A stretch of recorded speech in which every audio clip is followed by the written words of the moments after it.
Ba ba ba ba bum ba bum. Hello. Another day, another, I don't know, day before the dawn of the third day or some shit.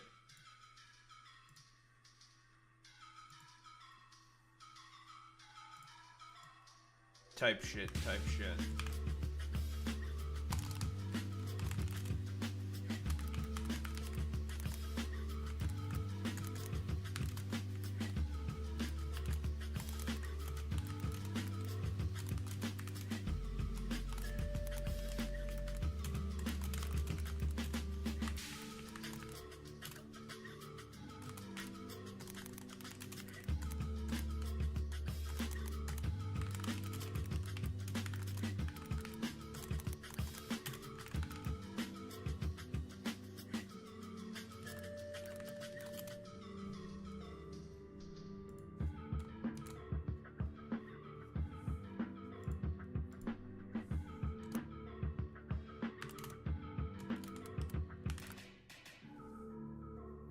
Yeah, for you, not for me. I don't have ZA available to my region yet. It ain't midnight.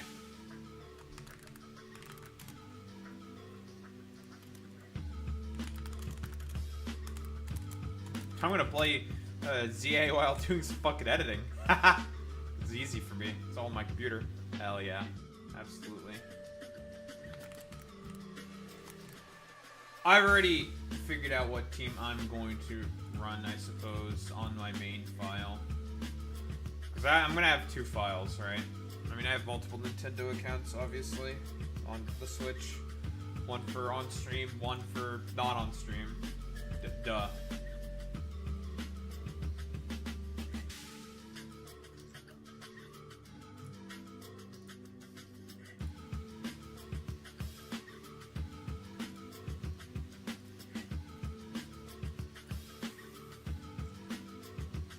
We're going to get the fucking boys. The boys. We're gonna get the fucking boys together. That's all that matters.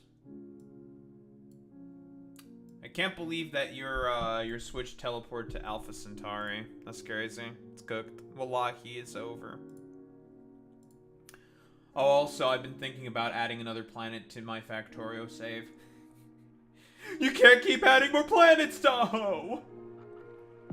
Why does he keep adding more planets? I'm sorry, I'm gonna add more planets. Because this planet actually looks pretty good. I like the feel of this planet. Called the Vesta.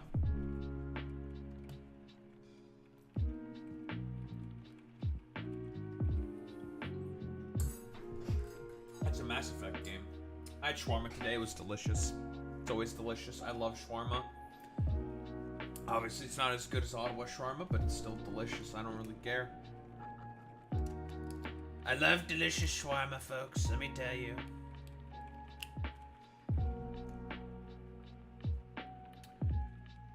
Durum? I've never had durum. I've had, is durum Turkish? It sounds Turkish. I mean, I might be mixing it up with doner. Doner is pretty good. I've had doner. That shit was delicious. It is Turkic. Okay. Durum just sounded fucking Turk. I don't even know if I'm saying it right. I think it's how you say durum. I think. I don't remember. Whatever. I'm not Turkish. I'm racist against Turks, okay? Many such cases.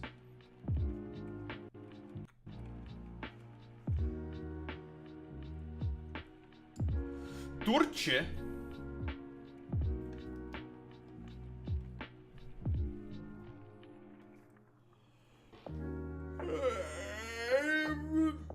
It's more like a burrito. Tastes good. Sounds good to me then. I'll probably eat that shit up.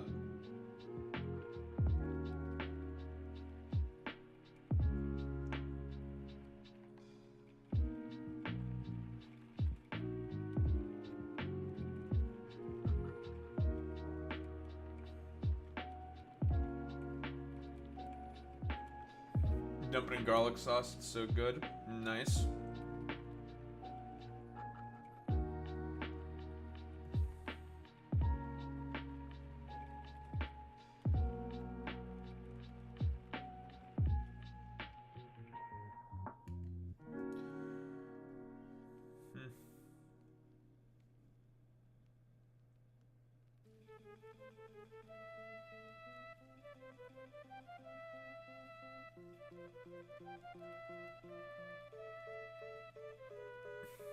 YouTube is back. Was there a fucking hiccup with YouTube or something? I didn't notice. Did YouTube, like, shit the bed? Happens. Nah, it happens.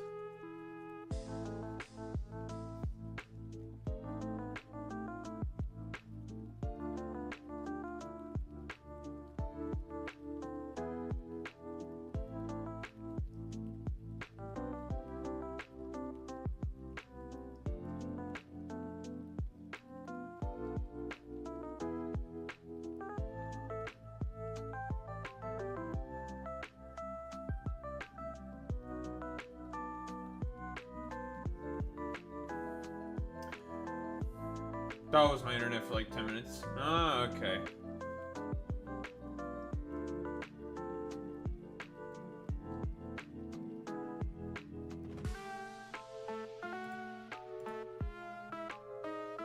Alright, we're restarting this planet.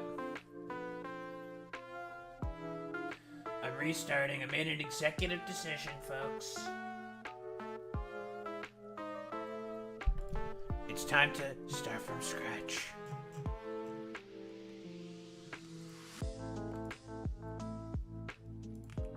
Shut the fuck up. Everyone fucking take a look at this fucking puto. These complete little putties. This fucking puto. Fuck you, puto. I'm gonna kills you.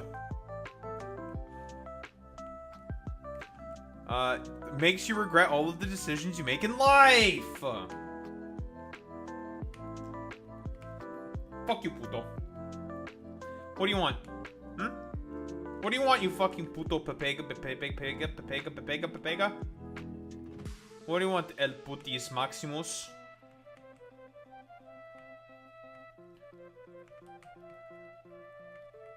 Hmm? Hmm? Ay, explica. What do you want, putis? Fucking putis. These fucking putties. Nothing? Yeah. That's what they all say. Well, you just want to try to do a little bit of tomfoolery, but you just want to be cringe about it or something? Is that what you're gonna do, huh, puto?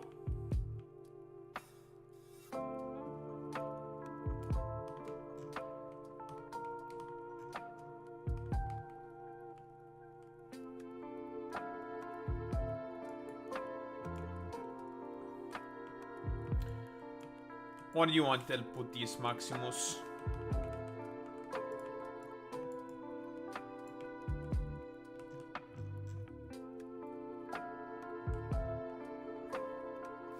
Fucking Putis Maximus Mixusifus. El puto. El puto mayor.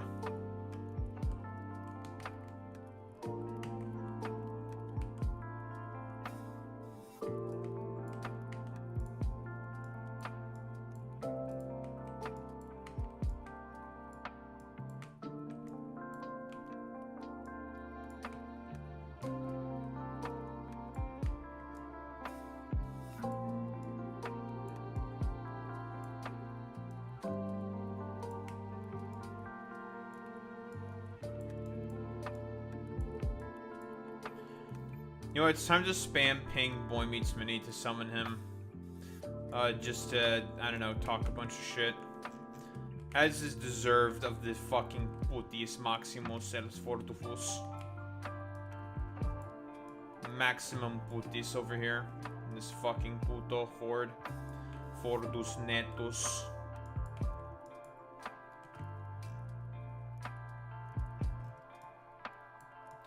El Fordus Netus.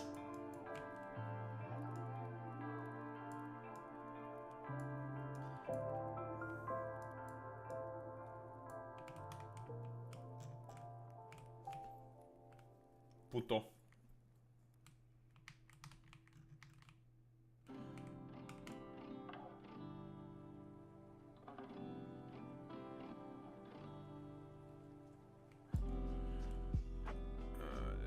random patches of deep water is just so kind of cringe.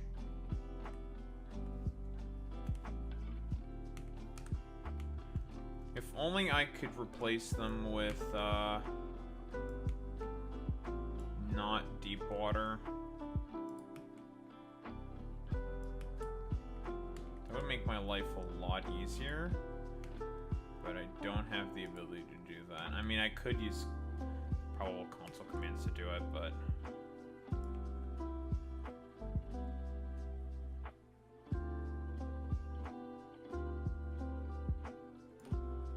It is what it is.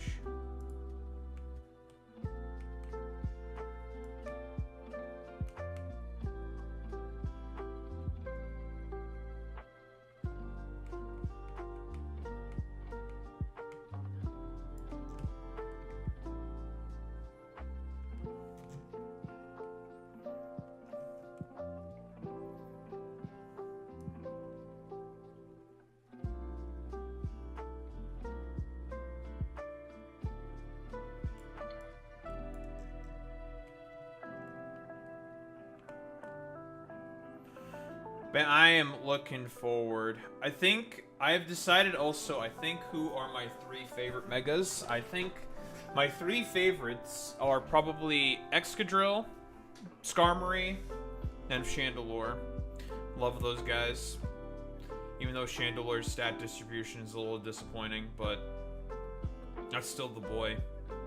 My floaty Chandelier boy. It's still stupidly fucking strong.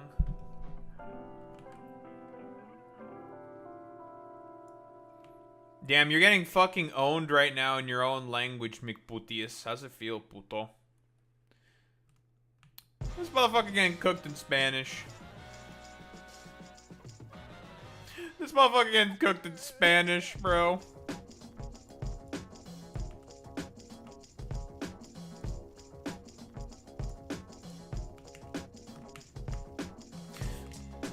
This motherfucking puti is getting cooked, bro.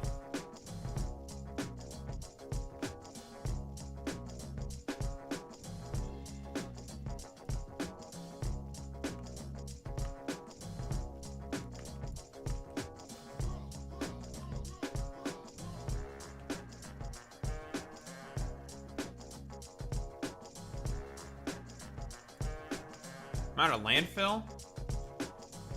Well, fuck my life.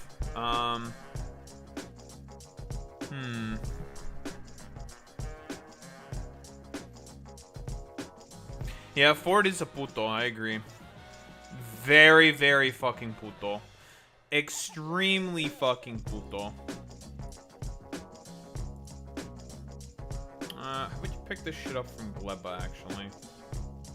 From Gleba.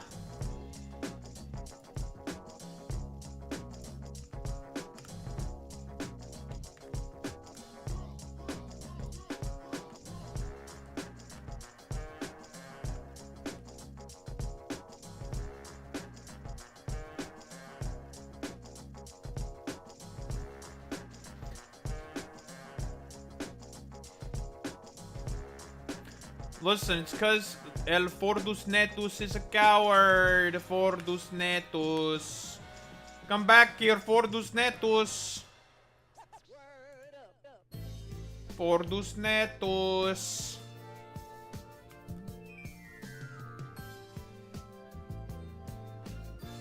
I don't think Ford's here anymore. He left. Yeah, let me see if I can get him.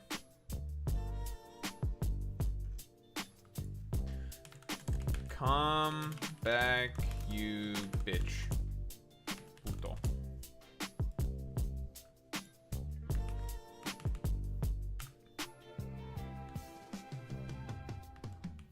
Alright, I called him a bitch. He'll definitely come back after that, clueless.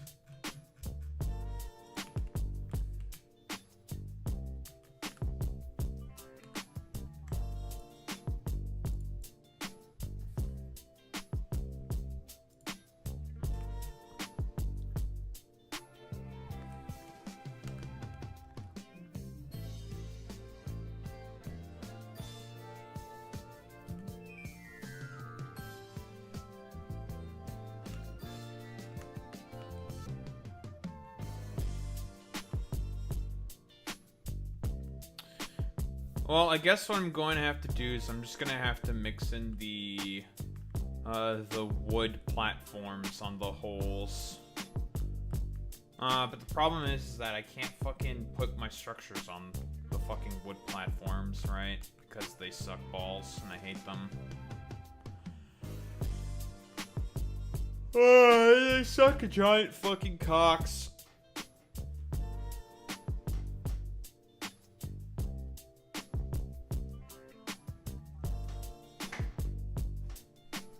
And inserters and a few other things.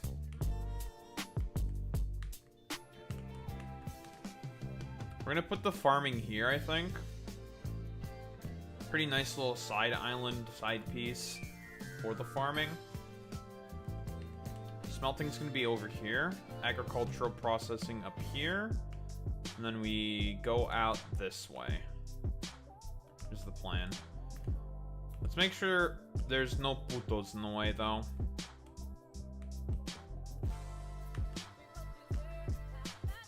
Logistics for ships are probably going to be up here. Because we need to also figure out ship logistics and ports and shit, because they're important.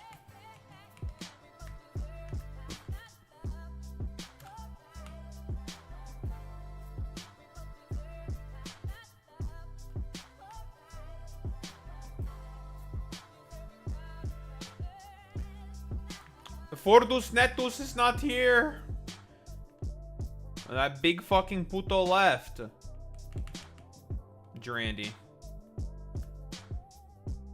We've lost El Fortus Netus.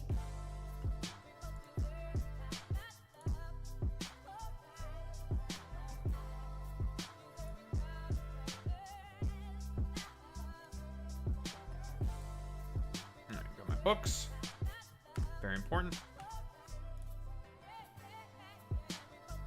We'll have to do some slight deviations in terms of the designs here, though. First off, we do this. And then we get rid of these, because we don't want those.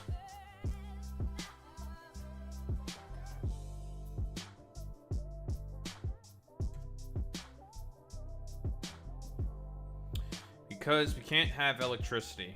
So, bye-bye bulk inserters.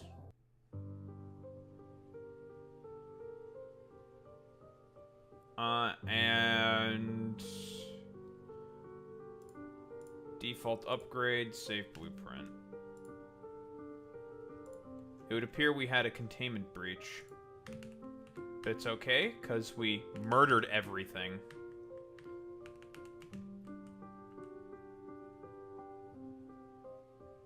Bear witness to our murder. As I turn everything into nutrients. Right, we need more fucking calcium sulfate. I think I may need another one of these ships delivering calcium sulfate, I think. So I think I'm gonna get rid of you, actually.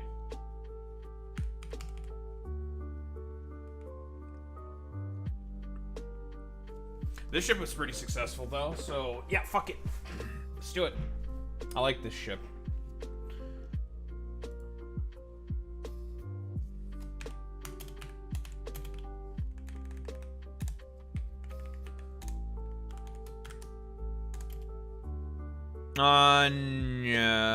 To P. Oh, that's not the right place.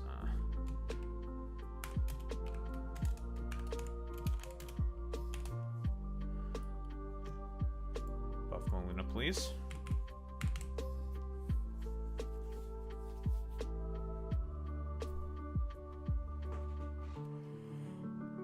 Don't ask what that was. I don't know what it was. Did I build the gotcha machine here? Yes. Alright, and the gotcha machine for additional cargo bays is, starting to happen. And we're gonna upgrade our main ship first.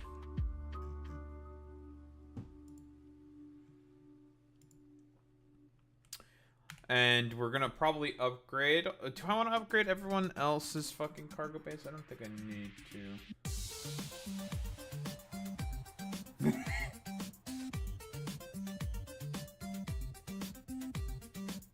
to. Jesus. Damn, Ford, you're being... That's so hostile. That's kind of crazy. What's wrong, you fucking puto? What? Are you being, what? Are you gonna cry? You gonna be a little baby? What, you gonna bitch and moan? Your life is nothing. You serve zero purpose. You should kill yourself now.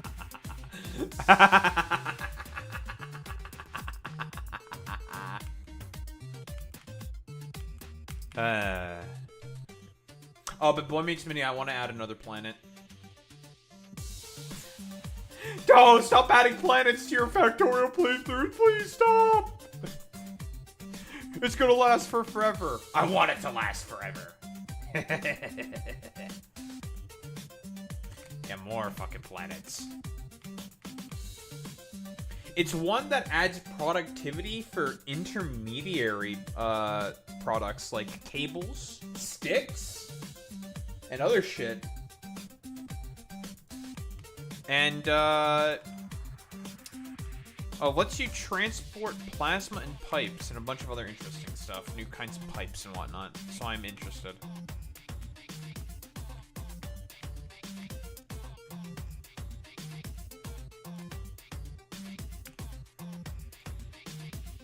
Drandy's speaking in tongues again. Mods, perform an exorcism. Mods, an exorcism is required. Mods.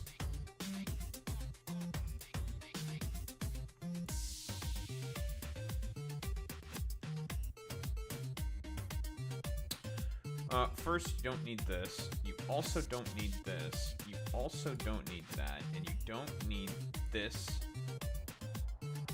Or this. Or this. So that can go, and that can go.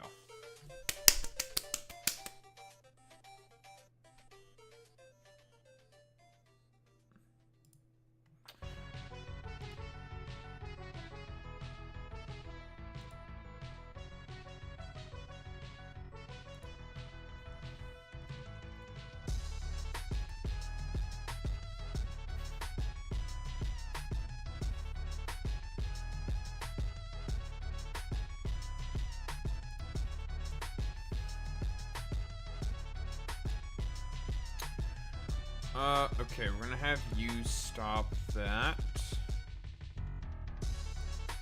And I'm gonna have you be the deliverer of calcium sulfate.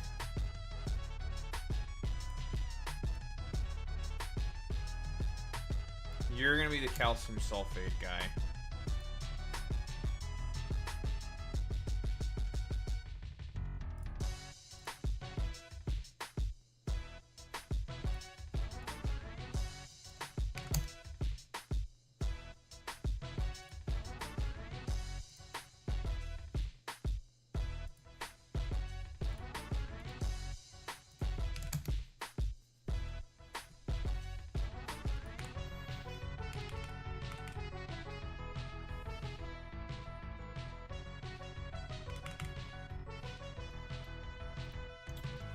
Ugh.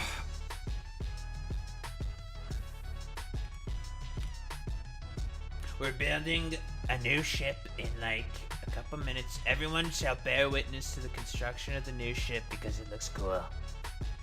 Look at how cool it looks. Look at it! Look at it! Look at it! You're gonna look at it and you're gonna be proud and be happy. You're gonna look at the creation of a new ship, folks.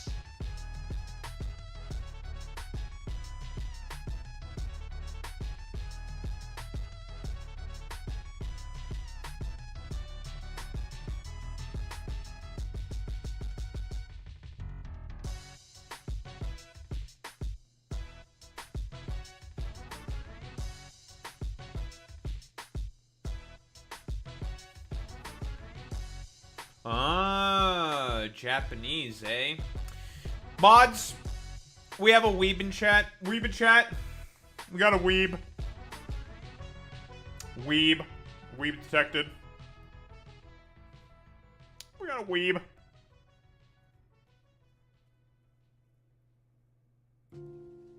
We got a weeb. Oh, so now I have to tell Ford that weeb was shit talking him.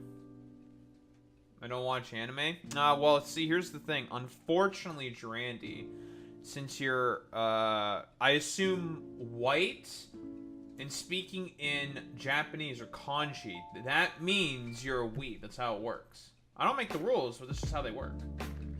You've watched a few, okay? Clearly, you're a weeb. We got a mods. We got a weeb.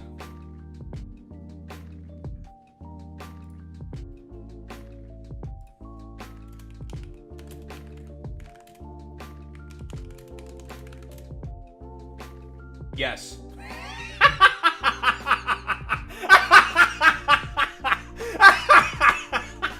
You walked right into that one, Durandi.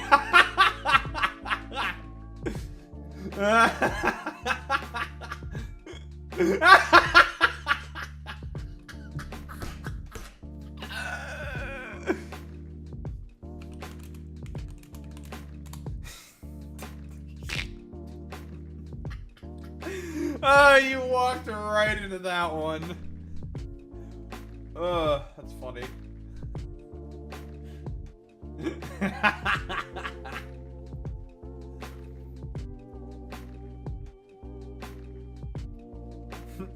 Cinema.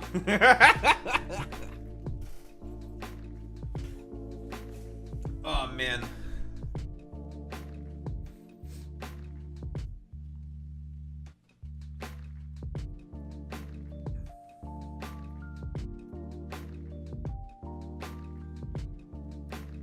Oh, man, that was funny. That was really funny.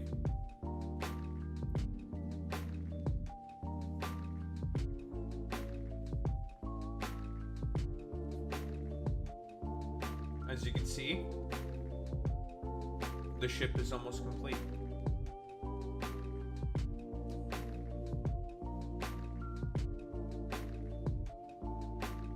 Yep. They're solar panels, but twice as good. They're from our rig. Solar panels, but 2 times as effective. So, same size as a solar panel as well. Might as well just make use of them. No, but it because you framed it that way, that does make you a LARPer. It's over. LARPer. It's so Jover.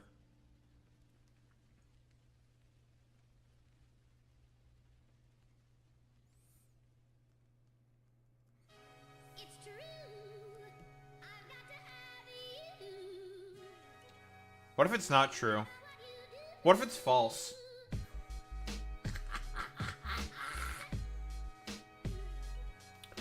What if it's not true? What if it's false, actually?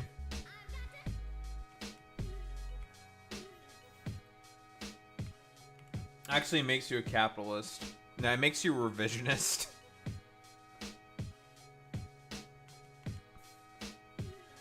Not only does it make you a capitalist, it also makes you a revisionist.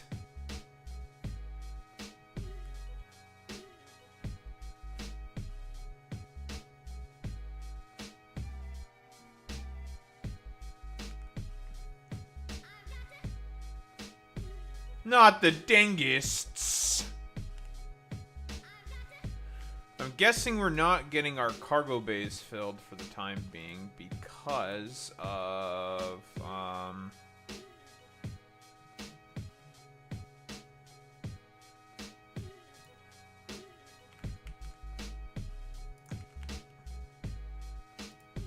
let's just stop this for now.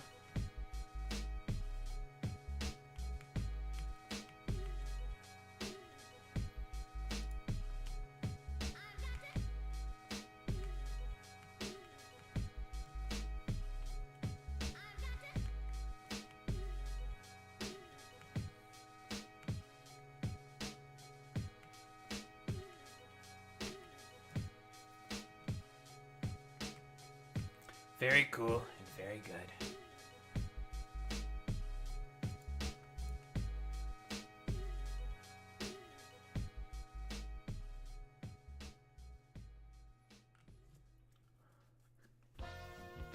Truth nuke. Yo, can we get a truth nuke for that? That's true. That's true. Yeah. Yeah, you do speak American, not English. Yeah, American, motherfucker. Do you speak it? Holy shit. Fucking truth nuke. Speaking of truth nuke, we're about to fucking play with the truth nuke. It's literally truth nuke.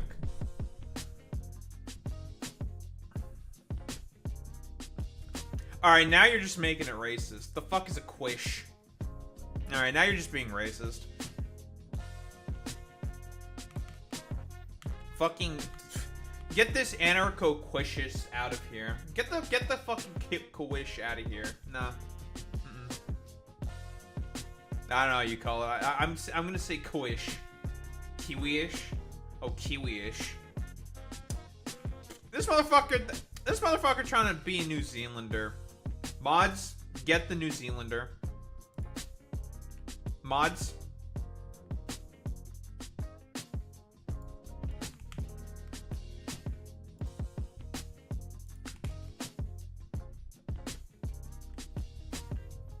Yeah, imagine being a sheep fucker.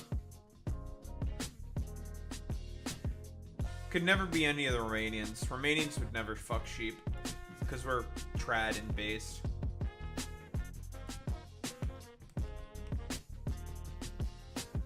We're all trad and you're just cringe.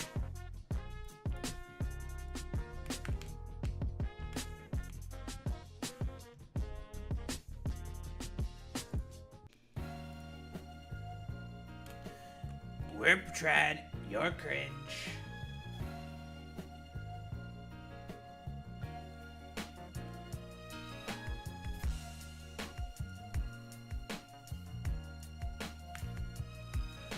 Alright, get to work, motherfucker.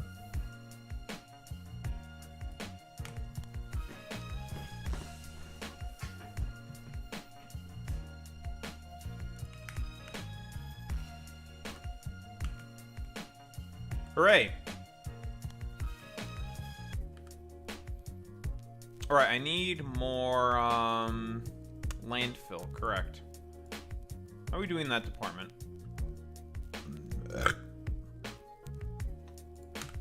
Slow.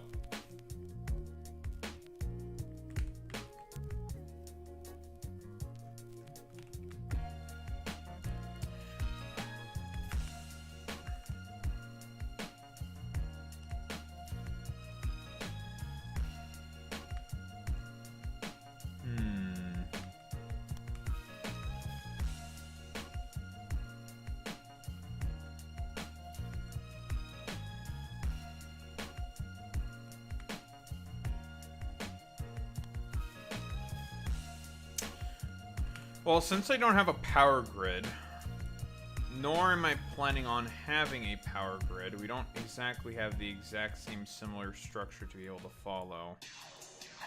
So this can give me a pretty good idea for as to how much room we have exactly to work with.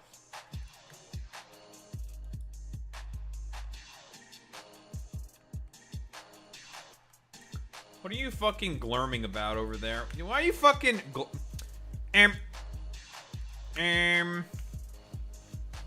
the glurm?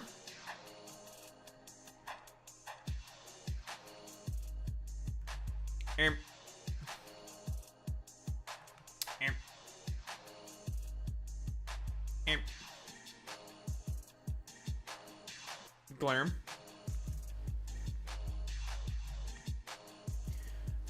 What the skibbity? Racial profiling?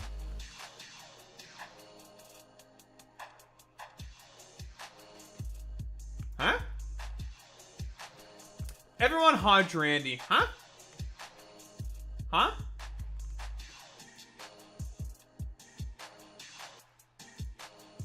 Huh? Racial profiling? We would never. Not in this lovely chat. That has nothing wrong with it whatsoever. Smile.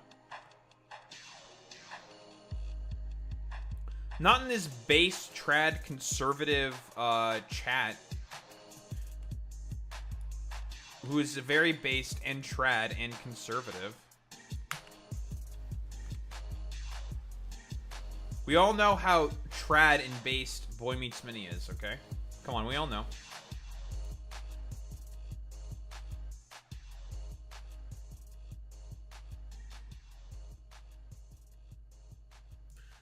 Where is my coconut? I need coconut. Coconut. There it is.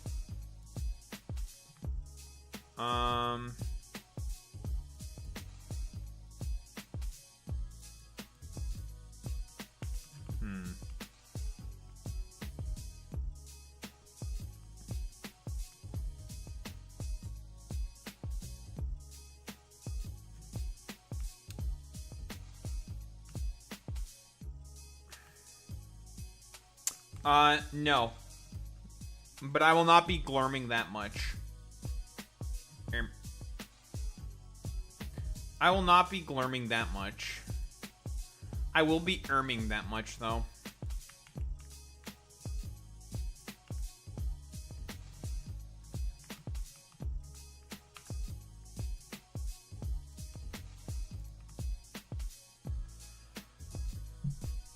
Glurm. Yes, but what is without glurm? You need glurm. You need your with your glurm. What are you without your other half?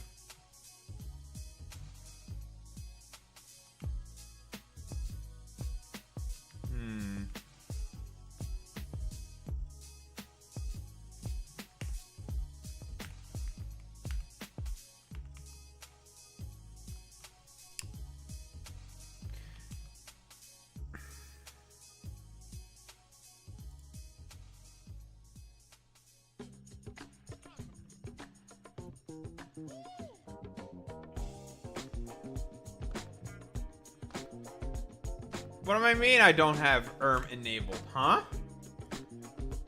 Huh? This is blasphemous. I should have enabled.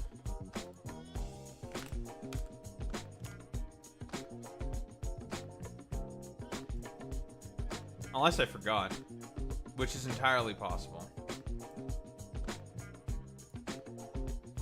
I did entirely forget. I'm racist, I guess. Fake Ermer. Mods. Ban the Slanderer. I don't know which Erm I want. Probably the one with the cat. Erm. We now have Erm. Erm. Erm. Mythic Lerm.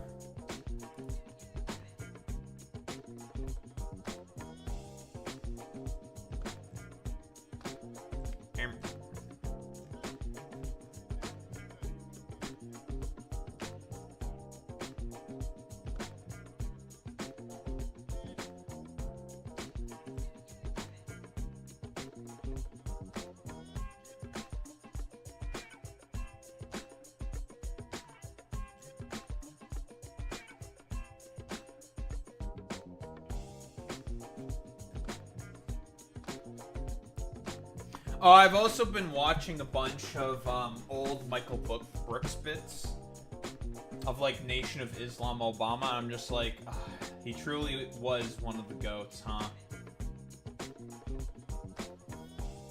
God, Nation of Islam Obama was so fucking funny, though. That's my good friend Kwame! Kwame Ture! You know what? How about, instead of stupid dumbass lo-fi music, we're gonna get some Michael Brooks bits. Michael Brooks impressions. Versus Glurm. Glurm because it's an alien. There's so many.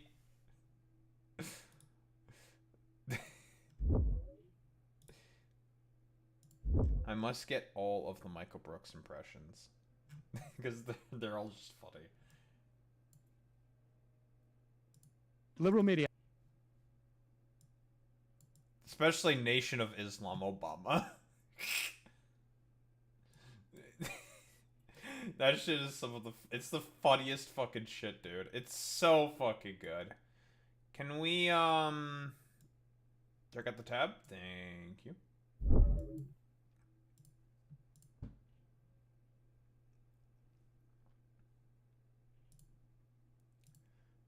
Right-wing Mandela.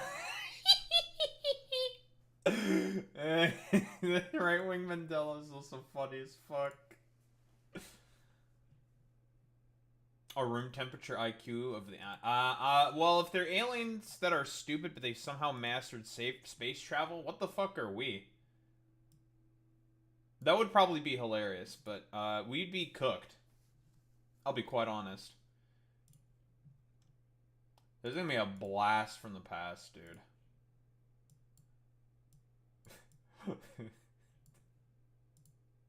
One thing I love about the show is Michael's impressions. I've been, trying to nail some of them down myself because I just think they're so funny.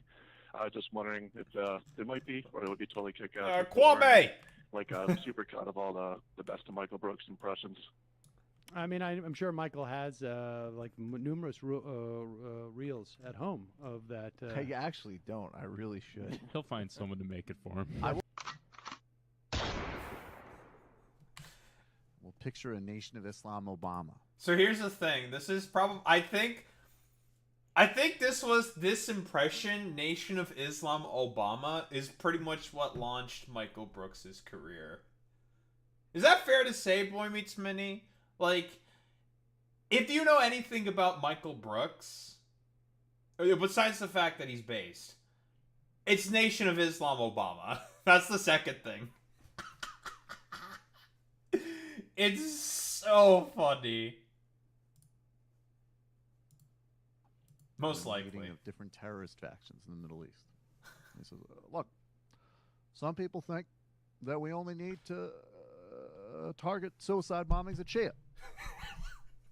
Other people think that Sunnis who aren't on the righteous path should be a victim of suicide bombings as well. But look, we can all agree that we need to have more suicide bombings. We can all get together behind a common goal of restoring the caliphate. And if we don't listen to each other, then the infidels and the great Satan are going to beat us. We need to take a pause and think more about our commonalities. And when we blow up a Shia mosque, we see the results of that. Just shocking news. And look, Joe, you're one of the good ones. Okay? Let me just say that right.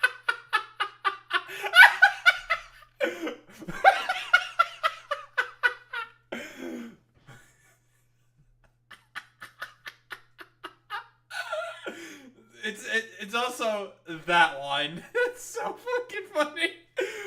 Look, Joe, you're one of the good ones.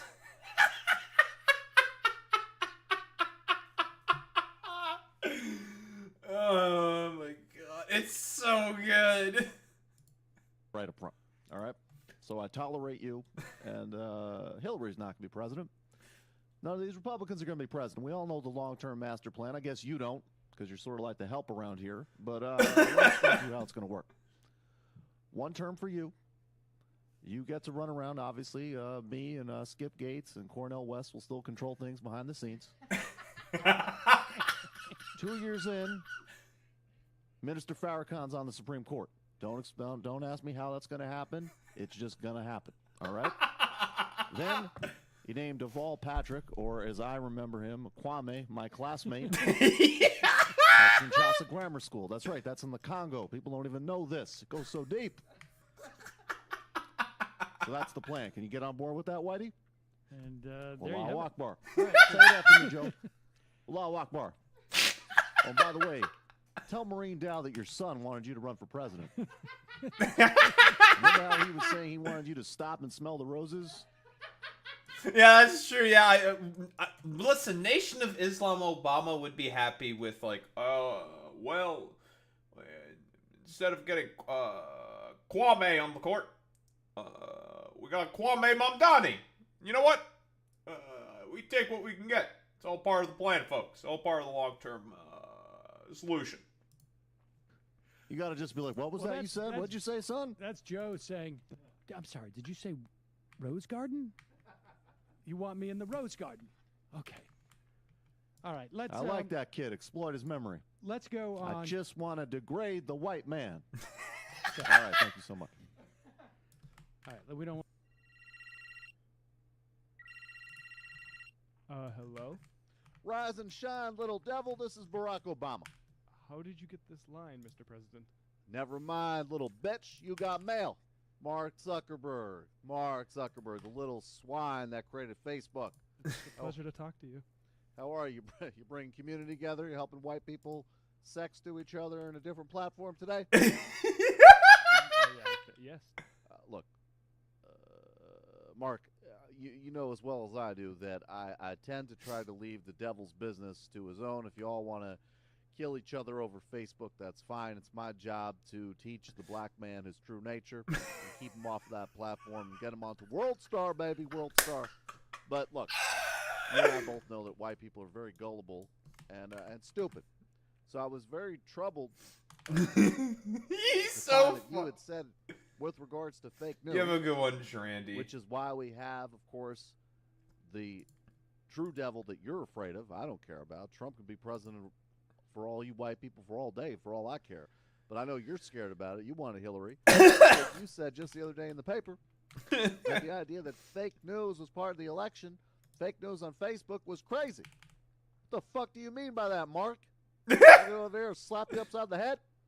In retrospect, we are trying to manage this issue. That wasn't the best way for me to put it, but we're trying to simultaneously give people a voice and also make people heard. Yeah, give people a voice. Yeah, that's great, Mark. Look, Mark. Let me explain something to you. If a black man who has been historically disenfranchised believes that the AIDS was created by the CIA, what do you call that, Mark? I have not come across the that. truth, because it was created by the motherfucking CIA and the white man. Now, white devils, what do they do all day during election season? They send around memes with fake quotes by popes about sex at pizza parlors and some true ones about my Islamic faith. You get my point, Mark. You think white people are gullible?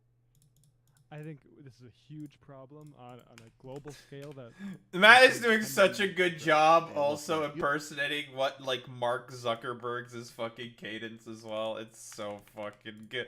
It's so fucking good, dude. I've always wondered what a black Israelite Obama would sound like.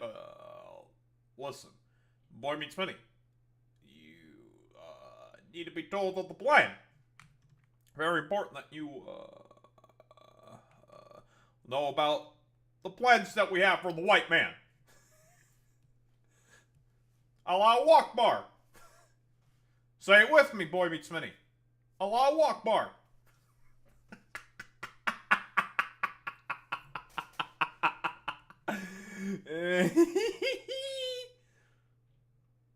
My man. Good man, boy meets many. I would have had you probably killed if you didn't say it. You were gonna get killed with the white. Get killed with the white man.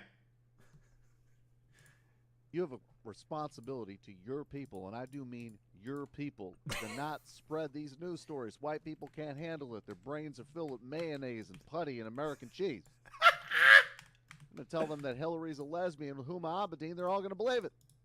Maybe that one's true, but you take my point. We are being proactive on this, and we hope to reconcile.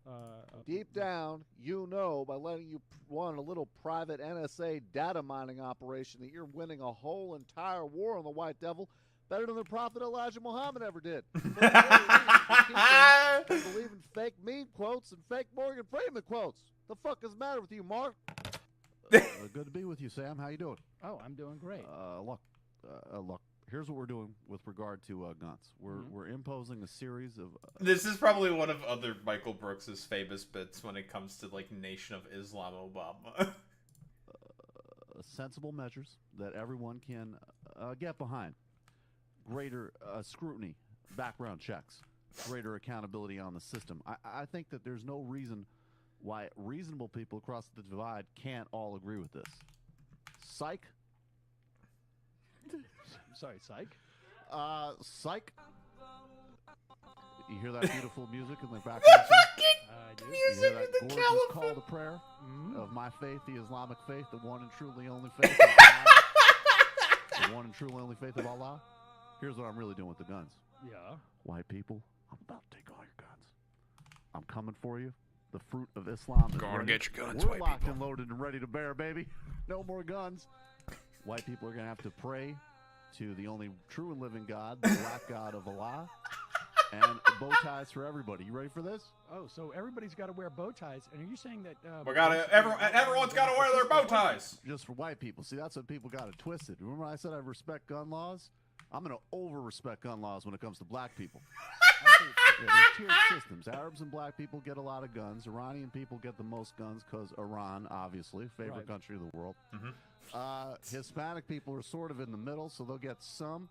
And then there's a tier system within the Hispanic. Mexicans, more guns. Puerto Ricans, more guns. Cubans, less guns. Fuck 'em. White people, you don't want a grand total of how many guns you get? 0. Yeah. Zero. Zero You got guns nothing. for white people. Squad This is job. the greatest Nice. joy of my life to watch those pale, disgusting, pasty faces fall into complete and utter desolate sadness as I take away not only their guns, but their culture and their hopes and dreams. I hate the white man. He's of the devil. He was made in a cave in the worst parts of Europe, produced from the lowest forms of humanity, and I'm so glad to bring him back to his proper state, enslaved to the black man. Now, hold on for 1 second. Well, Hold Allah on. Akbar. Stop. Don't stop that music. I'm Hold president, on. baby. Hold on. Let me All just right. ask. Can you really do that via executive action? I can do that via Super action, Islamo which is action. something you don't even know about. I didn't realize that. I didn't know that. Every time I make a public signing statement, there is a secret Quran Super on the podium. Islamo action. And that is Allah's law, which supersedes our law. I mean, really, to be honest with you, it's really Iranian law. Full-on Iranian law, right? Yeah, you know, the irony is that Donald Trump's right. We did negotiate a bad deal with the Iranians. From your perspective. My perspective is fantastic. So basically, part of that the whole nuke thing was that we now follow Iranian law. Where's Salman Rushdie at? Someone needs to pay the price for blasphemy around here. All right. Let's Final year. Psych. Just getting started. Sultan on Beniz, baby. Okay. Well, we're All gonna right. head to Well, the Allah phones. Akbar. Yeah. He paints sperm everywhere. And the word is him and Obama are really good friends. So here's a giant sperm swimming across the president's head. Say there's sperm all over the painting. But why is sperm satanic and globalist? Because everybody has. But this is like super old Majority Report, dude. Holy fucking shit. Sperm is fucking satanic. Man, times were so much simpler back then. It's just all about satanic sperm. Sperm or. I can't explain that to you, but I can't say this. Michelle was supposed to be beheading Laura Bush, and I wasn't supposed to have a money shot on my forehead. The sperm in. My understanding is that he took this down later and blamed it all on rogue staffers. So wait, sperm Rogue is staffers satanic. again, We huh? have to retain it. Make that make sense. Rogue staffers, your own rogue cognitive staffers. breakdown, huh? Well, did think the well old- think of it this way, Boy Meets Mini. It makes perfect sense. In all reality, if you retain, it's like there's a Space Marine chapter called The Exorcists, and in order to become a Marine of that chapter, you basically have to take a demon inside of you, and you have to use your own willpower to expel the demon from your body. Think about it. That's how it works, right?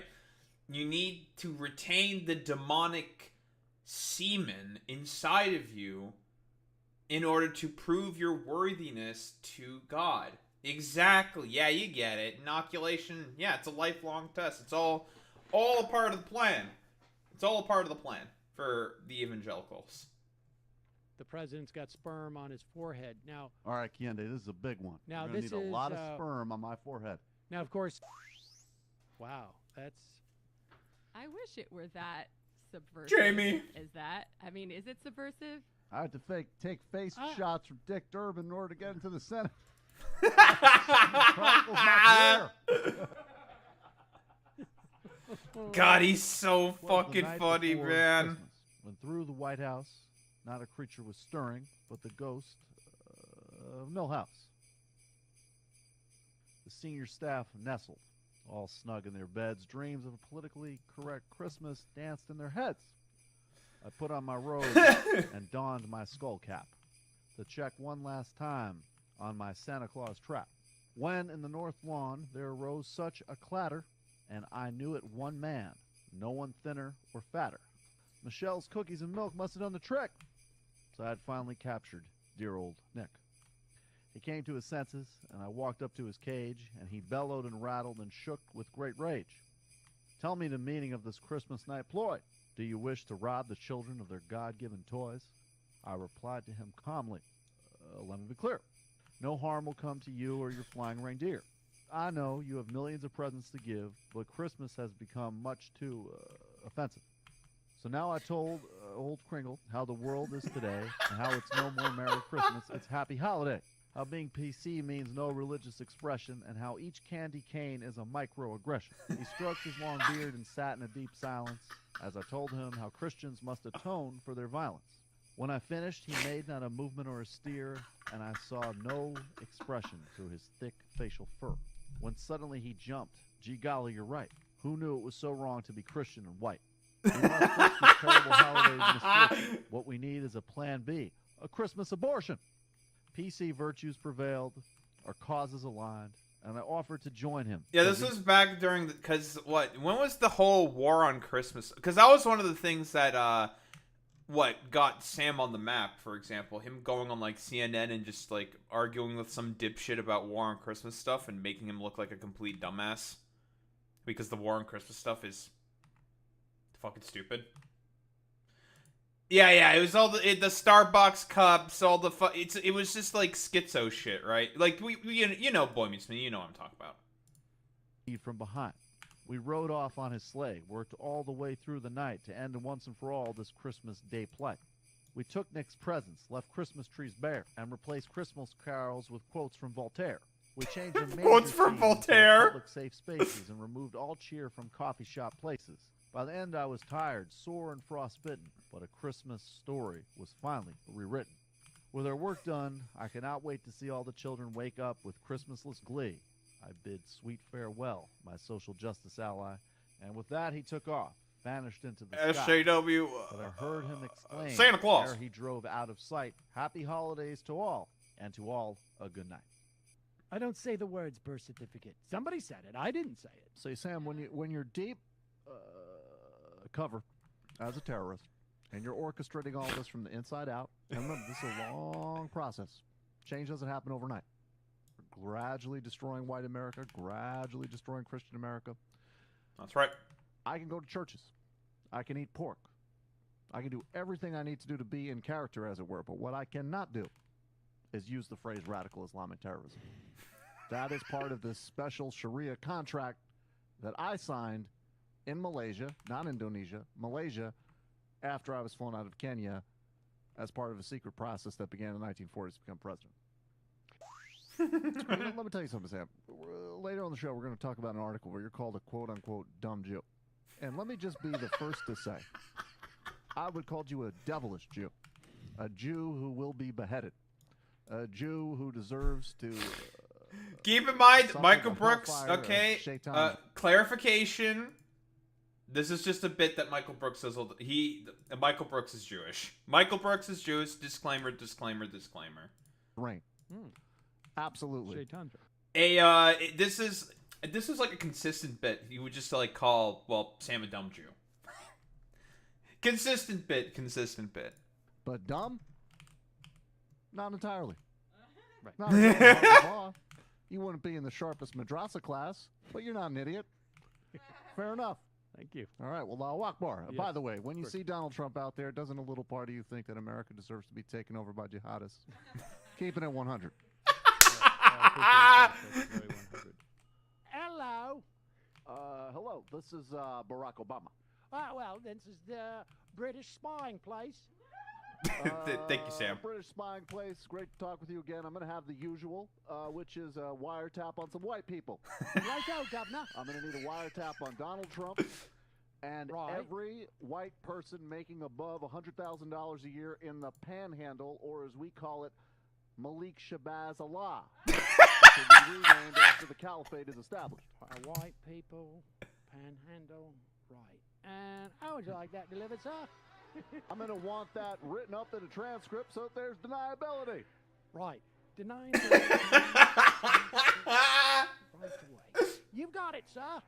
You know, Donald Trump is the perfect embodiment of the white devil and his devilish nature, but you are quite the opposite, British spy people. Thank you so much. Right. British spy people. Allahu Akbar. Actually, get more It's not specific. enough to hate the white man. You need to know how to take over his businesses, throw him out of his homes, Right. defile his daughters, Right. and destroy his religion. Right. We can stand here and we can listen to Brand Nubian, and we can listen to the brother minister preach.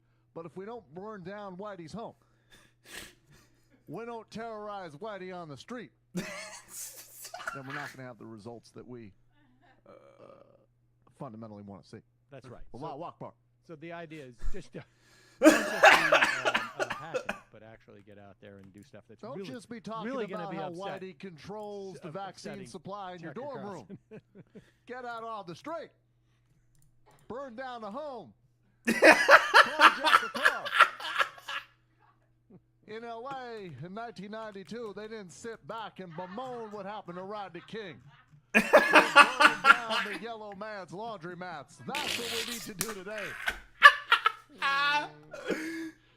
That's a reference that should hit home, right? Right, Boy Meets Minnie, the 90s when it really riots. It's so good. They're going a little. Have you never seen any of Michael Brooks' impressions, Boy Meets Minnie? This is classic stuff. It's so funny. Let me be clear. Everything I do is against the white man. Allahu Akbar. Did a lot of modeling of my own Barack Obama impression off of the late great Michael Brooks. He will be missed. He was a great man. For the black man specifically, not for the white man. He will be eulogized by the Honorable Minister Farrakhan. Allahu Akbar.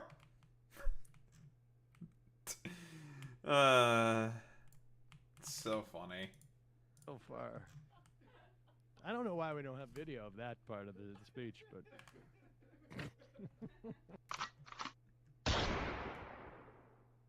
Hillary, first, you're going to eventually kill some people. You know it. I know it. The American people know it. So, this bit, I believe, is known as Bernie or Bust Bill Clinton. Bernie or Bust Bill Clinton. I just need to replace this thing real quick. There we go. But after you do, it's imperative now.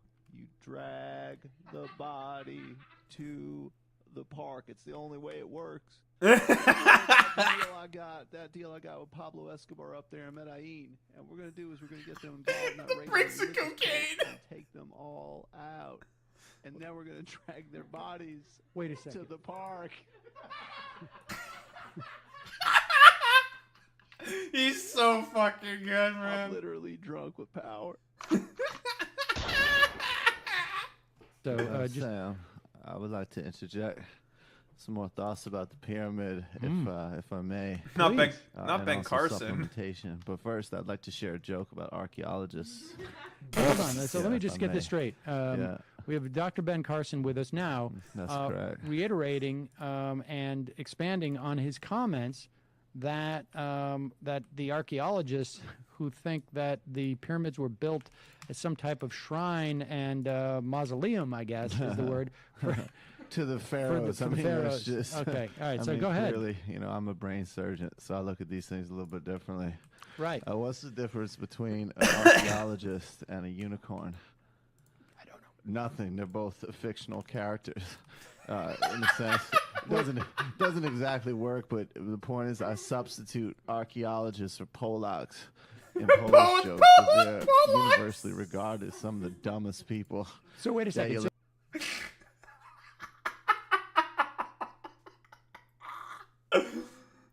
We got some fucking nice European racism in there as well.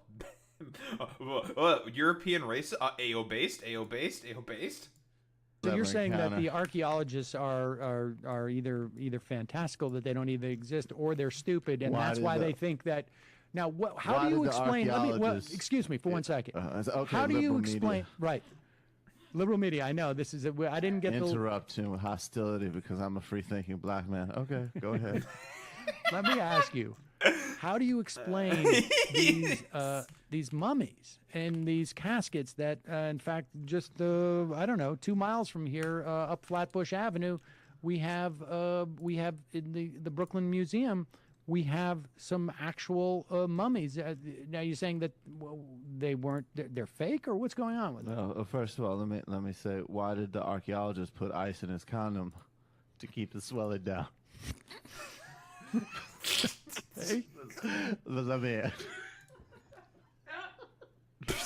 All right, I think. Listen, I think it's. I'm not. We're not going to allow. We're not going to allow. We're not going to allow this to be a forum to malign archaeologists. If you have a comment, Dr. Reverend Ben Carson, start a joke by looking over his shoulder.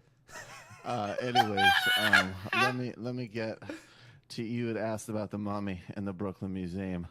Dismissively of my theory about the grain pyramids. And what I believe is that God had put grain inside the pyramid for the pharaoh to contemplate and eat and look at. Because obviously, if the pyramids were made, they would be for a big thing. It wouldn't be to build the pharaoh. That would be a relatively small part of Egyptian society, obviously. So what we think of as mummies are really just the equivalent of like bags of rice that you'd buy at the supermarket. They're wrapped up in cloth, and they're really just grain bags. And that's what you would see at the Brooklyn Museum, according to my understanding. Now, if you go to Princeton or Harvard or Yale, MIT, they'll tell you that alien beings created those mummies. But I think I have a different opinion.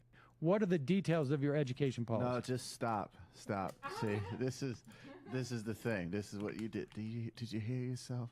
Yeah, I did, actually. I'm actually wearing headphones. Right, because you're proud of yourself and your secular humanist arrogance. Shot over it. So that if I say, as an example, there's a company called Gentech that I do not have a financial interest in that produces an analolic acid that will cure diabetes in 3 days, according to my own research, you'll question whether or not I am right to say that as an American. And that's how we're going to become like Cuba. Well, we didn't get to the Cuba thing yet. We got to we'll get to that. And as far as West Point goes, I wasn't at the dinner with General Westmoreland happened later. First, I was approached by agents Mulder and Scully, and they asked me if I wanted to work on a top secret government program, which a lot of people really think are aliens, but really it's about the truth of the pyramids and how that secretly controls a one world government, which is controlled by a communist cabal of people who practice yoga in lower, Manhattan. But that's something that you probably wouldn't want to know about because you think you have all the answers. Yogi, yeah, you fucking so Yogi Bear. I'm sorry, did you say I think I'm so arrogant? I think that I'm so arrogant that you have all the answers. It was so much more fun when I was telling archaeology jokes. Did you know that I beat Michael Jordan in basketball? I did not know that. Through the power of prayer. Andre Agassi asked me to be his tennis coach, and I said no because I was going to be Roger Federer's tennis coach because I knew he was coming later. And you could question that and be arrogant and continue to harm the country, or you could just stop. A lot of people around here trying to pretend like they love the country. Well, all they've been doing is hating it.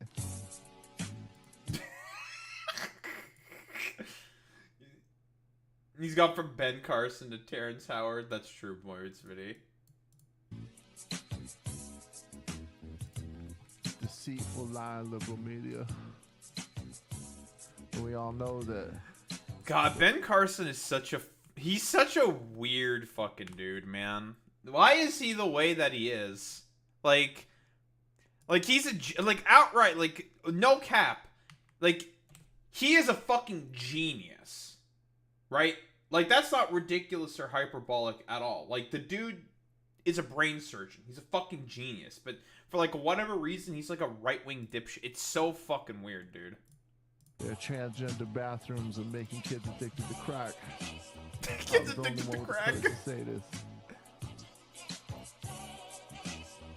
I'm not a businessman. I am a businessman. I'm multiple levels, like nanotech, biotech, glyconutrients, and they'll send me checks. Cause I'm blessed by God. This is why the media calls me a fraud. Just stop. Like I stabbed my friend when he turned down my tune and hit his belt buckle, so I ran to the bathroom. When I got there, I heard God in my head, so I locked the door, and here's what he said. Joseph built pyramids to store the grain because the pharaohs had trouble making it rain. Liberal media diss track. I just saw that. To their liberal media brains. To their liberal media brains.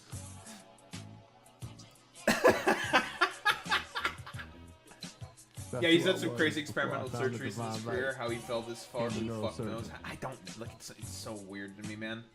I was the type of dude that would attack my mama with a hammer and set her on fire before I found God.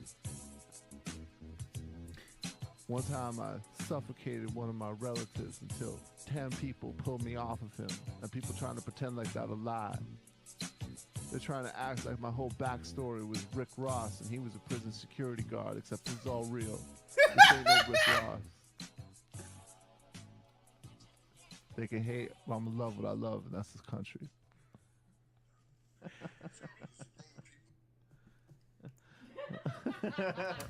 I had a 4.0 at West Point. That's all I have to say.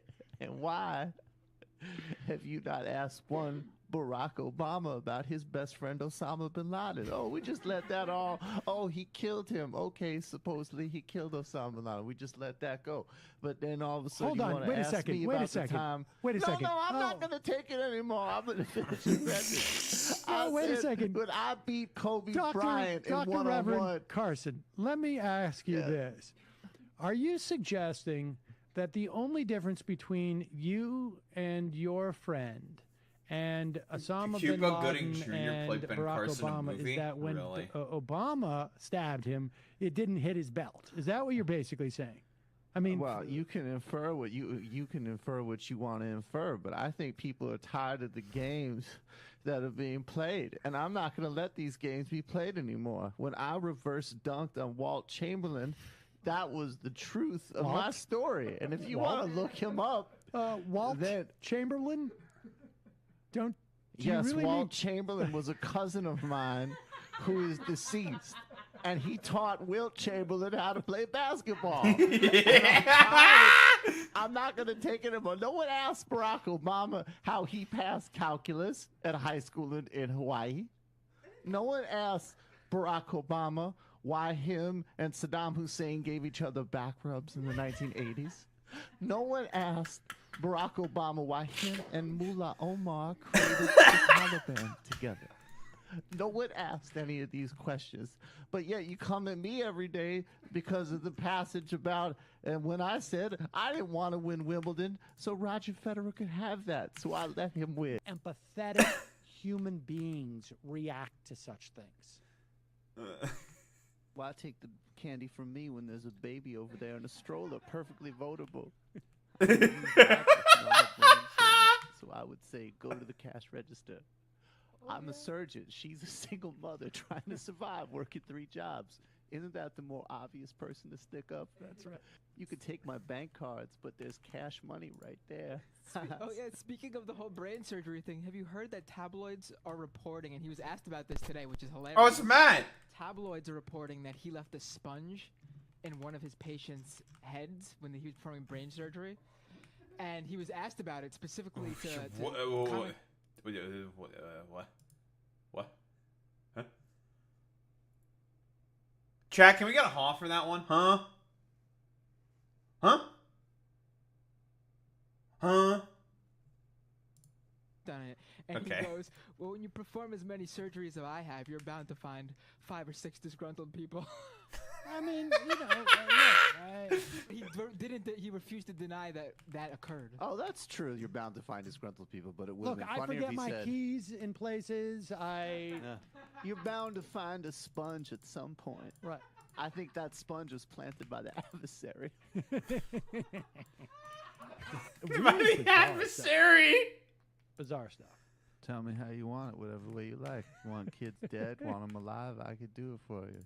You just give me the orders. What I would like, though, is I would like to have copies of Gifted Hands dropped on the children after they're bombed by the municipal Speaking of bomb. gifted hands, Alex. A little bit of pleasure. A little bit of pain, a little bit of pleasure, and then they could see how them dying fits into the larger narrative arc of my life. And then I think they'll feel better. See, I'm much more soft-spoken, but I am actually truly the biggest megalomaniac on the stage. Besides Carly Fiorina. She's actually scary. In other words, I think what Ben Carson said is the upshot is, yes, I may kill these children, but they will make it into my memoir. And they might even have different names. They might even have Well, not inflated specifically. accomplishments. Not specifically. That's true. That's true. Hold on. Just watch what you're doing. But seriously, I would kill you right now just to watch the blood leave your body and the life leave your eyes. I mean, I really am not that sentimental about these things. One woman who was seduced on an F train in New York City by a young Ben Carson, who approached her and said, "Hey, baby, where you at? What's the matter? You not gonna let me holler at you for a second? Oh, your Yeah. name's Candy. Hey, oh, your name's Candy? You sure are fine like candy. Let me take you to... Let me take you to candy shop. You see how I did that? That reference. God talks to me personally, just so you know. That's how I roll. So what's up? You're not gonna let me holler at you? We could go steal some food from homeless kids or something, or just go to Popeyes. Sometimes when it gets robbed, you can. I remember Kelly, I think her name was. I don't. Think about that. I don't know. You'll make the right choice. First of all, give me a break. Hey, Matt, I'm better than you. Oh, look at that. I'm better than you. I'm better than everyone. You know, 30 years ago, no one would have ever thought that there would be a black president. Look at how far we have fallen. 30 years ago, I used to have my own section at a counter and not have to be forced to be integrated. Look at how far. I'm confusing the timelines. Liberals that love to point out timelines because they're elitist. Ben Carson, he's pushing that brink where it's like, what more can I do with that character that he's not doing himself? 3 give me a breaks in 90 seconds. I mean, give me a break. It reminds me of the time that I told a robber at a chicken place to go to the counter. And I was like, give me a break. Why do you want my wallet when you could rob the whole store? That's cash money. Why you Oh, driving you're away talking with about the that other car? girl. Why are you I trying to don't make remember. work? That belt buckle I'll be stops honest. knives too Give me a easily. Give me a break with Give me a that. break. Give me a break. You obviously know I wasn't going to kill you. Have a belt buckle on. Hold on. I have to go talk to God. I can't figure out how. And now, Oh, I don't remember his Bernie impression. What his Bernie impression was.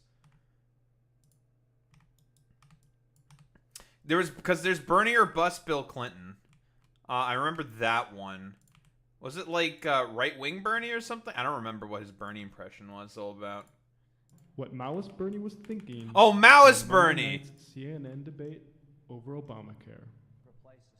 Oh my God, he's really going to do it again.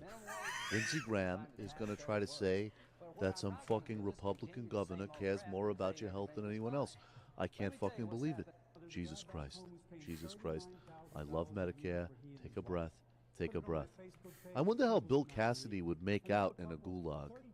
On one hand, he seems totally weak, effeminate, and totally pathetic, but he might be able to hustle his way into some type of bread exchange situation or something. Lindsay probably wouldn't last a day. Oh God, I can't wait. Yeah, I think right when Mandela's in here, which is very Jesus funny. Christ. It's so oh, funny. me, it's my turn. Do you support re-importing drugs from Canada? I appreciate that Amy Klobuchar is next to me for the value of optics, but my God, she is the type of liberal accommodationist that is going to get us all murdered. And that was what Maoist Bernie was thinking. Fundamentally, power is never ceded. That is a bourgeoisie lie that has been told through Christ to Gandhi. It's a distortion of the revolutionary nature of history. And as Mao himself once said, change comes from a barrel of a gun. So it is time to march forward. It is time to forget one's individual identity and merge into a collective of revolutionary fervor and strength. Now look, we're not Cambodia, but there's a lot we can learn from the Khmer Rouge. The Khmer Rouge! But there's a lot we can learn from Mao. We're not North Korea, but there is a lot we can learn from how that family's put that country together. Not Sebastian Gorka. With who these African Americans. Well, Fancy as this, African American. Yes, go to Chicago, Zaire. You will discover quickly what I am talking I'm sorry, did I say that out loud? Did I say black Africans? The black Africans who must be managed in Rhodesia by a great leader like Ian Smith. Oh, am I on mic? Excuse me. Oh, my. Pardon me. That's what I said. Black African Americans. Black Africans, the soul darkness of blackness in Chicago, with their black skin and their Did black I hearts mention and their black? eyes. They're black. They're Hey, Alex. Also, real quick, Alex. Don't think you can forget your duties to the channel. Where's our Chicago crime report? What's going on here? Speaking of, you thought I would forget, but Sebastian Gorka was there to remind me, Alex, of your fucking duty to the channel. Yeah, how many frog suits did you put on to scare Ice with? How many frog suits did you put on? I'm expecting at least 2.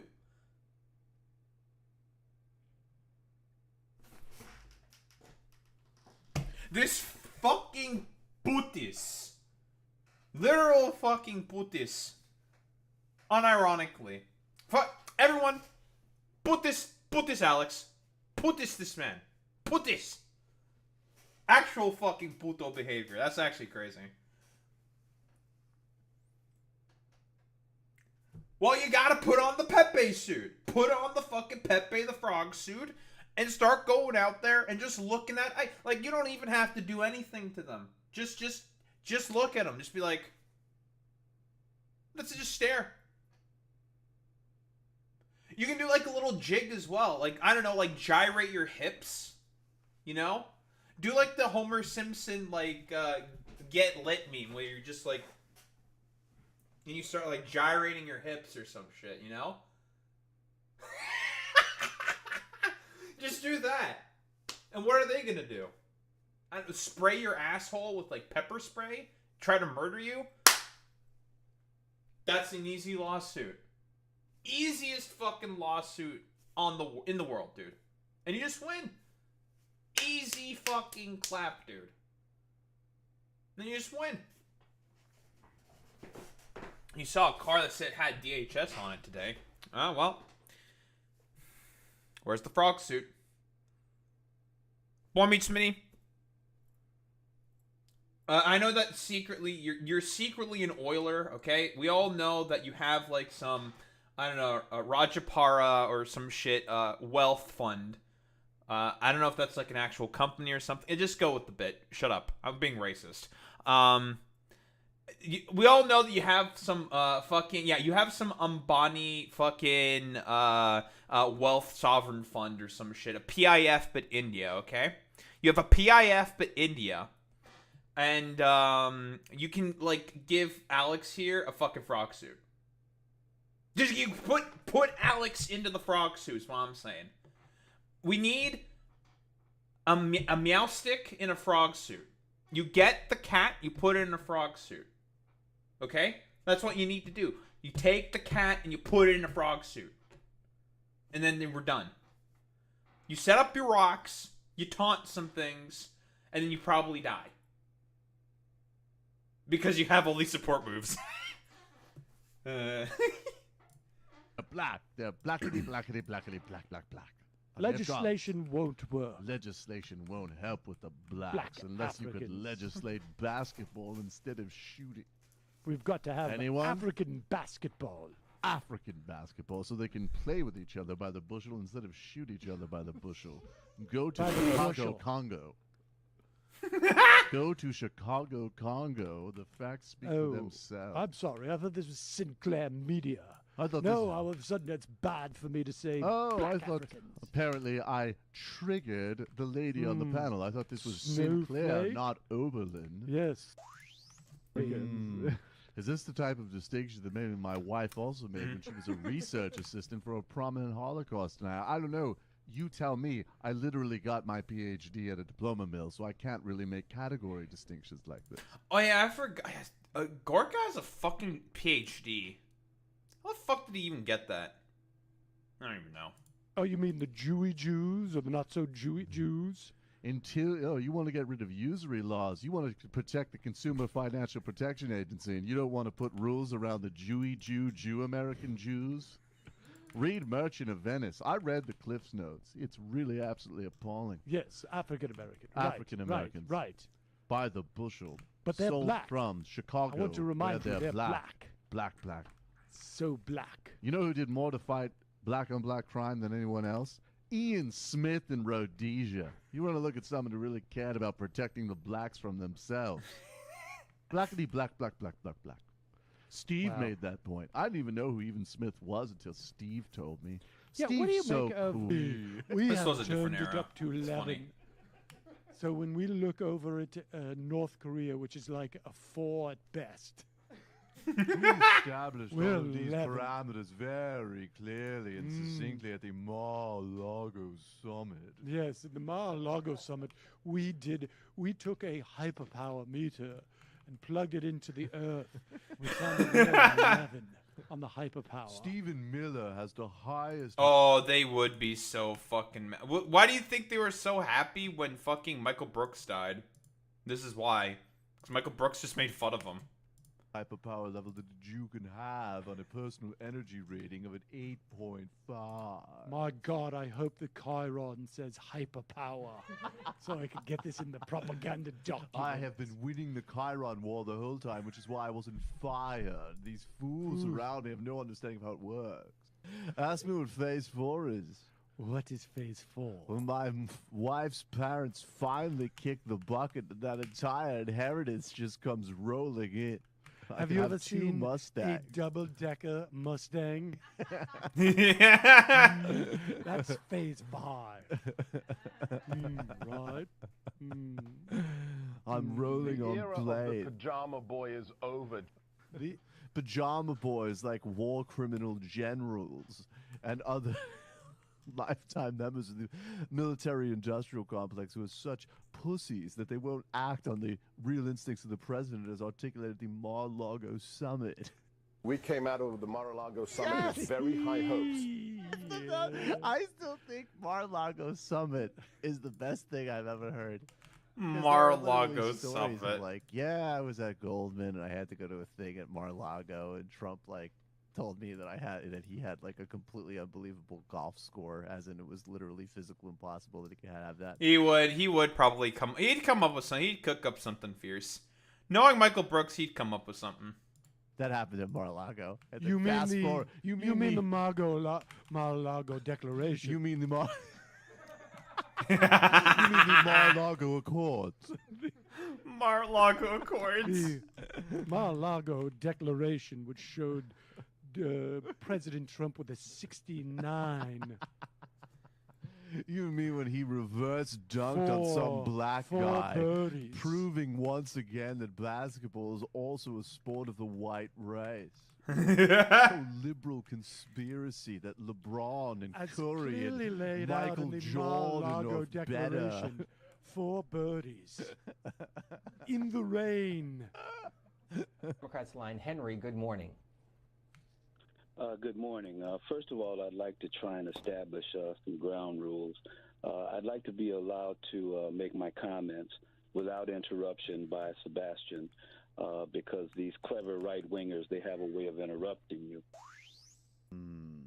Is that a black African with phone? Yeah, I think that was Michael Brooks. I think he called into C-SPAN. I want to say he probably did. No, that would be a Michael Brooks thing to do. Just to like call it, if like Gorka is there, just like troll him basically. He would do that. Access.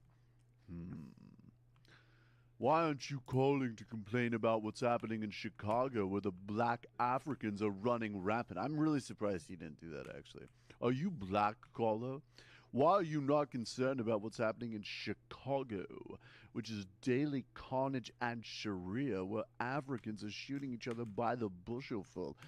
Nothing could be. The president doesn't have a racist bone in his body, and he doesn't have an extra bone like you. Which we've talked That's true. about. This is my Chinese court scholar meets Nazi uniform. Very alpha. Very alpha. Turtlenecks are so alpha. Turtlenecks are what brings Richard Spencer to you in a bathroom stall in Minnesota. There's actually Backbone of America. There's actually a scene in the Samantha Bee thing where he is on Fox and Friends cooking. What? There's a cooking scene, and he's like, Wait, if you're really a bad boy, you put in Crisco oil. Jesus Cut Christ. the garlic thin, just like Paulie did it in Goodfellas. He is a leading authority on topics like national security and terrorism, but today he's an expert in your taste buds. Today we are cooking with the Gorkas. You're going to brown the onions. Or you can use, if you're a naughty boy, some Crisco. Naughty boy? Oh, it's Right Wing Mandela. Yes. The origin story of Right Wing Mandela, Right Wing Mandela, Mandela. the Michael Brooks show, is this: a couple years ago, when Nelson Mandela, who really sort of kind of like last unequivocal heroes that we sort of had on Earth, passed away. We were in the office, and the first joke was that Chris Matthews had been begging Obama to give him an interview, and Mandela passed away, and so they preempted his interview. So it was sort of like Mandela being like, "Ha ha, Chris, you got cocked." and that was sort of funny and whatever. Honestly, just probably joking around because it was so depressing. To be honest, it was quite depressing for me.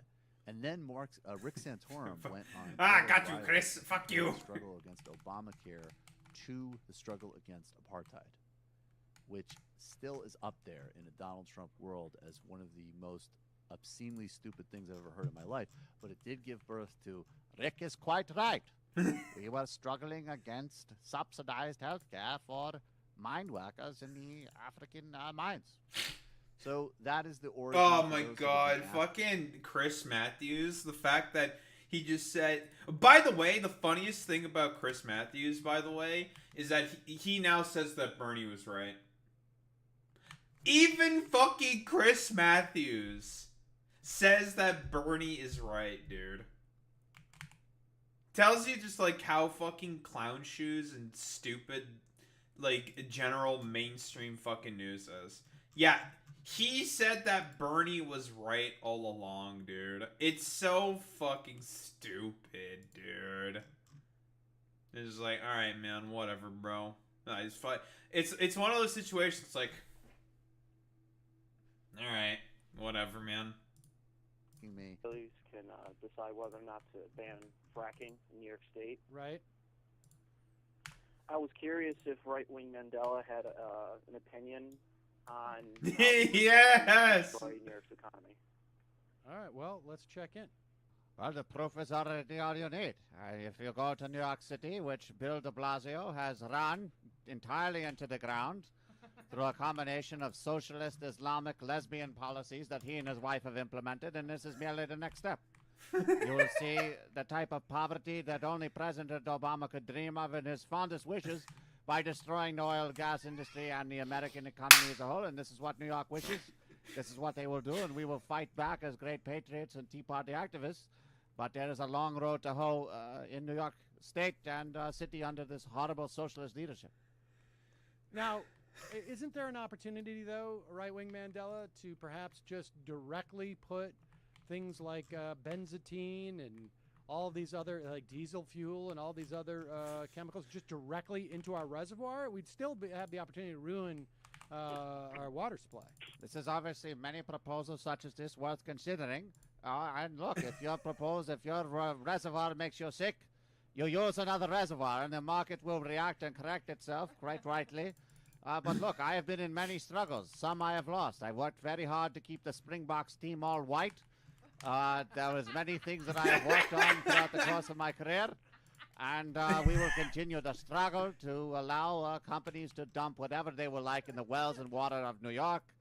And the struggle continues. There you go, Tom. There you go, Tom. I was gonna say, so the end goal is just turn every company into Occidental and just every part of New York State into a little canal. Or I West Virginia, detect sarcasm, but obviously yes. How does the right-wing Mandela feel about this Hobby Lobby case? Quickly. The Hobby Lobby should maintain the right as a private, incorporated person, as Mitt Romney has said. What is a corporation if not people? To live their religious values as such and not pay for the sexual activity of amoral young ladies. Hello, this is right-wing Mandela. You have come to rely on my voice of sanity and patriotism and political commentary on the majority report with Samantha Cedar. But now I want to talk to you about something that does not involve estrogen-filled men, and that is Trump Winery in Charlottesville, Virginia. Is a tremendous fucking winery for clean people with pristine taste. There aren't good people on both sides of this debate. Only losers who can't get in and winners who are drinking the best fucking wine imaginable. Hear from some satisfied customers. Hi, this is Steve Mnuchin. Steve Mnuchin! I was here negotiating the purchase of my latest wife. I got so fucked up on this wine, it makes you literally forget that anti-Semitism exists, okay?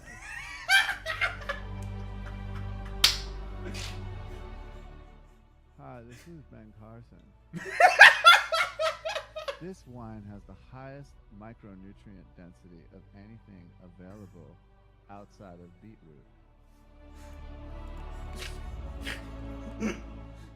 Now, in the visual of this ad, you can see bottles, people placing bottles in different places. A warehouse, green bottles.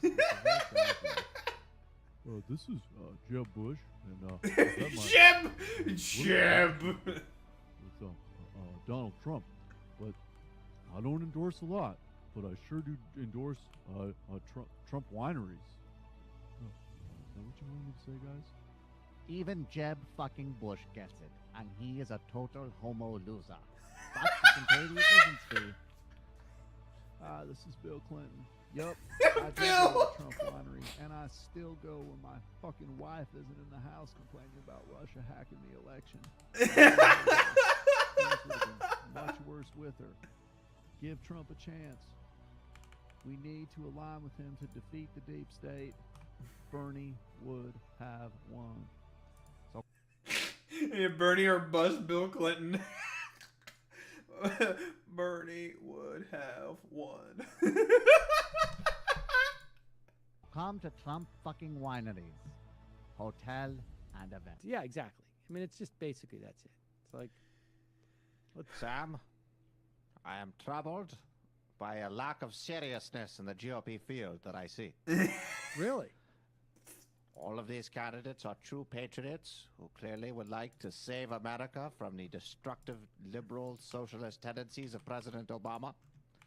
However, I see a lack of seriousness when it comes to foreign policy and family values that is lacking in the field. Really? What is it that you feel is lacking specifically?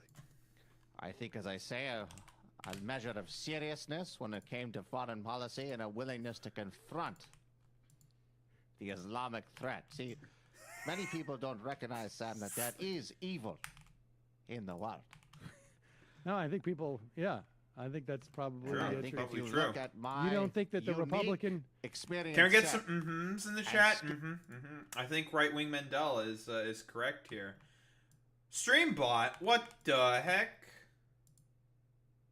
That deleted, eh? Oh, Jesus Christ. Yeah, this is a truth nuke. skills that I bring to the table.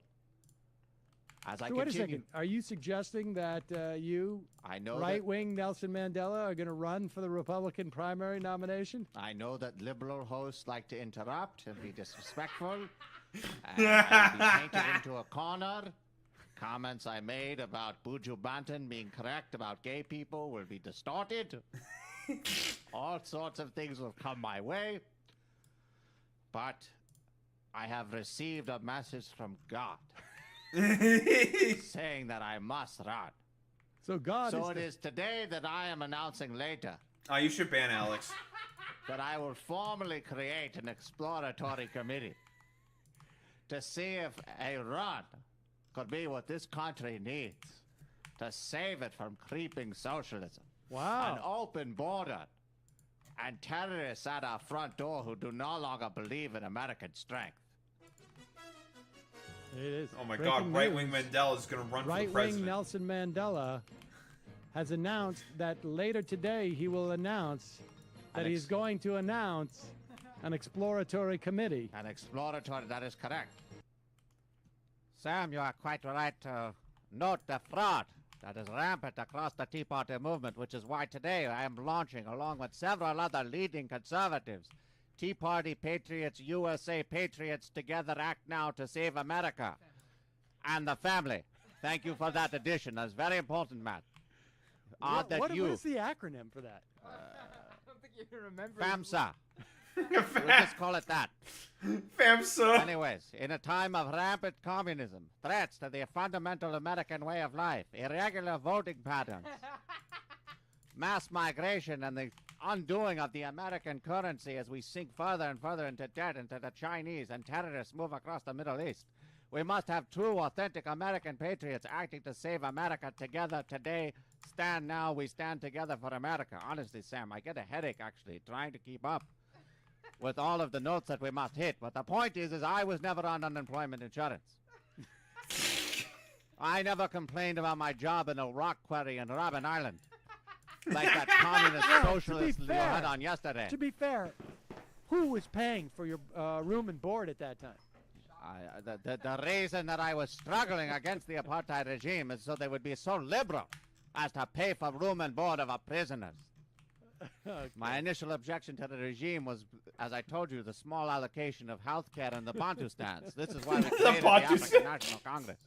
And this is why we struggle today against Obamacare and the ravages of Kenyan socialism that he is laying on the country. Believe me, I have seen Kenyan socialism firsthand, Sam. I don't doubt That place is a hellhole. All right. Well, so go to Tea Party Patriot Act USA for families today. Sign up for our newsletter. Also, if you sign up today, there is a special offer for investments on a gold band powder that will give you life extension, insure your IRA account, and protect your family in the face of inevitable social collapse. Also, Alex Jones secretly works for the communist cabal. I'm very sorry to hear this. And I guess my point is we were going to have a joint venture before, but All he right. screwed me over by working with Dr. Group. And we have our own iodine powder. We have our own Tea Party group. No unemployment benefits. We will save America together.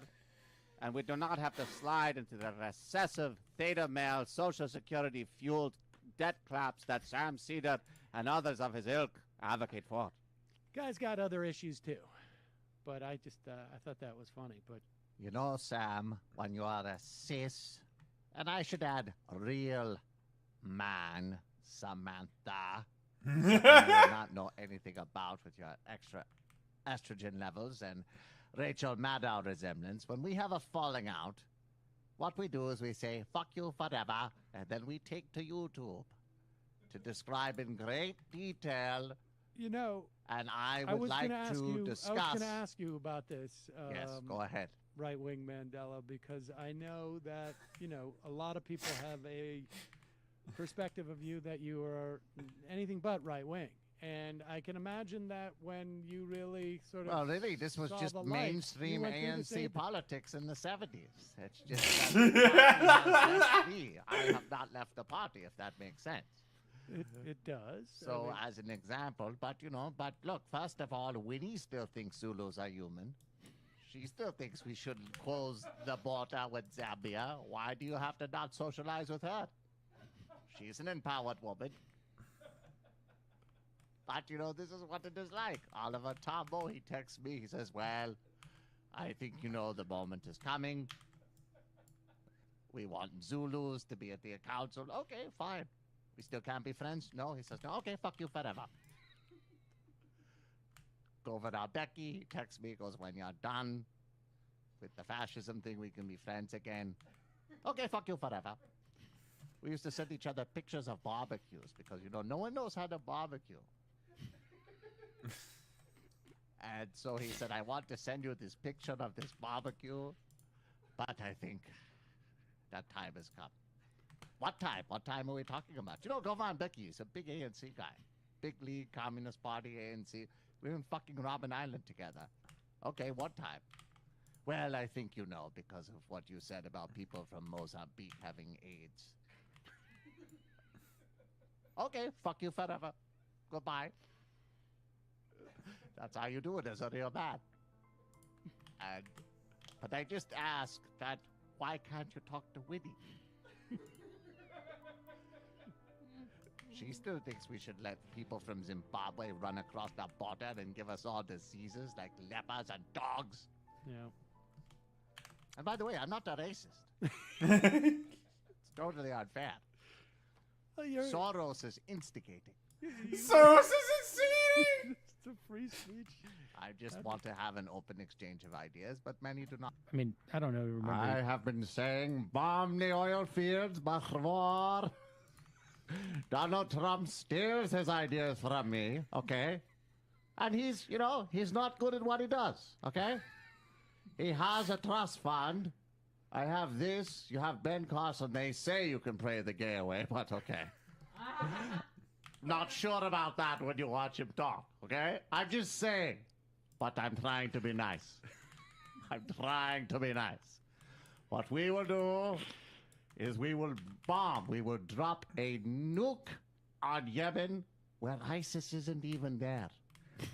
And we will say, oh my God, this guy is not kidding around. And then the oil companies will come in and there will be beautiful water parks for the children next to the pipelines. So I'm not saying this anything because I'm a nice guy. I don't need to be doing this. I dealt with Winnie for over 20 years. If I can deal with her, I think I can deal with the liberal press. For Pissy, Ken Ham, the creationist. I think they were involved in the Answers into Exodus. I think he's involved in the Creationist Museum. Got very, very touchy. As did, and I really do think this is a real guy. His name is Clutchy Mergitterson. That's a... As my good friend Clutchy McGetterson has said, you must teach the controversy. If you do not, the onslaught of socialist communism will continue unabated. It's not just you must teach the controversy. Carnival. You got to do that. Carnival Cruise Line's got to teach the controversy. What else are you there for? Well, Carnival cruise ships are well... Well, wait, isn't Ken Ham the, That's the dude with the, with this cardigan, right? That was Cardigan guy, right? Ken Ham? And he's, like, just very, very wholesome. It's like, oh, he's such a nice little guy. Yeah. Man, everything was so much simpler back then. Known homosexuals, and we've known this, and there is nothing gayer than evolution. JFK was a homo too. What man talks about the sea like that? I didn't realize I was in one of Sam Cedar's bathhouses. I thought I was listening to a presidential address. And now they're attempting to lure me at sea to give me measles from some Mexican kid. Good to know Carnival Cruises is atheist. She did say that dinosaurs are fake. And she's real for that one. In the ocean and throw discarded lobster carcasses back into the sea, I will not be taking one of their cruises. But if you want to take a cruise that supports America and ensures your financial future, go to PatriotCruises.com now. Patriot Cruises 1587. That's the way they do it now. They go 665 PatriotCruises.com. You will want to go to sea 30 years from now to save your country, yourself, and your family from President Obama's 30-year 2050 agenda. To book a seat on this boat, you can give $3,000 up front at a $500,000 value.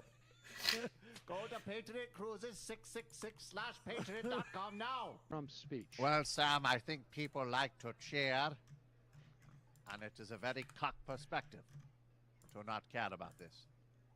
Are you saying that I'm sorry, right-wing Mandela, you're arguing that when ISIS sees Donald Trump being cheered, what are they saying to themselves? Wow, this guy's getting cheered. So first, you'll come out, you have Ivanka, who's a tremendous piece of ass. Okay, Donald is saying, this is mine. Melania is like a mistress. She's like a goma. She's a tremendous piece of ass. Does amazing work. It's terrific. Not as hot as Zanani, my daughter, but nonetheless, total 10. Then he gets cheered. ISIS will probably disassemble within about a week after inauguration. That's what we do. We do deals. It makes perfect sense. Right-wing Mandela is taking Keystone XL money to infiltrate your show with ads. Oh, shit. The Keystone XL pipeline will provide literally thousands of jobs while rewarding our strategic allies, including Canada, in a time when President Obama has gone on an epic apology tour, undermining our security and power. Better than rewarding the workers of America, our allies, in fighting terrorism and Russia than by approving the Keystone Pipeline. Let's do this promptly. It makes sense for America. It makes sense for our security. Let's sign this bill. Do it, President Obama. If you have any love for America. Let's sign this bill. God, it's so good. There's also a part 2, I think, but I don't think there's. I don't remember the ones on part 2. Wasn't as fucking memorable. Probably not as good, unfortunately. I forgot Trump made the dumbass promises in 2016, like how in 2024 he was there. I'll end this war in Ukraine on day 1. Yeah, I wonder how that's going for him.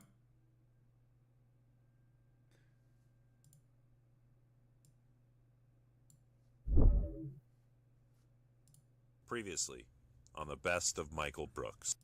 There was a caller yesterday who requested a supercut of my impressions, and this guy, this is actually now we're sending him tomahawks, and no, he went. Yeah, he went from that to saying we're gonna think about sending Ukraine tomahawks, and well, if there's an incursion by a Russian jet, yeah, you should shoot it down. He said that.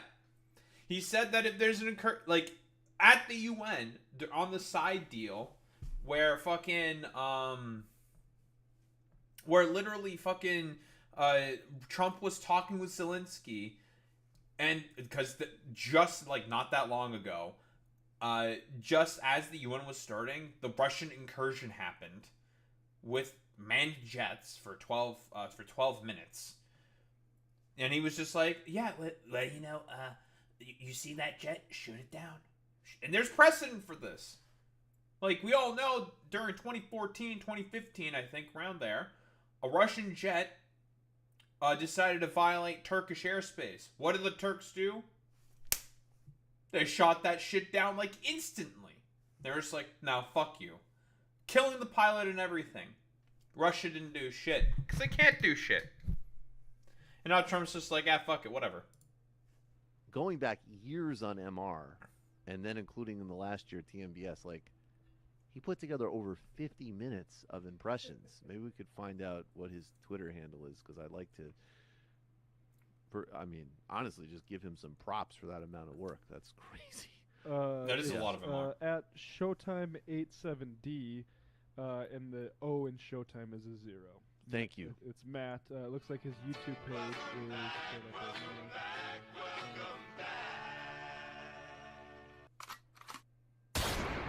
Jordan Peterson. We all should host Jordan Peterson and just take him through some like very basic deductive reasoning on everything. Like, oh yeah, I was wrong. Might be. Jordan B. Peterson. Yeah, might be. Hey, my bad. So really, if you mess, if if you say my somebody's bad. wrong, you realize you're not. I'm sorry, Michael. What I realized now is you put the law in front of me and I read it literally out loud. Yes, I was wrong. Might be. I'll just stick to writing self-help books. Even though he wasn't. Not only was he. Sounds like hocus pocus. Yeah, what a bunch of bullshit. Meanwhile, Clean your room. Yeah, why don't you clean your room, James Hillman? Oh, you were the head of the Young Institute? Oh. I'm not gonna lie, I'm getting like a little bit of Mickey Mouse from this.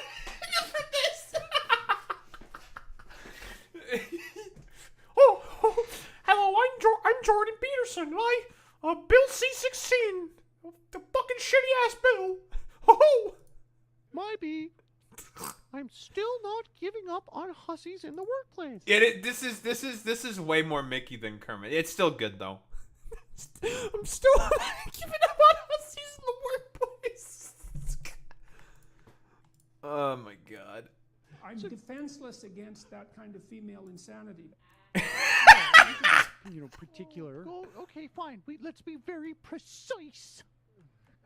Mark, conservatives choose way more Mickey than Kermit. I'll be honest, but it's still funny though. It doesn't matter. It's still funny. Staying in the home. Well, doesn't matter. Still funny. Jamie, then you just leave everything up to individual choice in the market, and that's not very good in terms of distributing pussy to pale farmers and men. I just think it's curious that there's no right-wingers in climate science. Yeah, it's odd to me that the only right-wingers in climate science are highly subsidized corporate shills. The problem is women aren't having sex with me. That's why I haven't got laid. Can't throw snowballs, then you get no blowjobs. Well, boys will be boys. Boys will be boys. That they used to take the club and knock the women over the head and then drag them away by the hair. That was just, they had a crush. Without having to do that anymore, Clovis Magnus can't get his dates You know what? with the club anymore. I don't know what he does in terms of therapy. But when it comes to talking about just so long as a professional ethics board doesn't this stuff oversee of it. cultural Marxism, it's very possible. Yeah, I would argue that bitches be trifling. And there's a lot of Bitches be trifling. Anthropology. I mean, Just Joe Rogan just, headshots. I would bitches be trifling. This is wild. And people had a lot of respect. He had some heat in the street, but he used real names. Trifling. He got shot. And then he came back with a lisp, and he said he was alright, and then he blew up. Yeah. So this is actually getting shot, and when I say shot, I mean, of course, getting terrorized by transgender students. He was about to say the slur, wasn't he? It would have been funny. Slap you happily? Also, he's. They would have said it's spends funny. A lot of time in his. It room. would have been funny. Get out of my room. Get out of my room. Get out of my special YouTube room where I communicate with enraged virgins.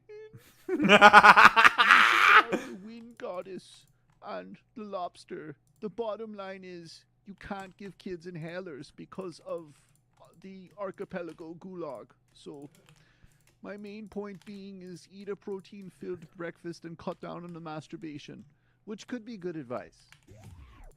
Maybe you should ponder upon the phrase arrogant racist prick, bucko. Along with how dare you, and along with clean your room. They may be hypocrites. They may have been feudal capitalists. They were still revolutionaries and founding fathers and men of action, goddammit. George Washington was like, that's why you don't lie about me chopping down the cherry tree. Now please like my Patreon page. That is true, Alex. This is like the thing with like what Michael Brooks is doing in terms of the impression is that like this is literally just Jordan Peterson. It's just like It's like corporate wants you to tell the difference between these images, and it's just like, oh, it's the same image. Guys, it turns out Jordan Peterson's a big fucking freak, guys. Who would have thought? If you're going to use a medium, you should learn to use it properly. Otherwise, you end up looking like a schizophrenic weirdo. Your self-help advice in a keto diet isn't exactly working, you histrionic freak. Take that back. Yeah, this is the exact same shit that I also do with like Jordan Peterson. Just like, cause he's like a fucking ostensibly just really weird fucking crybaby. He loves to cry all the time. It's like, why are you crying? Like, why are you the way that you are? Why are you so weird? Yeah, brush up I guess. Yeah. I'm gonna brush up on that. I guess that would be really funny. To do Not the torturing. I guess you were right. Dragons do represent the penis. My bee. No, I do think that Jordan Peterson on some level would love if one day he woke up and he was just like, I've got an appointment on YouTube at 9. And then I've got an interview with a Nazi TV station later where I'll talk about how women stopped baking cookies, boys became gay, and then I'm gonna count my 80 grand Patreon receipts, and then Sam Harris and I have a debate about truth claims. Raincourt was on one wall writing about why fossil fuels actually help fauna grow, and I was on the other wall writing about why the trannies were coming for me. I gotcha. Oh my god, I can't. Well, Michael Brooks said slurs. Whoa, he's based. Oh my god, he's so funny. There's a robot study. Oh, good. You're getting more based by the day. He is becoming more based by the day. That's true, Boy Meets Mini. Oh, look at these ants. Look at these ants. Take that. Citing the first paragraph of an ant study I didn't finish to own the libs. I kind of wanted to talk about Jordan Peterson for just a second. Sure. Yeah, you came to the right storefront. We got our Jordan Peterson shingle hangout up front. Oh, Jordan Pinker. Maybe we get married. Yeah, Jordan Pinker. Yeah, maybe there's a mix. I don't know. You tell me. So first of all, I'm assuming from how you're talking that you're not a resentful virgin, so you're probably not a fan of mine for calling this show. Also, I don't know what you're gonna say, but I didn't say that. Yeah, I didn't say that. Whatever I just said, I didn't say. And if you quote back to me what I said, that's a misrepresentation of what I did or didn't say. We should take this seriously. Where did that statistic come from? The Washington Post. All right, well, you know what? I just can't. I'm powerless in the face of that kind of female insanity. Is that in Zoolander? Trump? We get reports from Crimea regularly. We've got a guy in the office there. Yeah. We need these back reports. We read those emails. You know, there's a. We read those emails, guys. Yeah, guys, we possibility is we Putin read all just that. goes like, what is the name of that guy? The mole that you have in my cabinet. Oh, Igor. Right, yeah, Igor. They keep showing you. Igor. It's like one of those- Oh, right. Oh, you didn't know his name? Oh, you didn't know about Igor? How could you not know about that? level. By the way, It's fine. I looked at him. Imagine not knowing I about looked at him. Igor. There's no question that's your son. That's very kind of you. All right, Mr. President, thank you very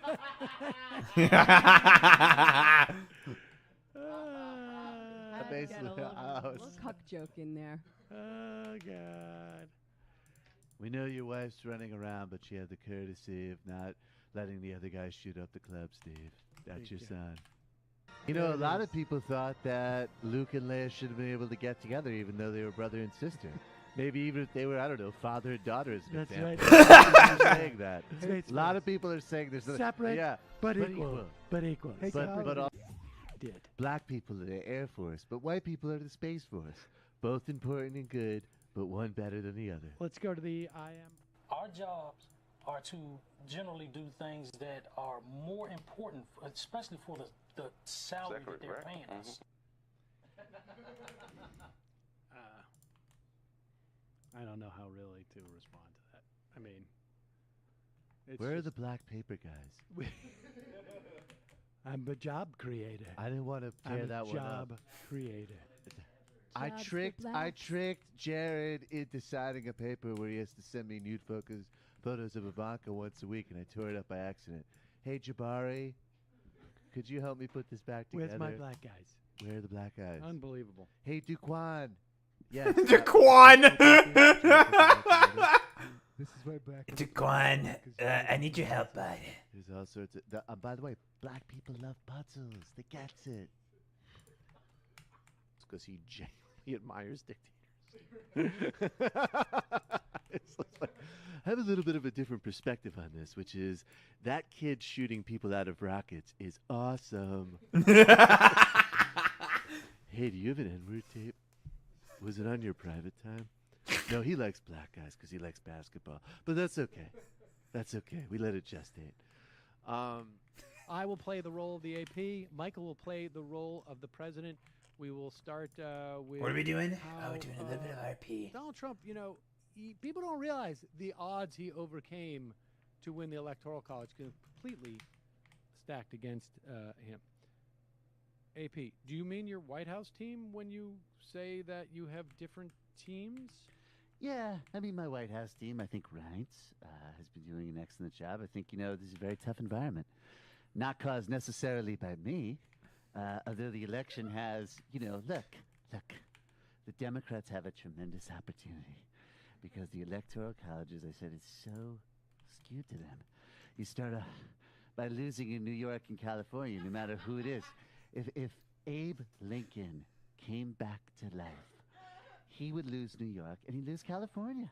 It's just true, an he would. illustration. There's nothing you could do. 100%. You're losing the biggest states where you start. You lose to all play of them. The Electoral College is He'd get so his ass skewed in beat, favor of folks. Democrats that Let me it's tell you. very hard. I mean, look, Obama's number in the Electoral College, his number in the win were, but the Electoral College numbers are massive. You lose New York, you lose Illinois. Illinois is impossible to win. And look at, so now you lose New York, Illinois, no matter what you do in California, right? And you say, man, now I have to win Florida, I have to win Ohio, and I have to win in North Carolina. You have to win all these states. And then I won Wisconsin and Michigan, all these other places. But you remember, there's no way there. There's no way to 270. Right. Thank you for allowing me to come from Laredo.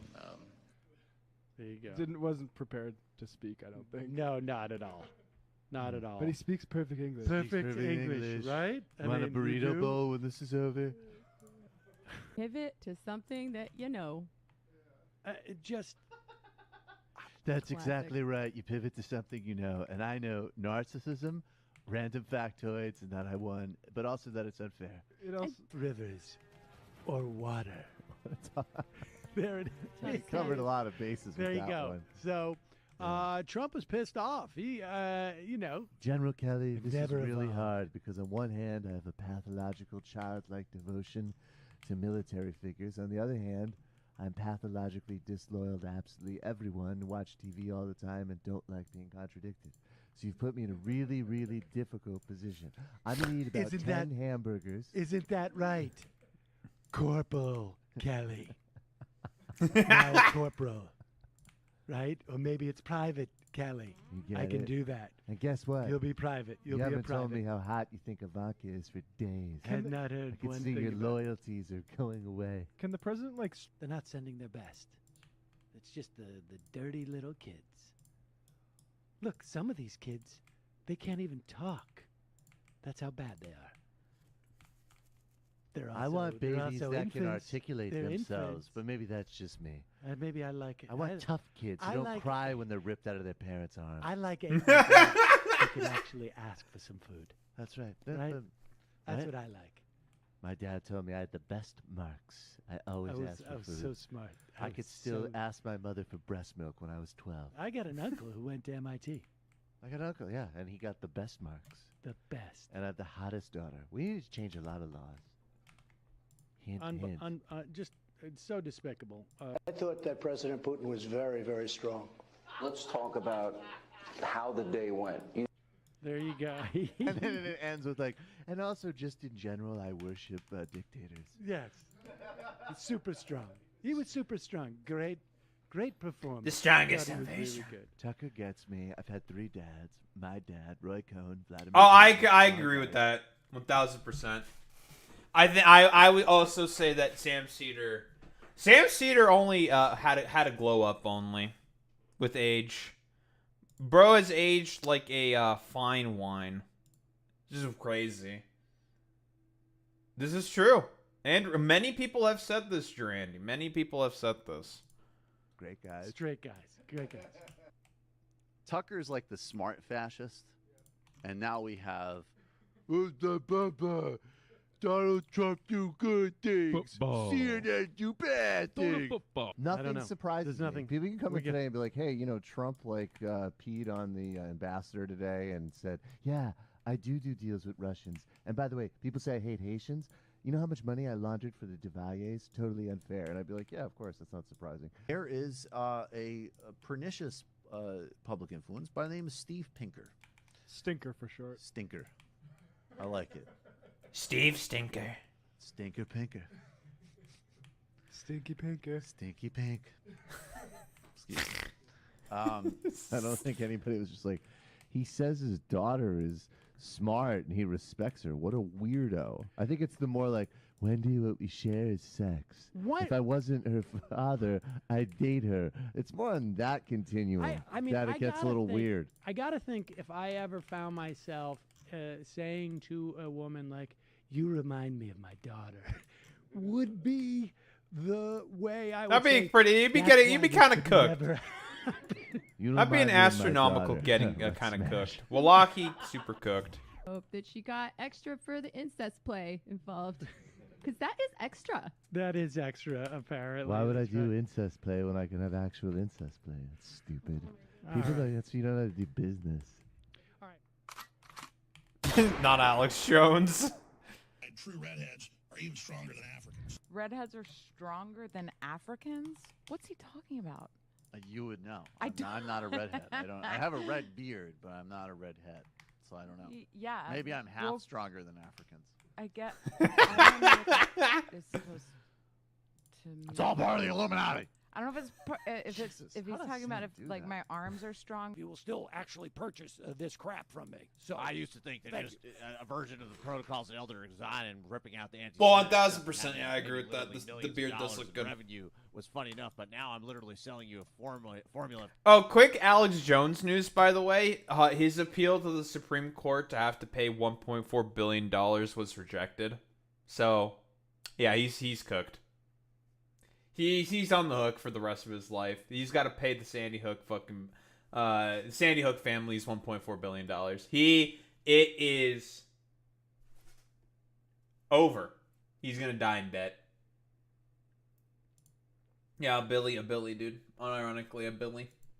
Ketamine, illegal Chinese herbs, and a little bit of mashed up aspirin pills, and you were actually going to buy this. It's sort of one of the most amazing human experiments in human history, literally. He's got to add too. Also, buy gold. I just don't want to be the type of person that draws tenuous connections and extrapolates completely irrational and unfair conclusions out of them. Not on my show. I would never do that. Never do that. Demonizing the president trying to save the economy. Right, because he has no answers. He has no answer for the violence. He has no leadership. While how many people are shot every weekend in Chicago? 30 to. Oh, this is why Hillary lost. This is why the Democrats keep losing. By the way, do we not have that clip? Because there's a press conference. Could you shut up? Oh, it's ready. Okay, well, let's go ahead and play that clip. Yeah, shut your fucking mouth. No one cares about you. Let's just go to the clip. Shut the fuck up. Eat a dick. No one likes you. And then after he's like, yeah, okay, great, that was brilliant. I think we have that clip ready that you just fucked up. It actually was ready about a minute ago. He doesn't even say that. He doesn't. Shut the hell up. All right, we do a clip. God damn it. I may be a crazy lunatic, but I am still a goddamn businessman.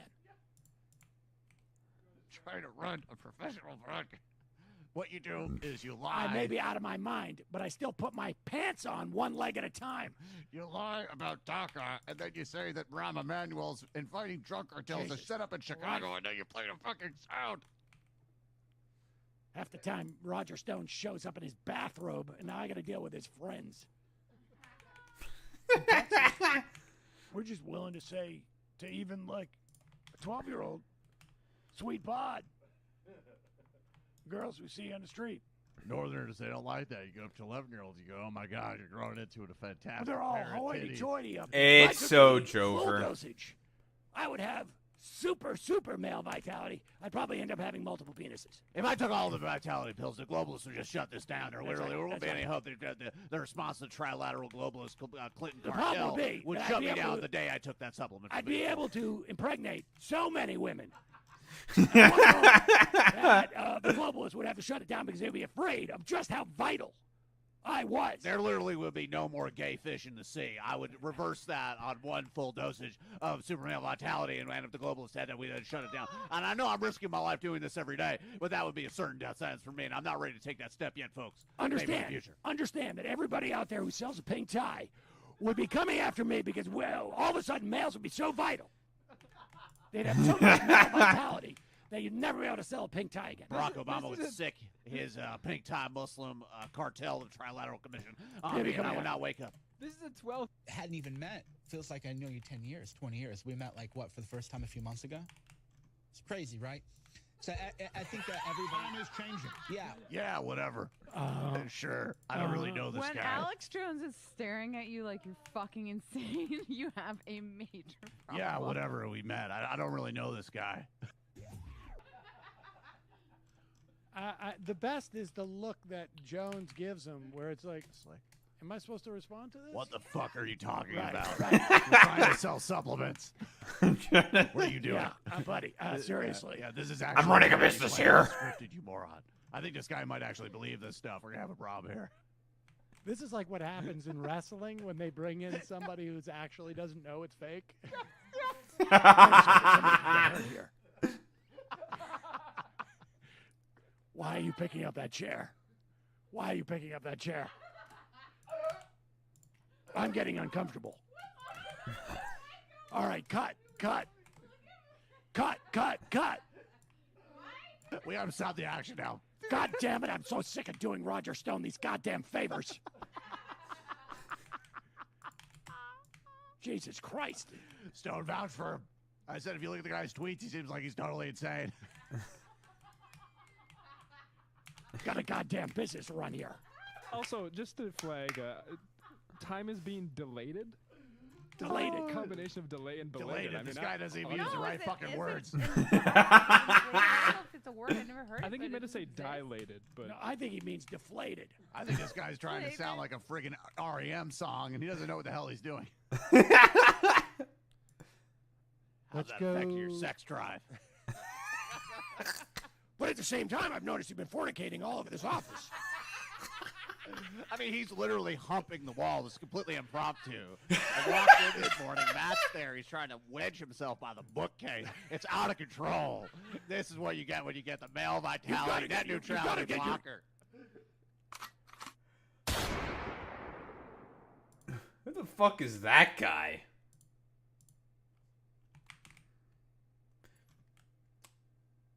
Is REM really that bad?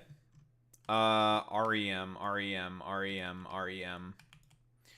I have no idea who the fuck that is. Mike Cernovich? Cernovich. Oh, it's Cernovich? Okay, Mike, however you pronounce that.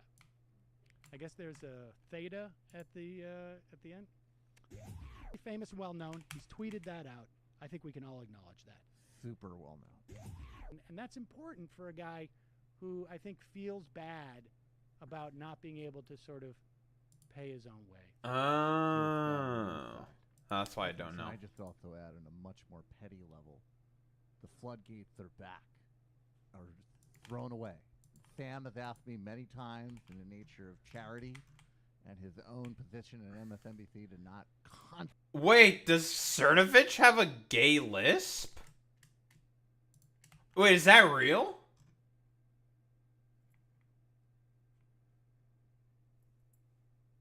What? I had no idea that Cernovich had a lisp. Oh my god, that's so much more funny. Wait, that's like way more funny that he has a fucking like a gay little lisp. That's so much more funny. Used to call him Thurnovich. That's good. That's good. Yeah, that's good. Instantly do this impression. Now it's gonna happen endlessly. Okay, we had this just in. Mike Thurnovich tweets, I'm thrilled MSNBC has made the decision that people shouldn't be fired over satirical tweets.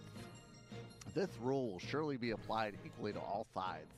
And if it's not, we will bring back tweets. Yeah, so Mike Cernovich, I think he went on like a fucking attempted cancellation campaign, I think, of Sam. I think. Like, and like ostensibly speaking, like Mike Cernovich is a fucking freak. He's a fucking weirdo. Sam Theater's tweet every time the media goes after someone else for a tweet. Well, let me be. If you are thrilled, then let us share in a moment of camaraderie. You and I are both thrilled. I've seen claims that he defended actually I think it was a rapist or a sexual assaulter. So Cernovich would. I think that's where he got his tips. Okay. I'm not 100% sure about that, but Your Honor, Yeah, I so- defy you.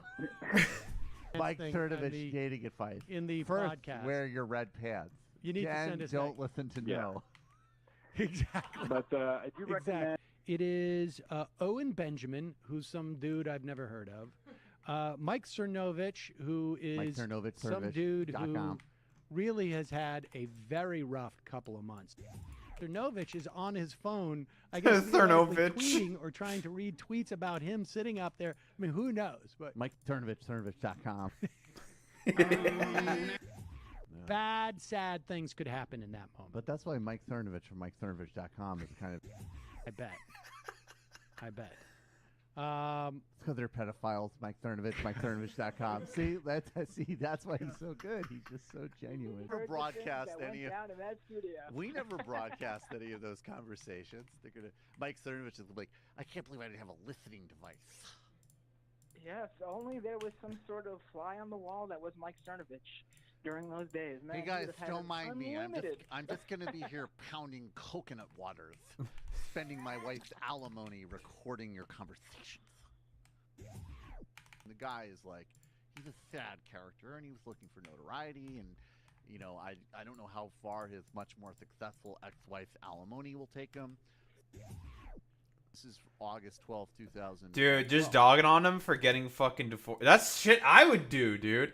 That's why I love this man, Michael Brooks.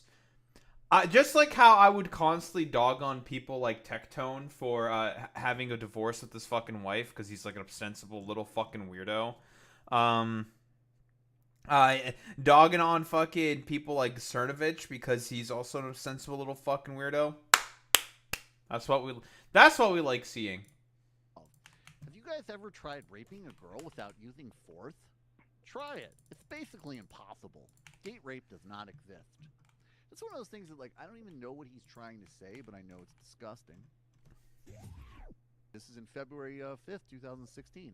Not being a slut is the only proven way to avoid AIDS. If you love black women, slut shame them. Okay. And then one more. This was after the Dallas shooting. The alt-right hasn't killed anyone, but hashtag Black Lives Matter regularly slaughters the innocent. Know the real threat. Think. Hashtag Dallas. Cernovich. Suffering, suck it out. Tournament. I'm to plead down to the misdemeanor from Rape League, and we are incredibly upset about Roman Polygon. Okay. Shall proceed. We shall bow down to you, and you shall be our leader. Donald Trump is my family. He's my father. I know about the guerrilla mindset. Journalist. Mm-hmm. Stay-at-home layabout. Receiver of alimony. Wow. It's counterintuitive. It's conventional. Counter-conventional. Countertop. I know a lot about law, like marrying a much more successful wife, getting her money. I knew a lot about family law. Family law. Divorce law. Family law. You pass the bar, I get your money. It's the law.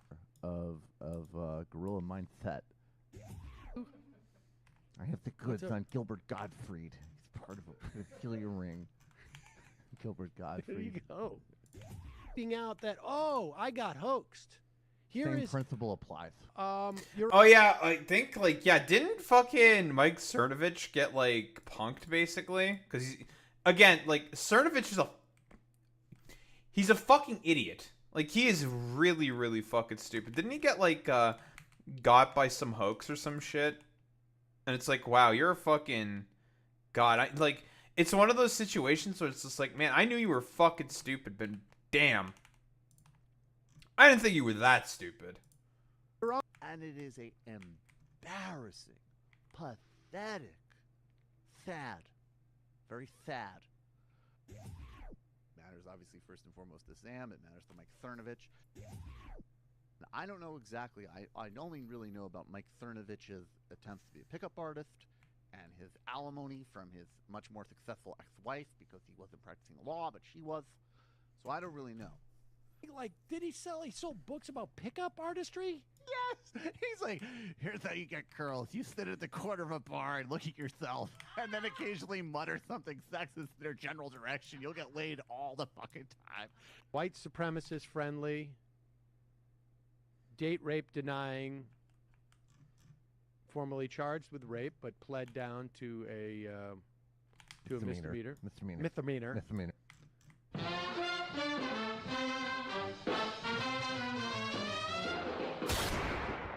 The fuck is that? What's the? Can you do a Gore? Al Gore. Oh, that's Gorka again. You can all go fuck yourself. You can I'm all- making stupid money. I'm making a lot of money, and I've, just accidentally sold Current. I sold Current to the Kuwaitis, but that money gets refunneled into going to Martha's Vineyard and hanging out with hot Hollywood wives to talk about the climate crisis. So hashtag winning. I think Nantucket. I wonder where prefer Al Gore goes. Nantucket I to don't think he's Martha's ever been to Vineyard. I don't feel like he's a vineyard guy. Like You don't feel like Clinton. I'm a vineyard? What the fuck do you know about vineyard guys? I know. You I couldn't was a even get kid a all the current time. show. Keith Oberman got one. I hosted. And the Young Turks got. You were a sub. You didn't even have your own I was show. actually on one night when the lights went out. Yeah, well, I bet they're not going I was out anymore. hosting for Olbermann, and it got mentioned in his lawsuit, but it didn't. It wasn't. It Did was. you have a Jew panic attack? Because I you thought the lights were going out, and you're thought- like, "Oh my God, I'm having a heart attack because I'm a Jew." I was just at a Bilderberg group meeting, and the Queen of England and the Pope and I had just finished eating a young boy that we had roasted on a fire pit together. And I was saying, this is great, but there's something missing. I just feel like we're sort of playing around the edges. Like we run everything, but people don't really know it. They don't really feel it in their guts. So I think what we need to do is we need to sort of ride this wave, take it to the next level. I mean, I do want to nuke Charleston. That's not a joke, man. Basic human courtesy. Oh my No, but God. of course, I'm sure if it was with Michelle and Malia, you'd be like, get out, get away. Yeah, right. Get away, bitch. Get away from me.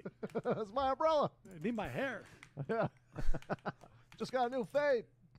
This is my nephew Jamal. He's going to take care of Mexico, the Middle East, China, and get a bunch of interest-free loans from foreign governments. Yep. Also, I wanted to be my chief of staff, but Tom Hartman talked me out of it. And Total bummer. Malia, she's going to be going As around. soon as Malia turns 16, we're going to be putting her in charge of the Asia pivot.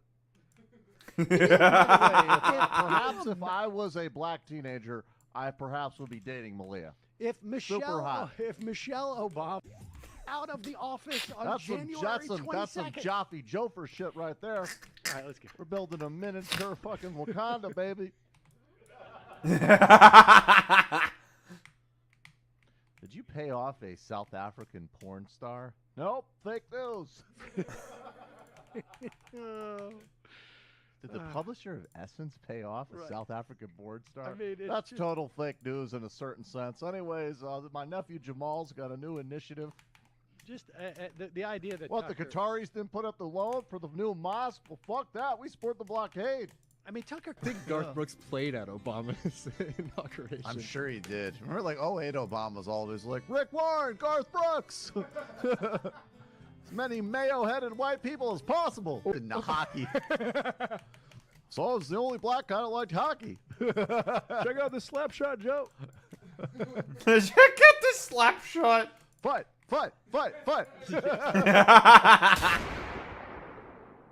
Also, I like to work on my Tucker impression. Like, is that sexist? I can't say that anymore.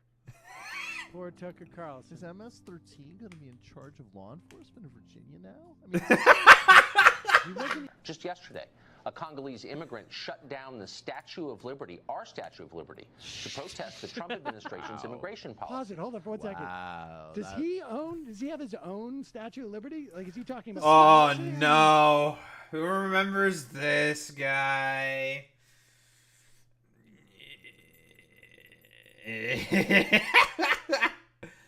I'm blanking on his fucking name. Chapo, pedo, allegedly. Basically has disappeared off of the face of the earth. What's his fucking name? Boy Meets Minnie, what's his fucking name? Virgil Texas. Yeah. Holy shit. Yeah, I've also, like, he's like fucking gone, dude. No, to this day, nobody like, if you ever ask Brianna Joy Gray whatever happened to Virgil Texas, you're gonna get blocked in the spot. It's so fucking goofy. Yeah, never ask Brianna Joy Gray what happened to Virgil Texas. yeah. Congolese love our statue. Congolese took our statue, Mom. Yeah. Because they don't have the ability to cut them off. You just can't have reasoned Oh, but discourse. You're an They don't have idiot. the ability to cut their. How would you do it? How would you even do it? Tucker Can't even Carlson. talk to you. I can't even talk. Okay. Can Say I that please we, have say a? that we Can I wanted to please have a murder- game plan? Calling from a sick.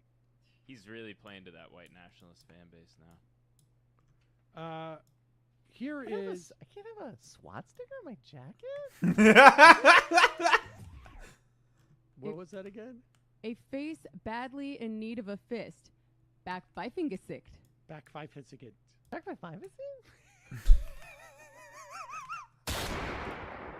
Uh-oh, Sam Cedar. Hey girl, swipe right. Will you be my date to the DSA semi-formal? It's 8 p.m. tonight at First Hill Books. Desperately looking for a date. You can hear me. Can I get a hello? Hello. Hi. Nice. PJ. All right. Republicans focus on cultural issues when they're in power. And that's a zero-sum game. It's about status, do you I know see? Look. There's no And doubt about that. I got no. Look, everybody. Talking Botox. Yeah. And it's just like, look. Here's the thing.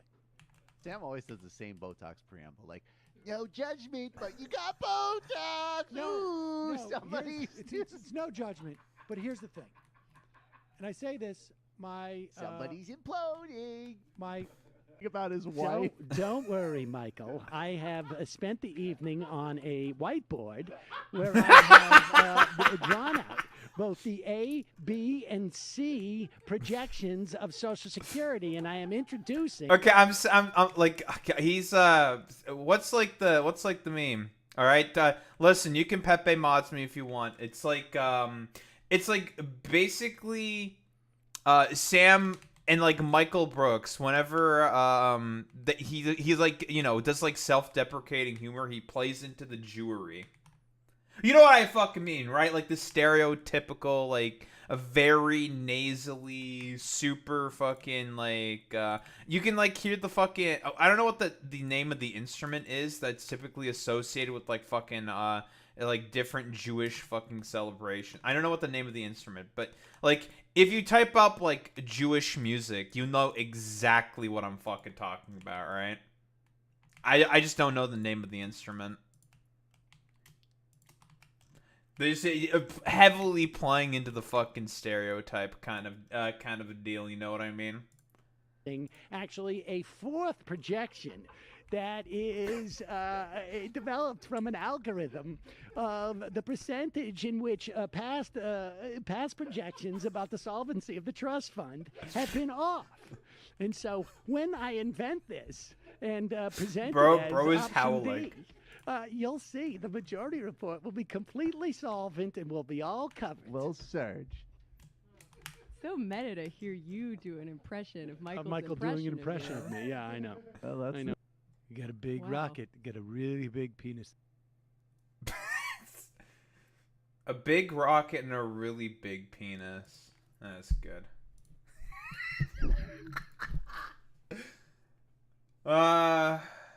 What once was, dude. It's just insane, right?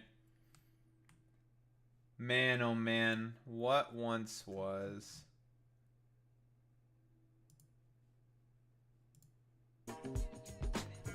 Why'd I click the pause button there? What the hell did I do?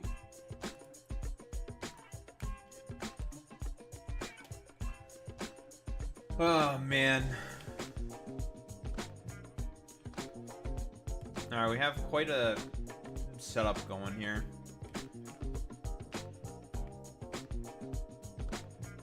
Man, if only I could use power, but I can't.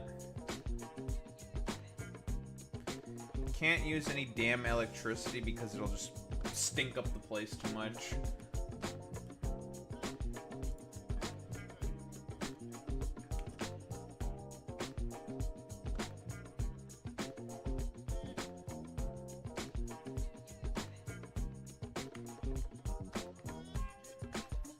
Or rather, I can't use electricity for now. But eventually I'll just bring in something that makes some electricity, and then once they're all good to go,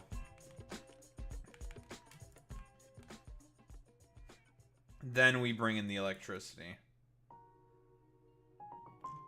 And then we murder people. Obviously, there will be murder involved.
Okay, so that's gonna be the fuel for the diesel agricultural towers. Then we need to bring in the seeds. This is for the seeds. Then we need to bring out the products, aka the wood and the other shit.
wood platform.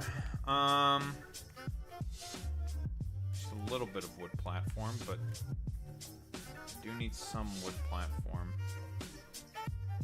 Pieces? That's not that much.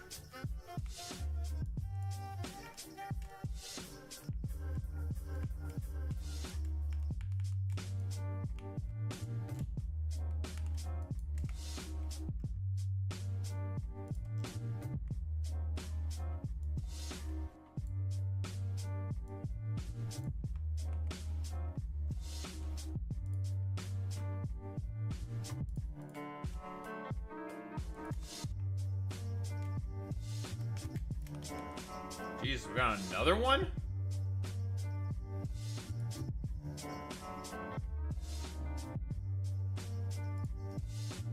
Christ. 2 in 1 stream. That doesn't happen often.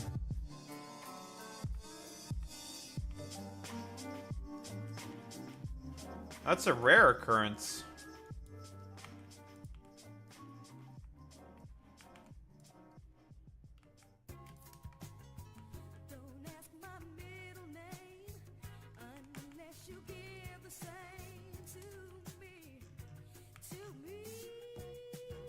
Not the middle name.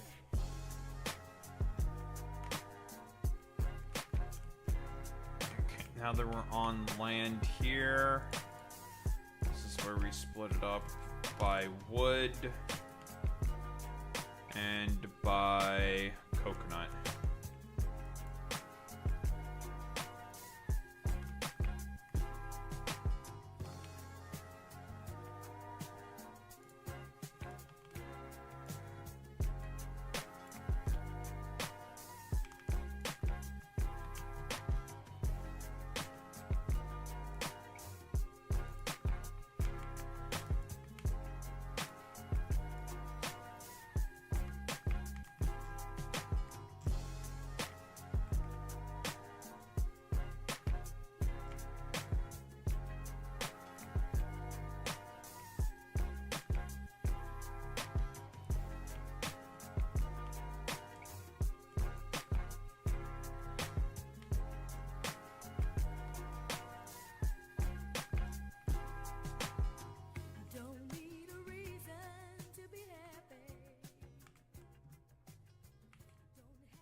Okay.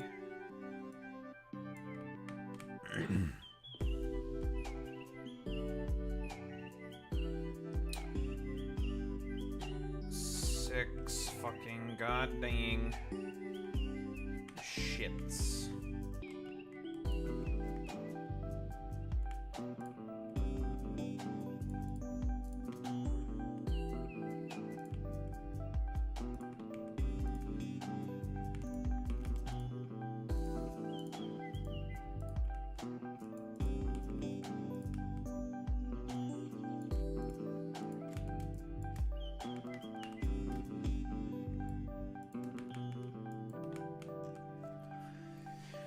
Okay,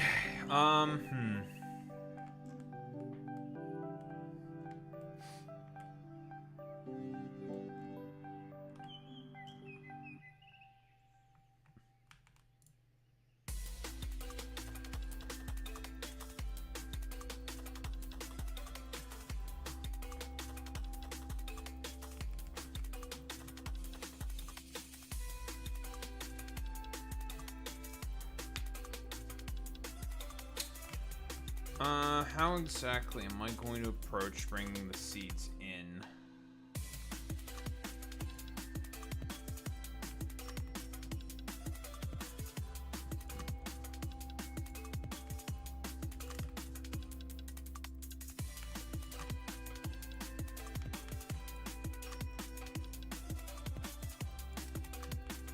That should work.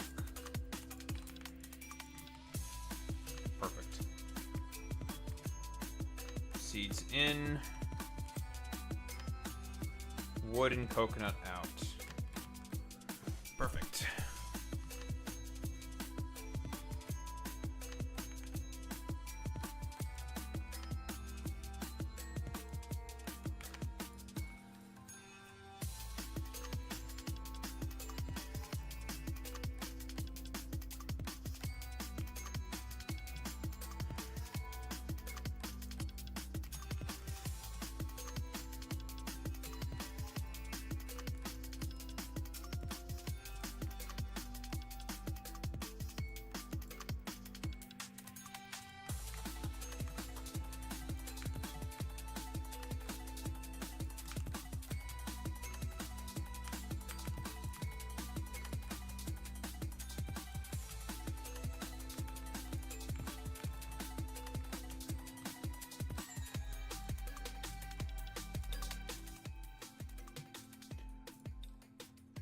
Ay, ay, ay.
Okay, so it's coconuts in. Yes, it'll probably be better. The problem is starting it up is going to be a bit of an issue. We just need to make a bunch of coconut meat to kick up the process, and then we can start to get her going.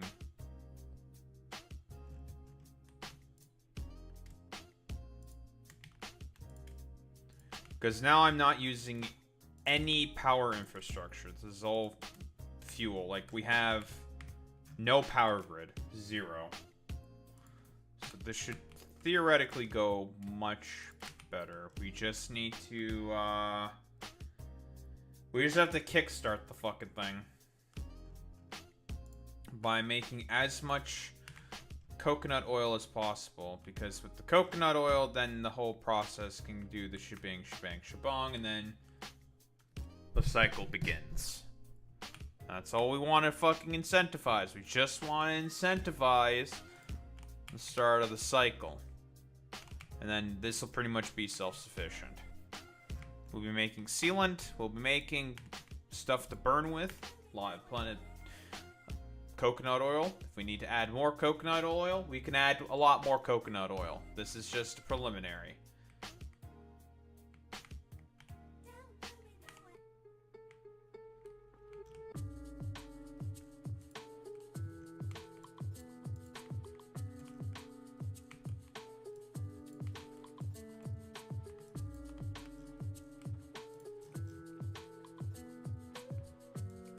We need as many coconut as possible. I'm gonna go with 200 coconut. Coco.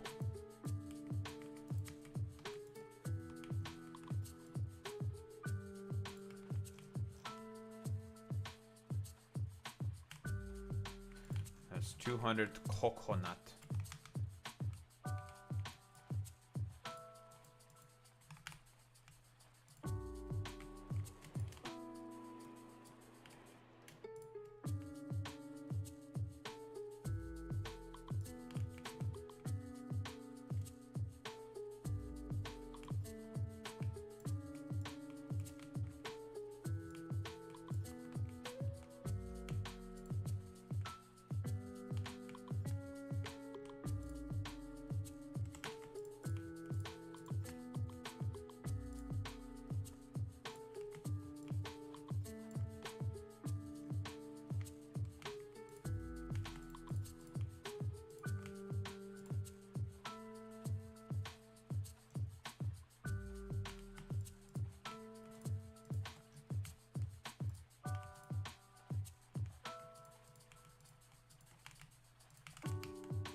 These things don't need their inserters for the time being.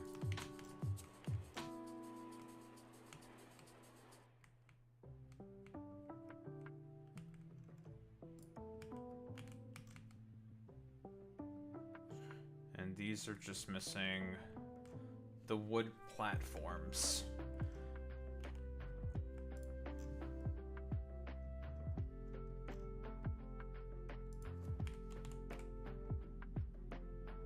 Just need some sealant, and we'll get some of that soon enough.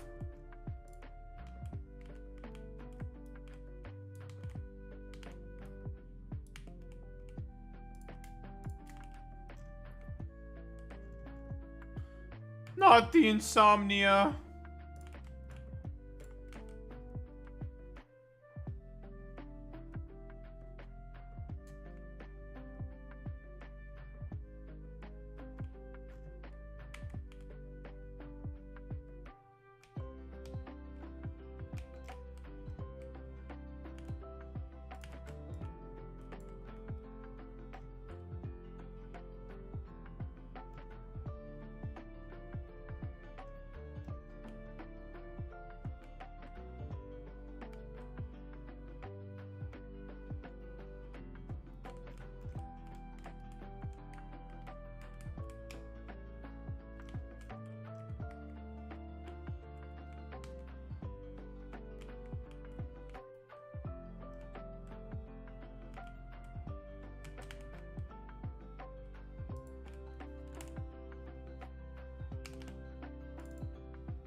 Damn, I need one more.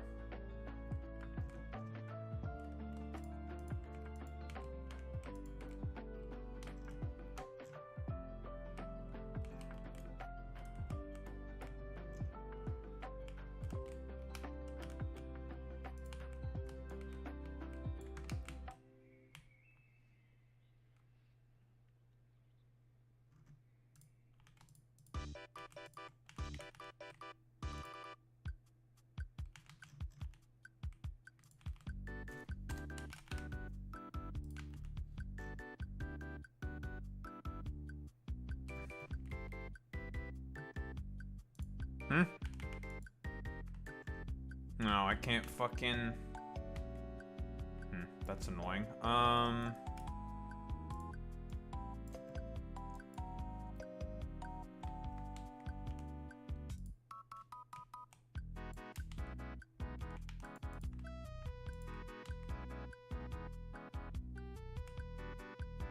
Son of a bitch. Need more sealant.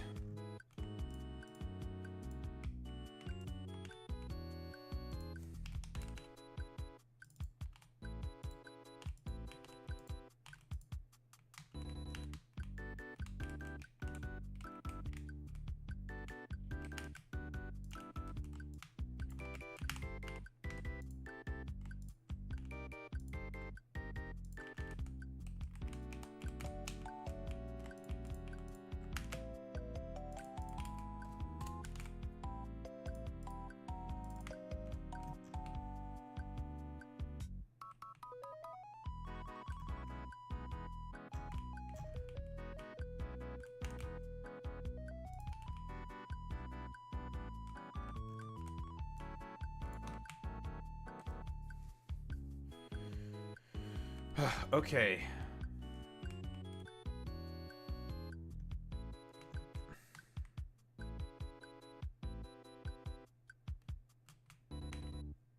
I didn't deal with the seeds.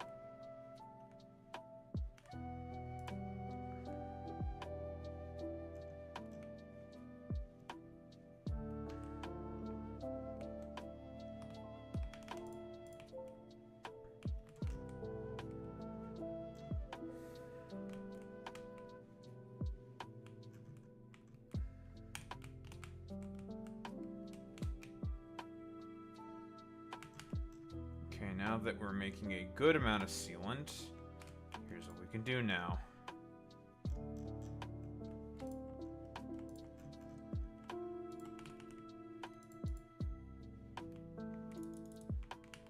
More of these fucking inserters.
cool.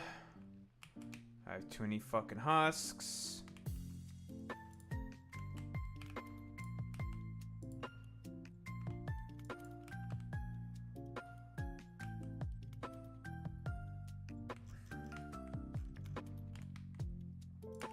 Okay, the only problem that we have now is way too many fucking goddamn coconut husks, but that is always a problem.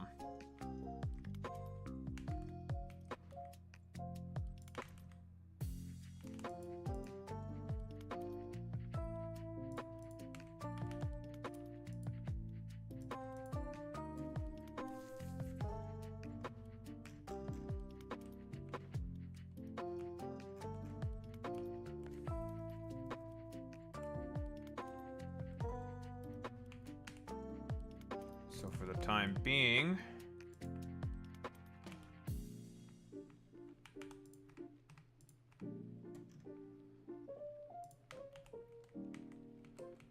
give me some of this damn coconut meat. I'll manually fix this problem.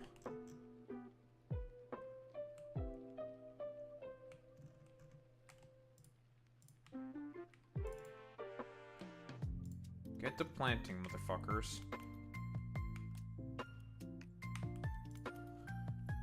Need to use coconut oil for now for the main source of fucking fuel up until we get a better source of fuel, that being ethanol. But for now,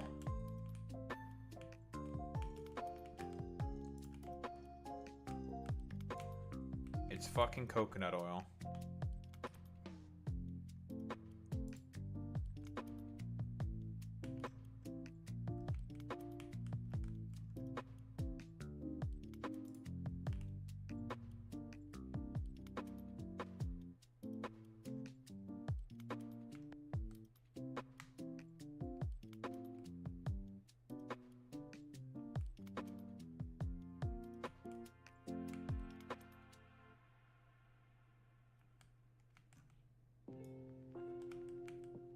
Take these shitters off here.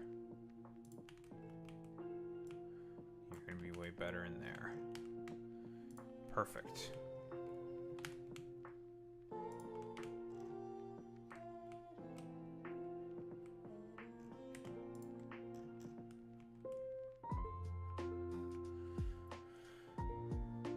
Oh, okay, cool.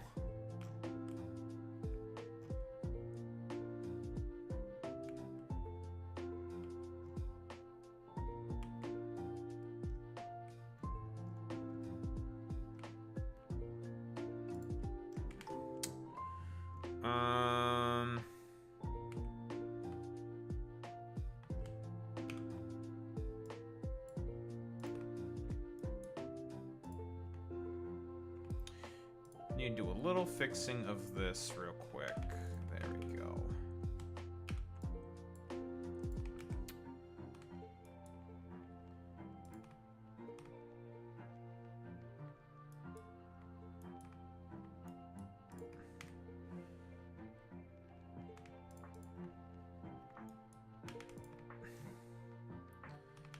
Because these are not self-feeding themselves. They need to self-feed themselves to work.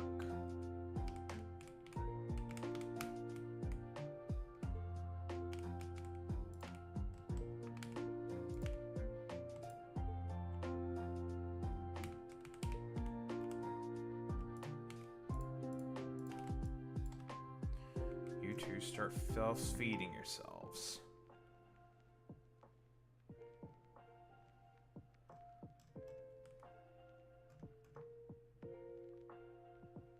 If you're able to start self-feeding yourselves, you can feed the rest.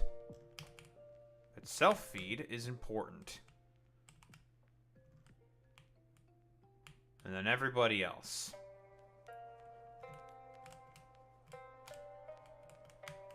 And we need to get rid of all the fucking extra seeds that I accidentally forgot to filter out. Feed them back in.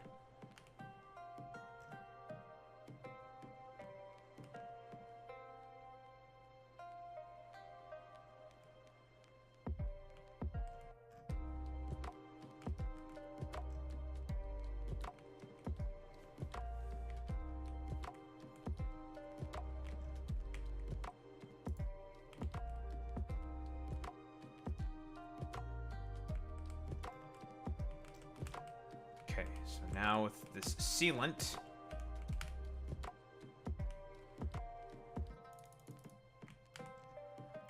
more inserters.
Seats are going back in.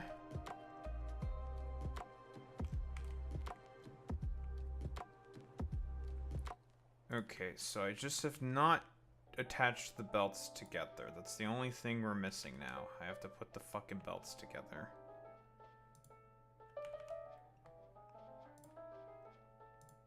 Of course.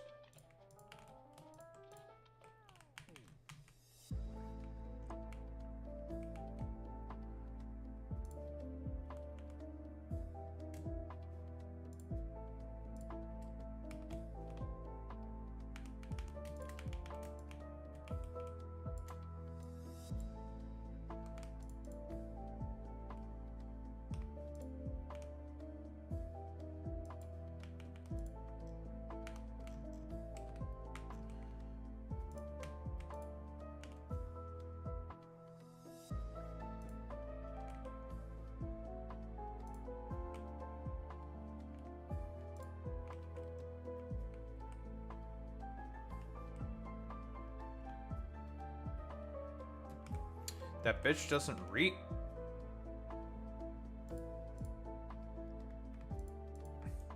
Okay, puto.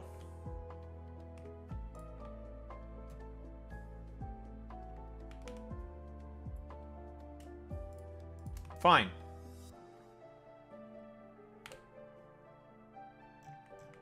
Fuck you, bitch. Get automated, dumbass.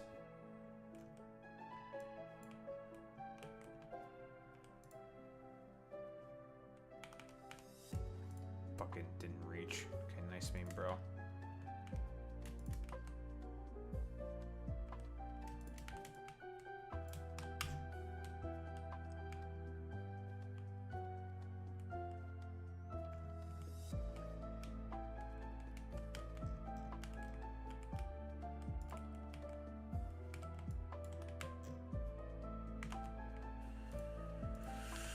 Okay.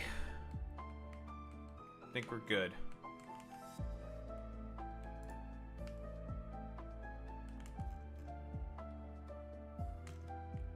Yeah, we're good. All we have to do now is to just make sure that products are getting constantly consumed. That's all that is left, and then this is self-sustaining. Because the thing with this, unlike Gleba, is that there are non-perishable items. And the reason why it's a little more annoying on this planet in particular to do all the shenanigans and loops that I have going on here a lot of stuff specifically with Pelagos is non-perishable.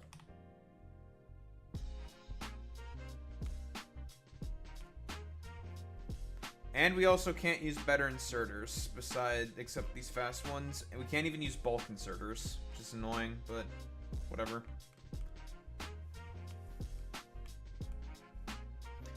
Eventually I would prefer to use,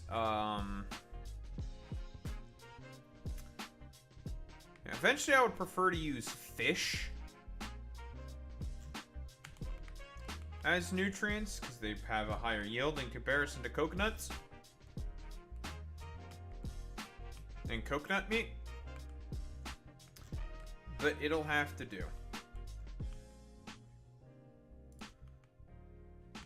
So for the time being, all we're doing is burning away all the fucking coconut husks. We have a bunch of sealant. So we can start to make machines with them. So we're gonna stick it into this chest probably for the time being. I guess another annoying thing about all these diesel fucking inserters, you have to have pipes everywhere. And that is another annoying problem.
About to say, we're just waiting for shit to grow.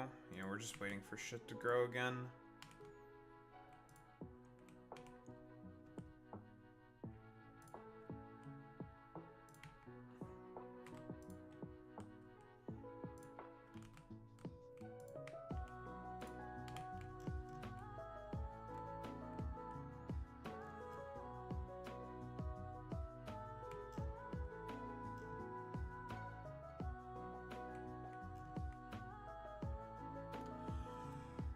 If only I had a way to accelerate growth, that would be nice, but I can't. I don't think there's any way to accelerate growth of these damned plant-based products.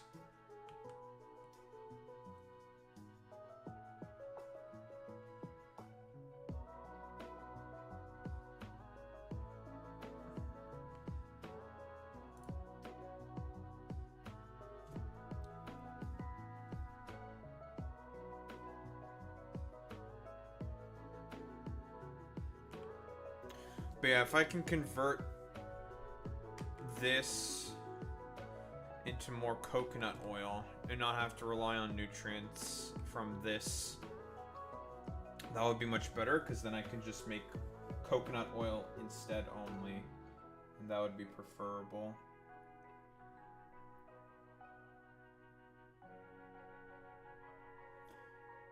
But setting up fish breeding is a bit of a pain in the ass.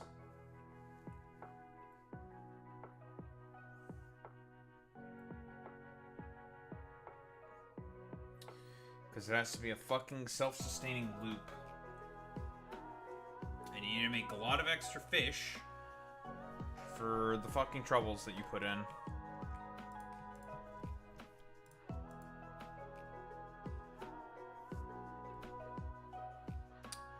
Which is why I do have the ability to use this recipe.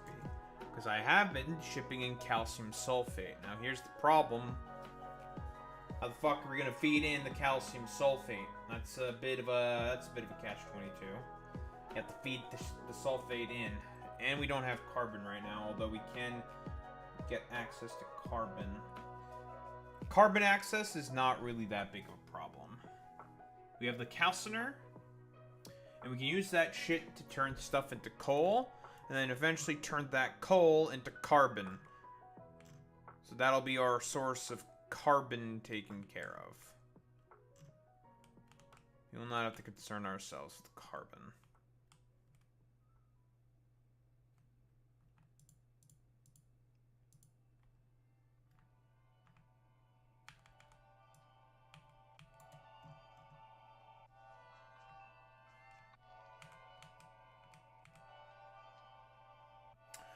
And yeah, I have a lot of wood as well, I know.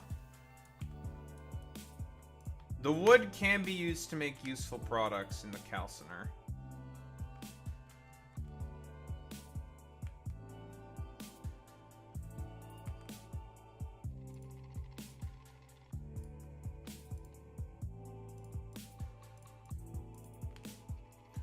For now, I just want this cycle to keep going.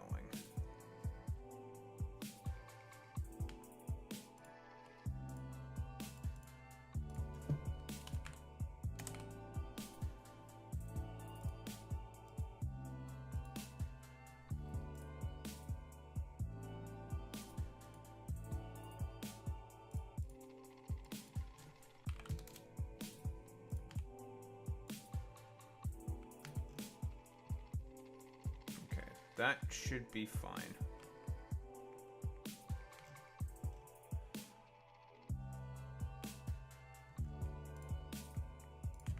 Got plenty of coconuts. We can process a lot of coconuts. I think this is okay for now. In terms of our factorio, we have more or less what we got to last time. I mean, we also had smelting and iron smelting and shit like that, but now we don't have that. Although honestly, all it takes is we can just make a bunch of diesel miners, diesel electric miners, and then shabing, shabang, shabong, we got our fucking mom. I don't know, it rhymed, so it sounded good in my head. But that'll take care of that for now.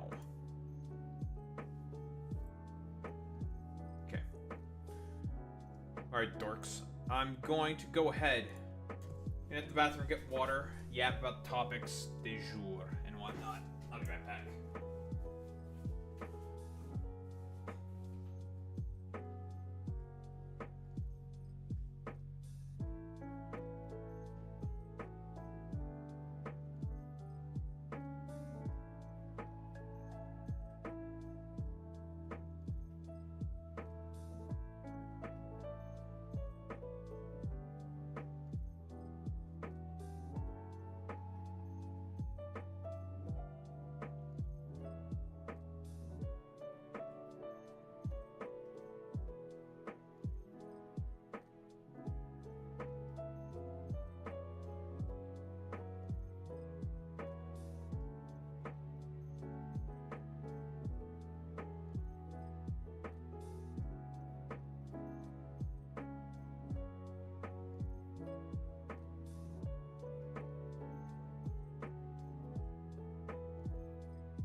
Penis.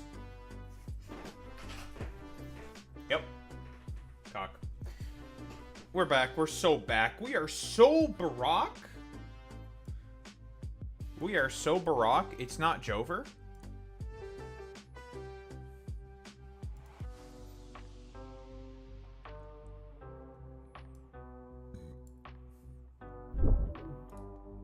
Will the New York Times be gay? Oh my god, the New York Times isn't being gay. Yes! Thank you, New York Times. Appreciate that, bud. Stop trying to fucking incentivize anything in YouTube chat, Boy Meets Mini. Fuck YouTube chat. Those fucking bastards.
Can we ban Alex Roivos? No crime report, and he's doing fucking bot LARP shit.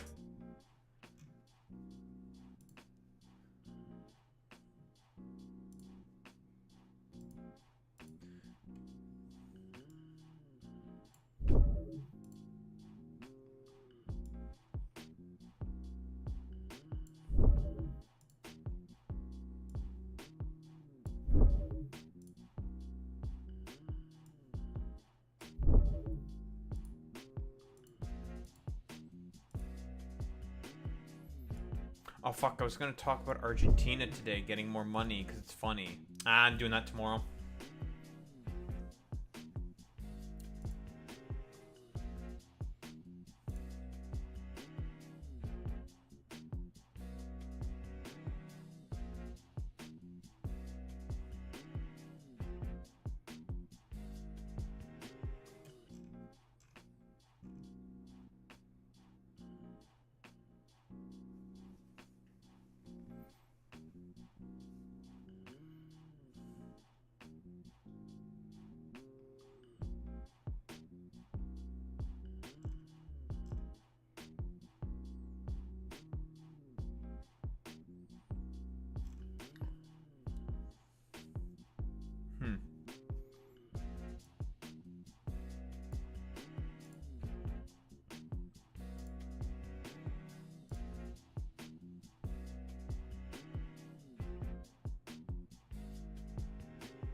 This fucking puta. Yeah, let's do the puta as well. Puta. Is that the third one? Go away, shoo. Why are they like buzzing around me like flies? What's going on?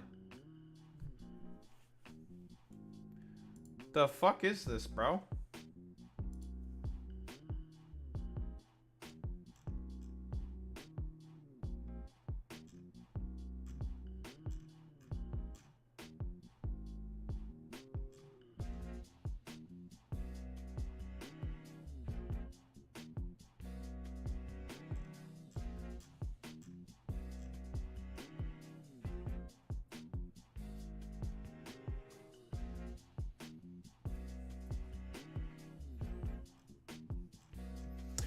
Well, Boy Meets Mini, we're bot ice now. We are going to deport all of the bots.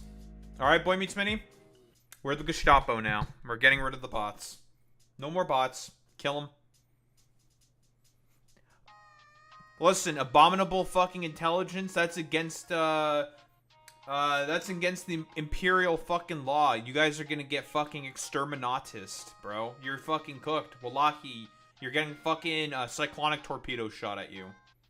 You're getting virus bombed. Well, that's not gonna do anything. Fuck it. It doesn't matter. Who cares if... The Imperium doesn't give a fuck. They'll just virus bomb you anyways. Whatever. We're shooting it with cyclonic torpedoes. You're fucking cooked. We're gonna crack the crust of whatever planet you're living on, you son of a bitch. Which is this one! You're dead!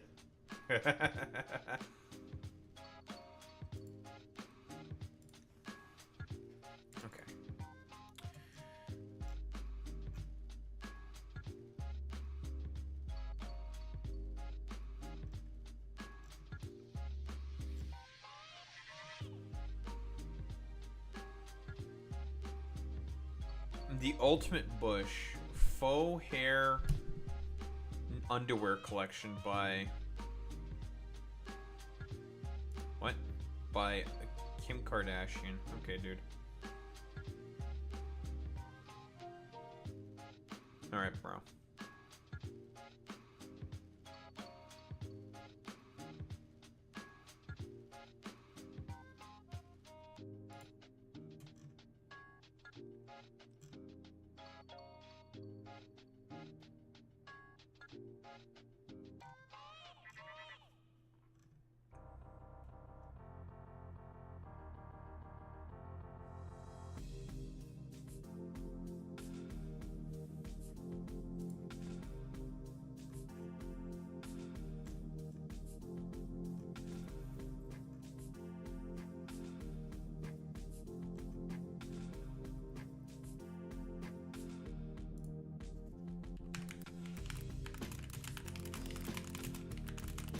Hold on, I need to shit on Asmongold real quick.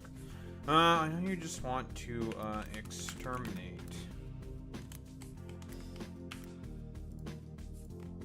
Exterminate.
Alright. Very cool.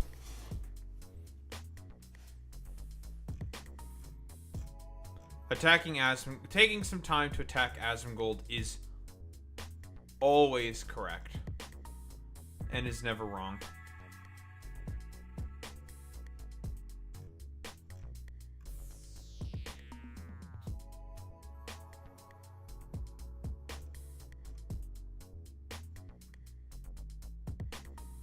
True, and yeah, that's pretty true. That's true, and yeah, that's true. That's true. That's true. That's pretty true. That's pretty true. Yeah, I mean, it's pretty true.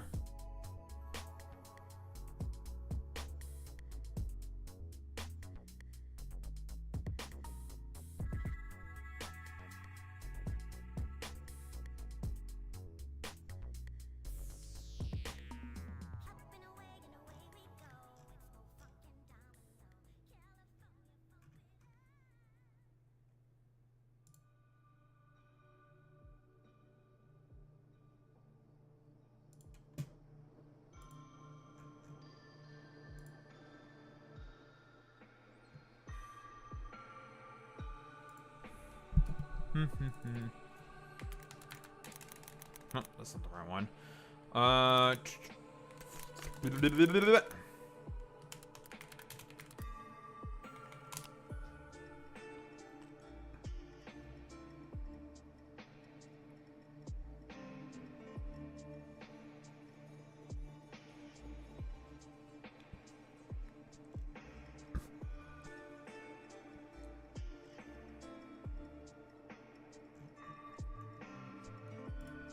I wonder if Fox put up the full interview with Mr. Zohran Mamdani. Or did they just put it out in parts?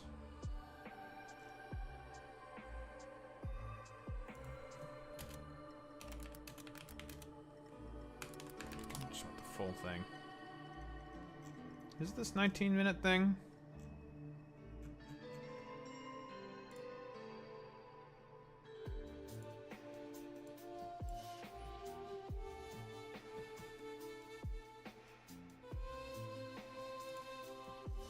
Conversation. We'll be watching the debate really closely tomorrow night and the whole race as we. Hey, Sean Hannity here.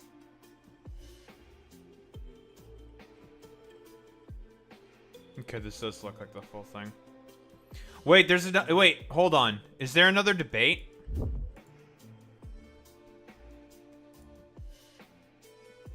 Is there another general debate? When is that?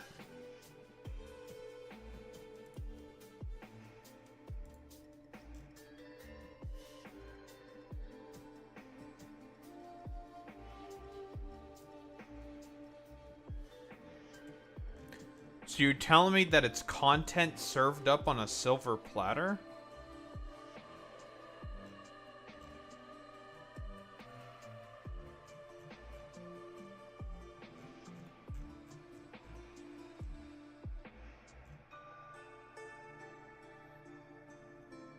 The biggest cover-up in Twitch history from Tectone.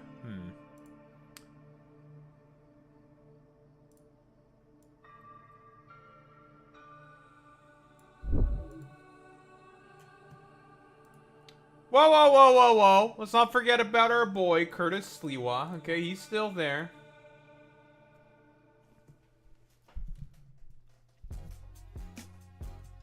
Let's not forget about Curtis Sliwa. He's still there.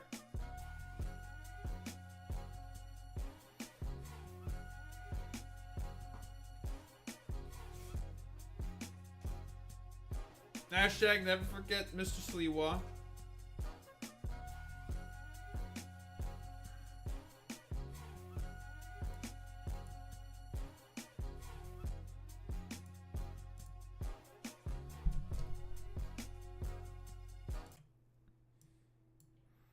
Man, I wonder how long I'm going to play because we're playing PLZA tomorrow, that's for sure. That's like not even a question. Like we're playing Pokemon Legends ZA tomorrow. That's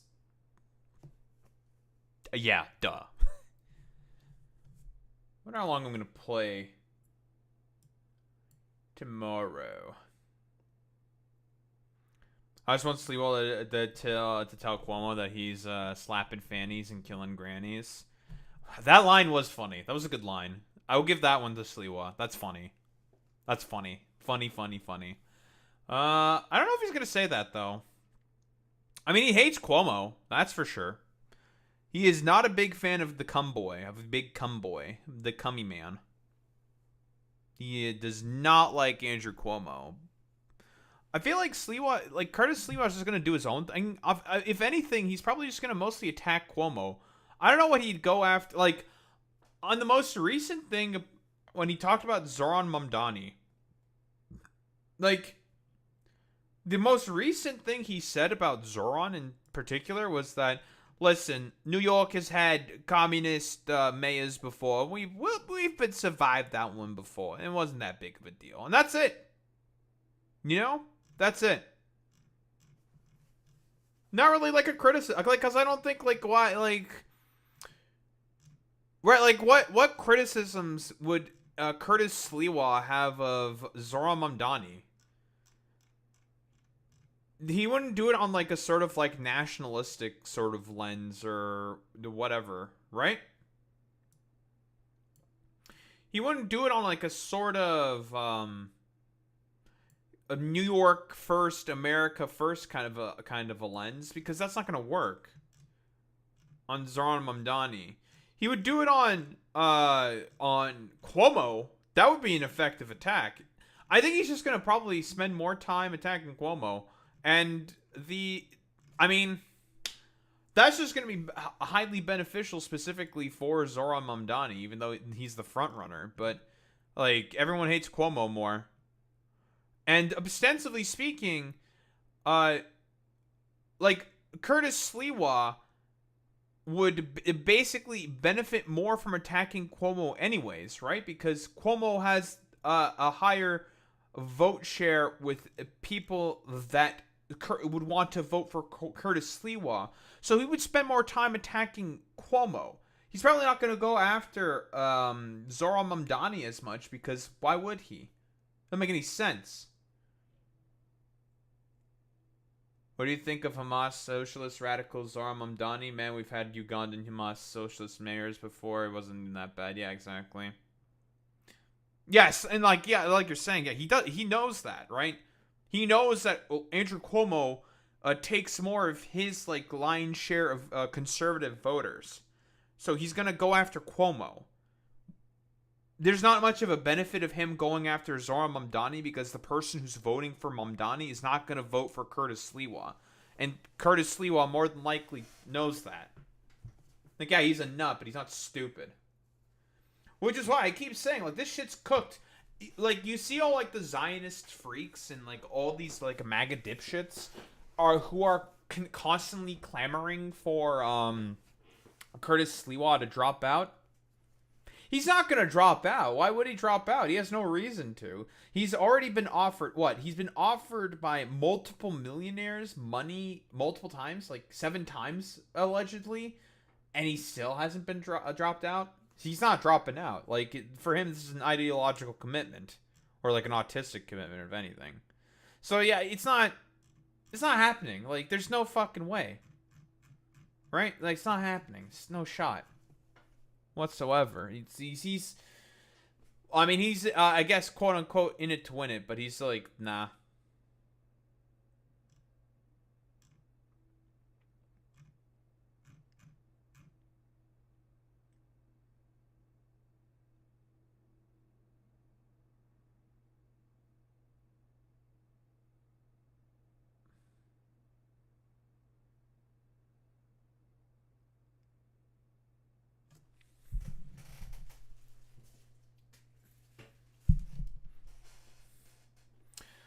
Oh, but there's a thing.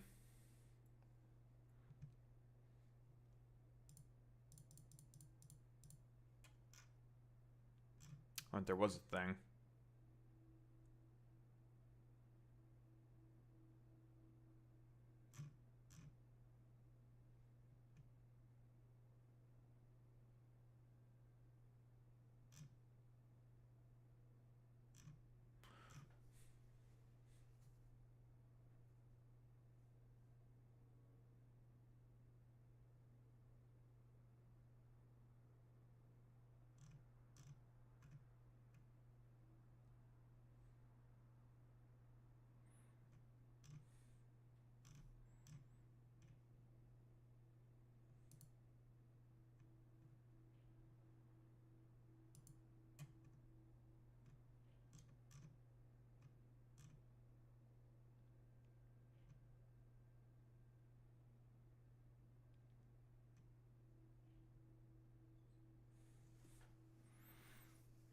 Oh shit, Jennifer Welch decided to do the fucking media circuit and is now shitting on a bunch of people.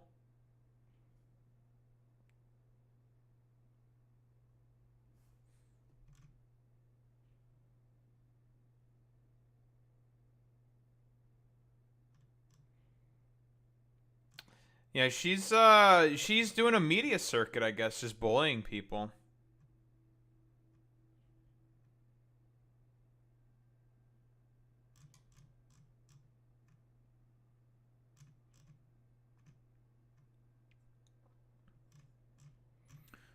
I'm trying to find the fucking thing.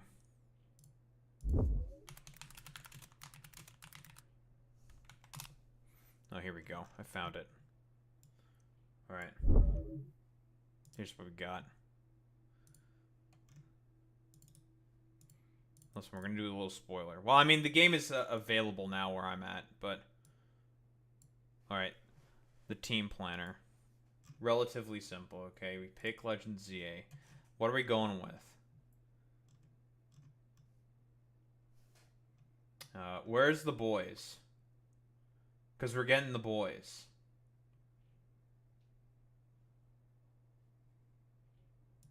Autism. Even though you have to do a stupid bullshit unlock for this. That's kind of annoying, but that probably won't take very long. The boys.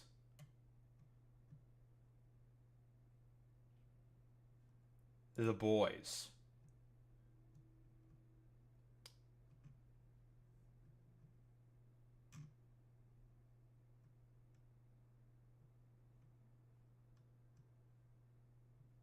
The boys.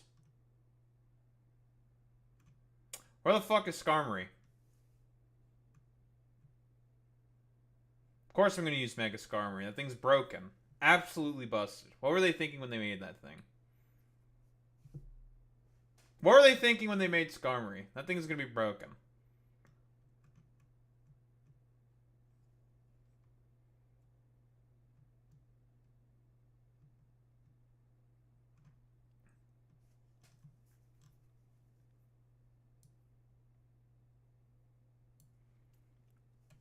I'm going to start it on stream tomorrow or before stream. Well, I'm going to have 2 files.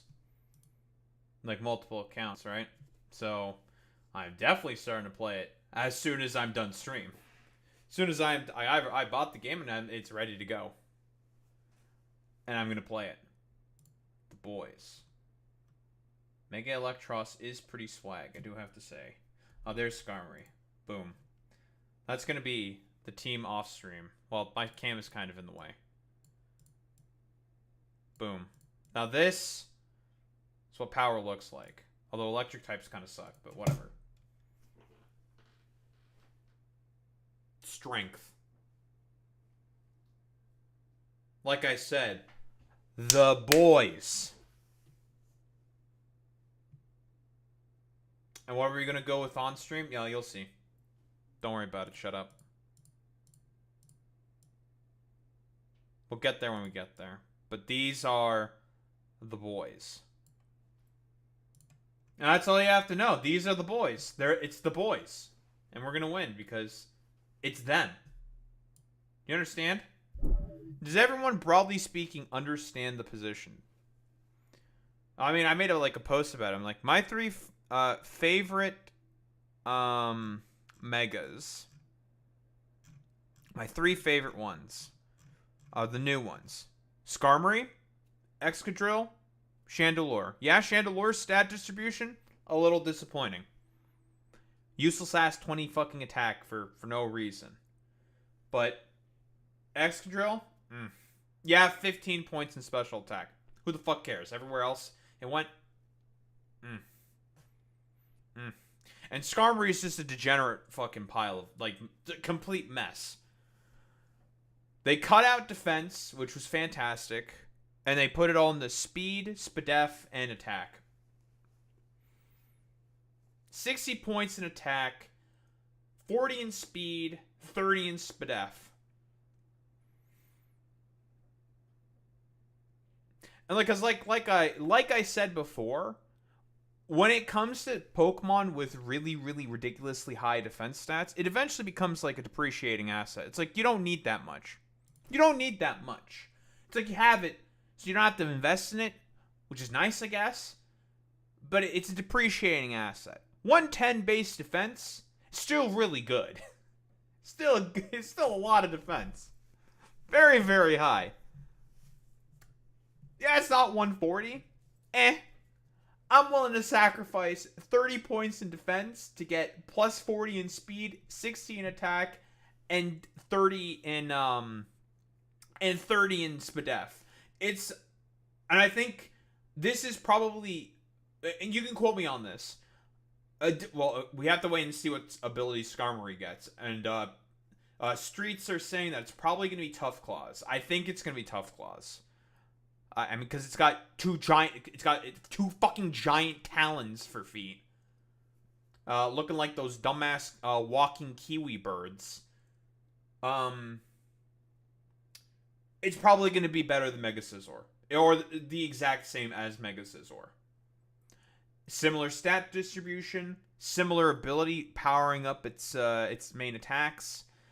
You can either go defensive with it, or you can go offensive with it. And guess what? Both of their typings are fantastic. Yeah, sure, Skarmory has a few extra weaknesses in comparison to Scizor, but that's fine. Like only one extra weakness, right? Weakness to electric, but it's not quad weak to fire. It's only weak to fire. That's fine. It's not a problem. Skarmory will make it work. It doesn't matter. Steel Flying's a fantastic typing still. Great typing. Skarmory's going to do the job of Mega Scizor better. I think, unironically, power creeps Scizor, because it can do the same things as Scizor. It can U-turn out. It can attack. It's got Sword Stance. It has a way to actually boost its speed through its ability pre-Mega, so you can get hit by like a U-turn pre-Mega. You get the weak armor boost, you get the +2. Yeah, you're at -1 defense. Who the fuck cares? Doesn't matter. You're Skarmory, and you set up with the Sword Stance, and guess what? You're a +2/+2, 700 speed, and what? You might not even need to have to invest in speed. You can just go like Adamant and just have like 800 attack. And just be like, alright, let's just start clicking buttons. You're going to die. And Skarmory's move pool is good enough. It can make it work. Especially if it gets Tough Claws. Then it gets much stronger. Drill Run to hit the steel types. Got Brave Bird or Drill Peck. Iron Head if you want it. Rock Slide lets you hit Zapdos, which is a good hit. Because Zapdos resists your dual stab. Rock Slide is good for Zapdos. And you have a couple of other moves that you could potentially use as well. But if you want to go Body Press, you can go Body Press. You can still do that. You still have Roost. You can still set up hazards. You can still remove hazards. Skarmory is going to be a glue. It's just going to do... If you need something done, Skarmory can do it. It doesn't matter. It'll just do it. It's going to be stupidly good. It's going to be really, really good. Skarmory was already really good. And now they just decided to make it have another tool in its belt. And that's being offensive?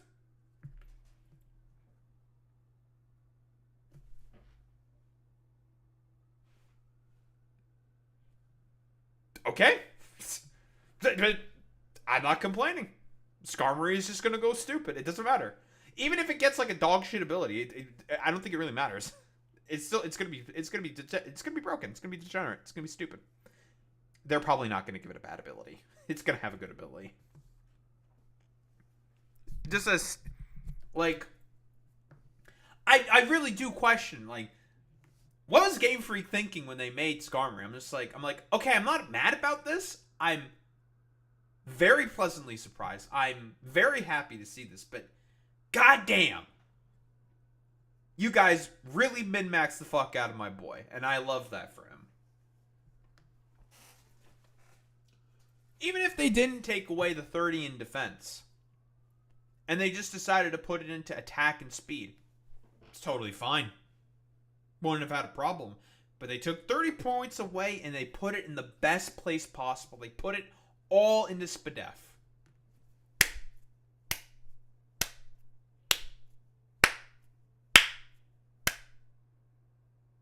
Fantastic.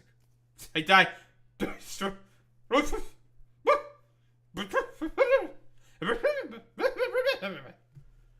Okay.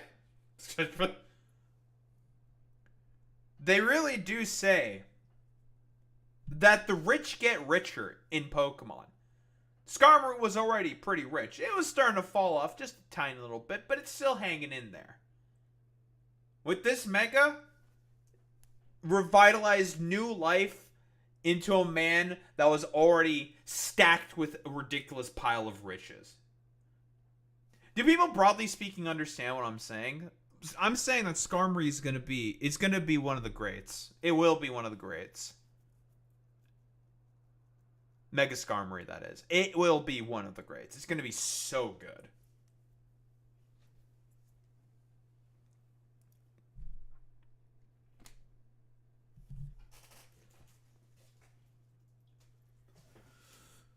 Man, oh man. I am so looking forward to being able to use Mega Skarmory in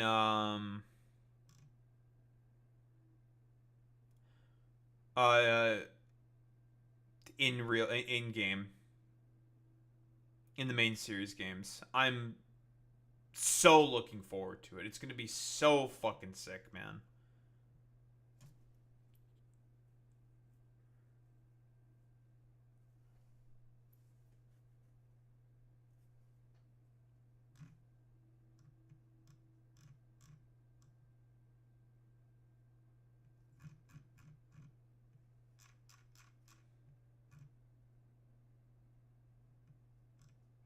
Also, Pokemon Go dropped its level increase to level 80. And I instantly shot up to level 70. I thought that they were going to, because the logarithmic sort of like curve in terms of XP amount from 40 to 50 goes up very exponentially. They toned down the curve significantly. And so I was just like, well, I guess I'm going to have to get more XP now to get to level 80. I don't have to get any more XP to get to level 80. You need 203 million XP to get to level 80. I have 280 million, so all I have to do is just complete the tasks, and that's just going to take a little bit of time. So, I'm guaranteed my level 80 on Pokemon Go, pretty much, and I can reap the full benefits. But now my bag is filled with a bunch of bullshit, so whatever. It's okay, I guess. Just like feed it into a bunch of gyms or whatever. It's fine by me.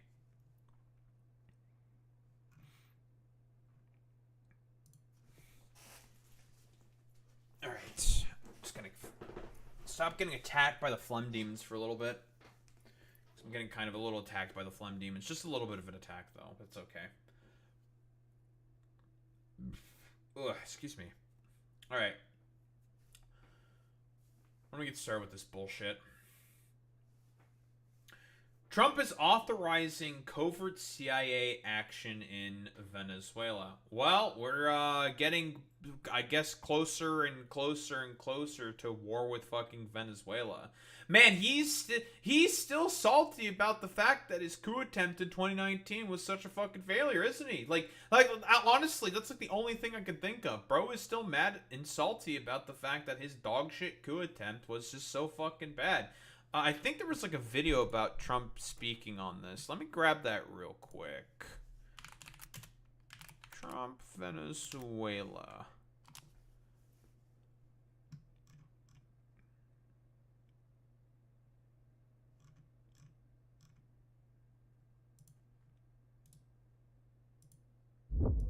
Here we go. Thank you, Aaron Rupar. But yeah, why did you authorize the CIA to go into Venezuela? Well, they've emptied their prisons into the United States. So he still doesn't understand what an asylum claim means. Trump, again, If you didn't want a bunch of Venezuelans coming up to the United States of America, then maybe you shouldn't have tried to do a half-baked coup attempt that failed miserably because of Juan Guaido in a fucking goddamn trench coat with 3 other fucking guys getting spotted out by Venezuelan fucking fishermen, and then you deciding to slap a bunch of sanctions on the Venezuelan economy, thus causing it to go into hyperinflation, which caused a bunch of people to leave the country.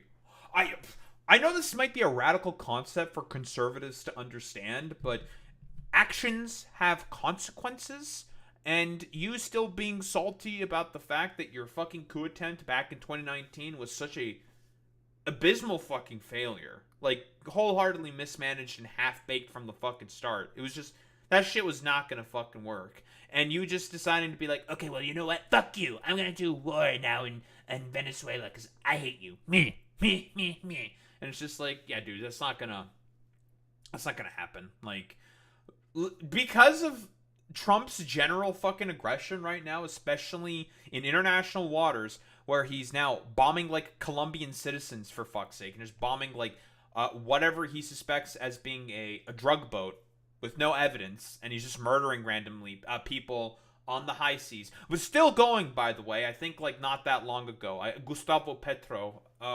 said that there was a boat with, like, a Colombian citizen on it who got fucking killed by a U.S. drone strike. Again, extrajudiciously, suspected of being a narco trafficker, no evidence whatsoever. So I guess, like, the United States is now at war with Colombia, for fuck's sake, because of, like, Pete Hegseth's drunkard mental illness and the mental illness of a man whose brain's seeping out of his fucking ears. Oh, look, it's our favorite little unk boy, fucking Kash Patel. Oh, it was all a fucking Colombian boat? Oh, that's even worse. Because you can probably figure it out if it's a fucking Colombian boat or not. That's why you don't bomb first and then ask questions later. You don't do that. That's a really fucking stupid idea. But, you know, do any of these, like, 3 IQ degenerates and morons in the Trump administration know about any of that stuff? No. Why did you authorize the CIA to go into Venezuela?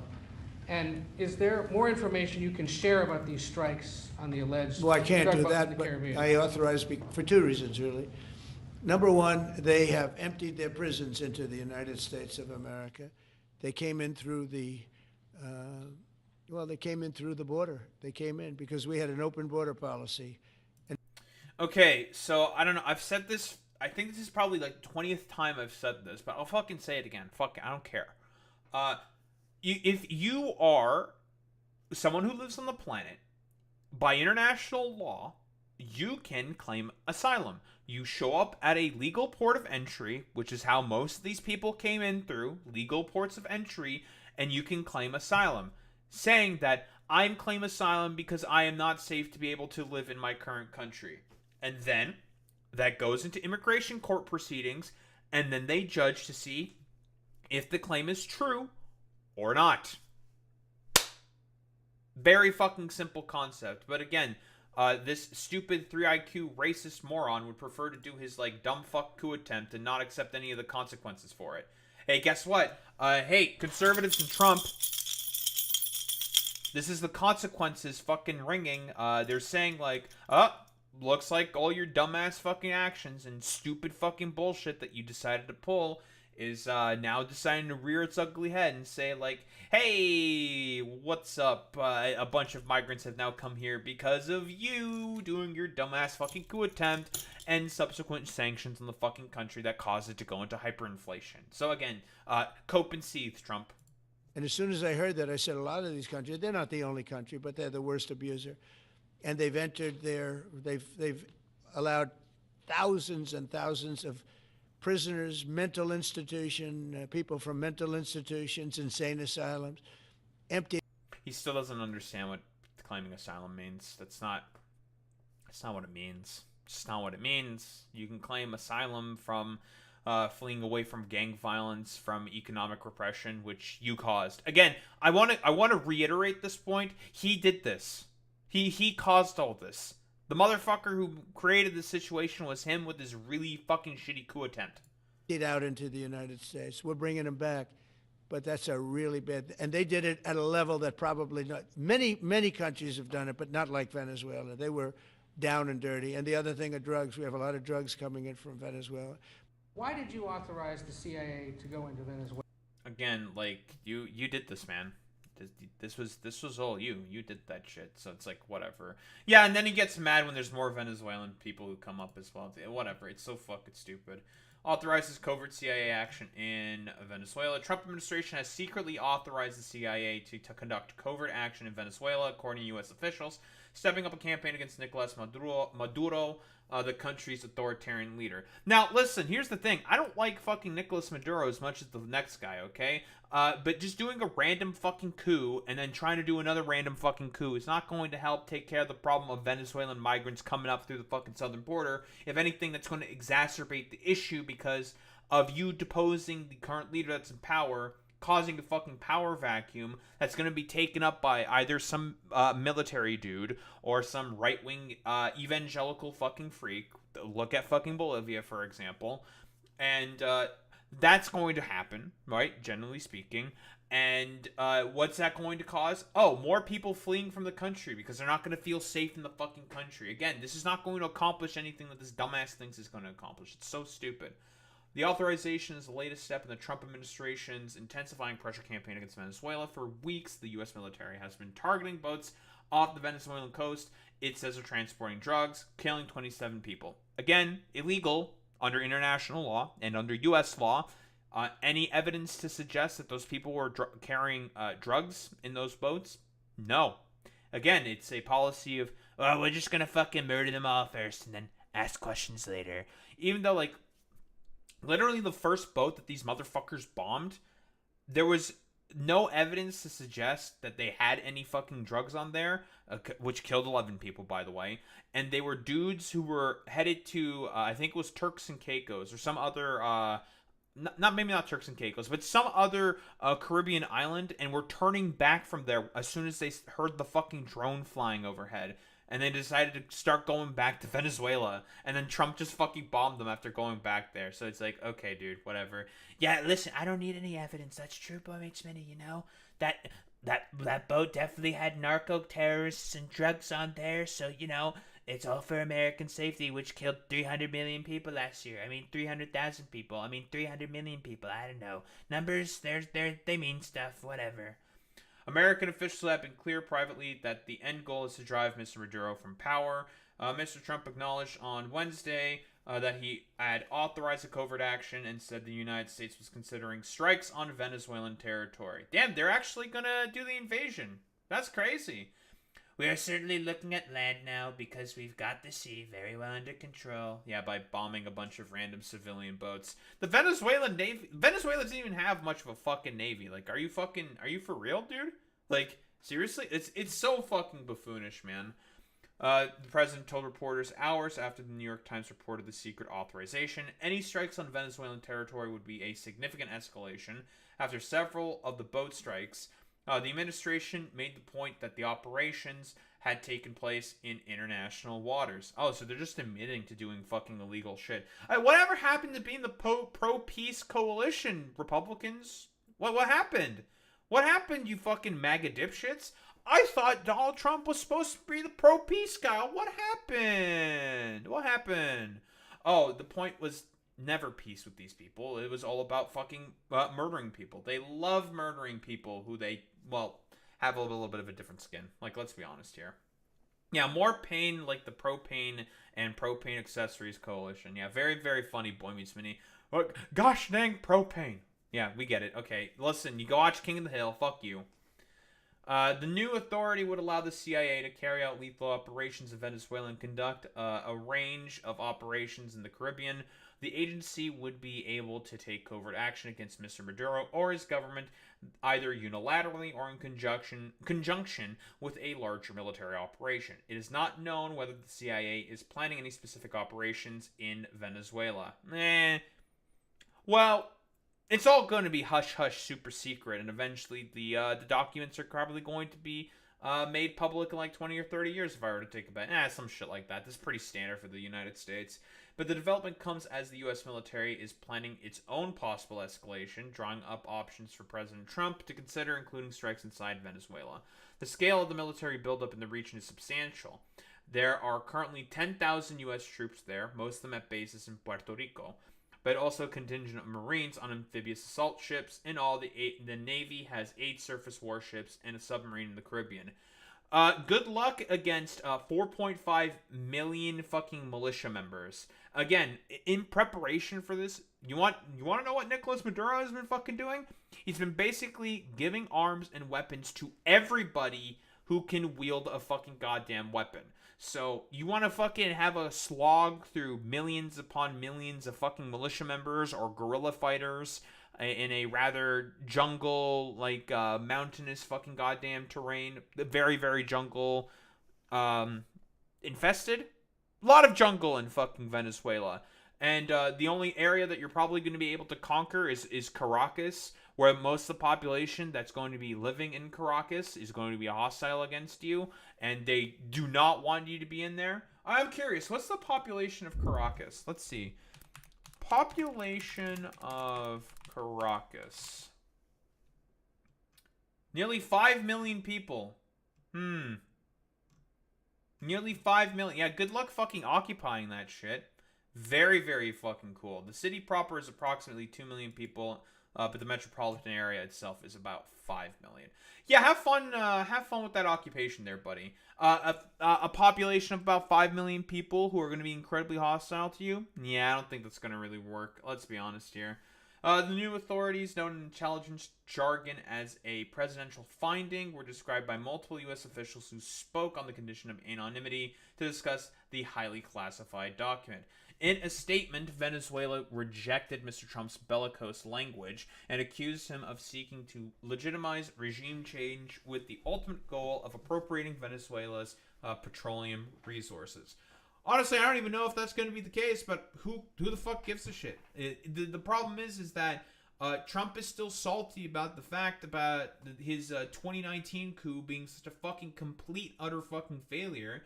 Like, I'm gonna be shocked and surprised that he still remembers about that and he's still being a salty little bitch about it. Of course not. Like, we're talking about Trump here, one of the most petty men in existence. He is incredibly petty. He's not gonna fucking forget something like that.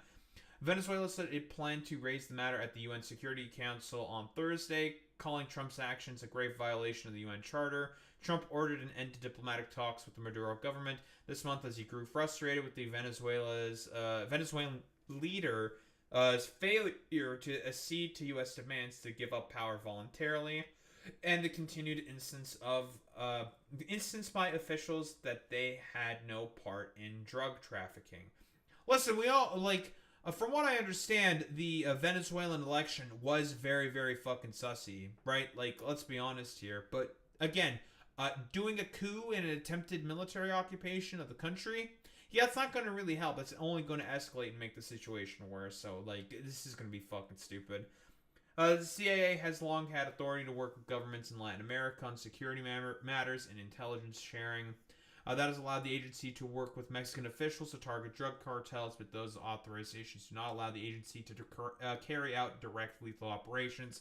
The Trump administration strategy on Venezuela, developed by Secretary of State Marco Rubio, who has probably been salivating for a war like this probably since, I don't know, he's been in a fucking diaper. Again, there isn't a war that little Marco Rubio has never fucking liked. If it means killing a bunch of brown people in the mind of Marco Rubio, then, fuck it. Yeah, absolutely, killing brown people. With help from John Radcliffe, the CIA director, aims to oust Maduro from power. Mr. Radcliffe has said little about what his agency is doing in Venezuela. Well, don't think he ever will. But he has promised that the CIA under his leadership would become more aggressive. Oh boy, man, we love a more aggressive CIA, just trying to do random half-baked fucking coups consistently and just causing random dumb fuck power vacuums to appease, I don't know, the fantasies of this complete utter moron, Donald Trump. Very, very cool. During his confirmation hearing, Mr. Ratcliffe said he would make the CIA less adverse to risk and more willing to conduct a covert option when ordered by the president, going places no one else can go and doing things no one else can do. Yeah, that's going to be great. The CIA declined to comment. On Wednesday, Trump said he made the authorization because Venezuela had emptied their prisons into the United States of America. Shit, again, we've already talked about why that's incredibly fucking stupid. He still thinks that claiming asylum means that it's people being emptied out of a mental institution. That's not what claiming asylum means. It's a thing you could do under international law, but this motherfucker has never cared about international law. He spits on it actively every single day. The president appeared to be referring to claims by his administration that members of the Agua prison gang had been sent into the United States to commit crimes. No evidence of this whatsoever. Like, none at all. Again, most of the Venezuelans that came up and were allowed to stay in the U.S. under temporary protected status were coming up as a result of, I'm going to keep bringing it up, this fucking coup attempt that he tried to fucking do. It failed miserably. He got salty about it, and then he decided to slap the fucking goddamn Venezuelan economy with very, very fucking crippling sanctions. And as a result, it caused the economy to go into hyperinflation and basically fucking collapse. Yeah, crazy, I know. In March, Trump proclaimed that the gang, which was founded in a Venezuelan prison, was a terrorist organization that was conducting irregular warfare against the United States under the orders of the Maduro government. I don't know, like, listen, you can just say a bunch of schizophrenic nonsense, and then, I don't know, it'll be believed by these collections of dipshits, freaks, and fucking morons. Hey, who the fuck cares? Yeah, you can just say shit, whatever, it doesn't matter. Very cool. An intelligence community assessment in February contradicted that claim, detailing why spy agencies did not think the gang was under the Maduro government's control, though the FBI partly dissented. I wonder why the FBI partly dissented. Yeah, sure, under fucking Kash Patel, the bug-eyed, dumbass little freak who wants to talk about being like a little wizard at the whim of fucking Donald Trump. Like, I don't know, it's one of those things where it's like, fucking spare me it, dude. Like, you people just want to fucking do the coup. That's it. You want to do a coup. You want to do imperialism again. You just want to be fucking blatant about it, as was done before during the fucking Cold War. That's literally it. A top Trump administration official pressed for the assessment to be redone. The initial assessment was reaffirmed by the National Intelligence Council. Afterward, the council's acting director, Michael Collins, was fired from his post. Oh, you dissented? Well, get fired, idiot, I guess. Very cool. The United States has offered $50 million for Maduro's arrest. Mr. Rubio, which also serves as Trump's national security advisor, has called Maduro illegitimate, and Trump administration calls him a narco-terrorist. Again, no evidence of that, but whatever. Because, again, there's no evidence of Maduro working hand-in-hand with Agua. It's fucking stupid, but whatever. Maduro blocked the government that was democratically elected last year from taking power, but the Trump administration's accusations that he has profited from the narcotics trade and that his country is a major producer of drugs for the United States have been debated. Like, honestly, you couldn't, like, this is why this excuse is in particular so stupid. You have something that can actually be tangible, something that is potentially credible, talking about how Maduro more than likely obfuscated and decided to take power for himself despite potentially losing the fucking election. You could do the whole fucking democracy bit, but the reason why he's not doing that is because he doesn't believe in democracy. So in reality, he's probably a fan of the fact that fucking Maduro decided to just be like, well, you know what? The democratic election said that the opposition won. In reality, actually, no, they didn't win. I actually won. No, fuck you. In Trump's mind, he probably actually likes stuff like that. It's like, oh, wait a minute. Oh, you could just do that in a country? And no one can stop you? Whoa, that's crazy. I wish I could do that. But there would be so much fake news media coming after me for that. God, I'm so jealous of Nicholas for doing that. The administration has asserted in legal filings that Maduro controls Agua, but an assessment by U.S. intelligence agencies contradicts that conclusion. Yeah, we all know it's bullshit. Trump administration has publicly offered relatively thin legal justifications for its campaign. Trump told Congress that he decided the United States was in an armed conflict with drug cartels that fuse as terrorist organizations. Again, like, it's stupid. Terrorists typically do attacks and bombings on people to send a particular political message. What political message are drug cartels trying to send?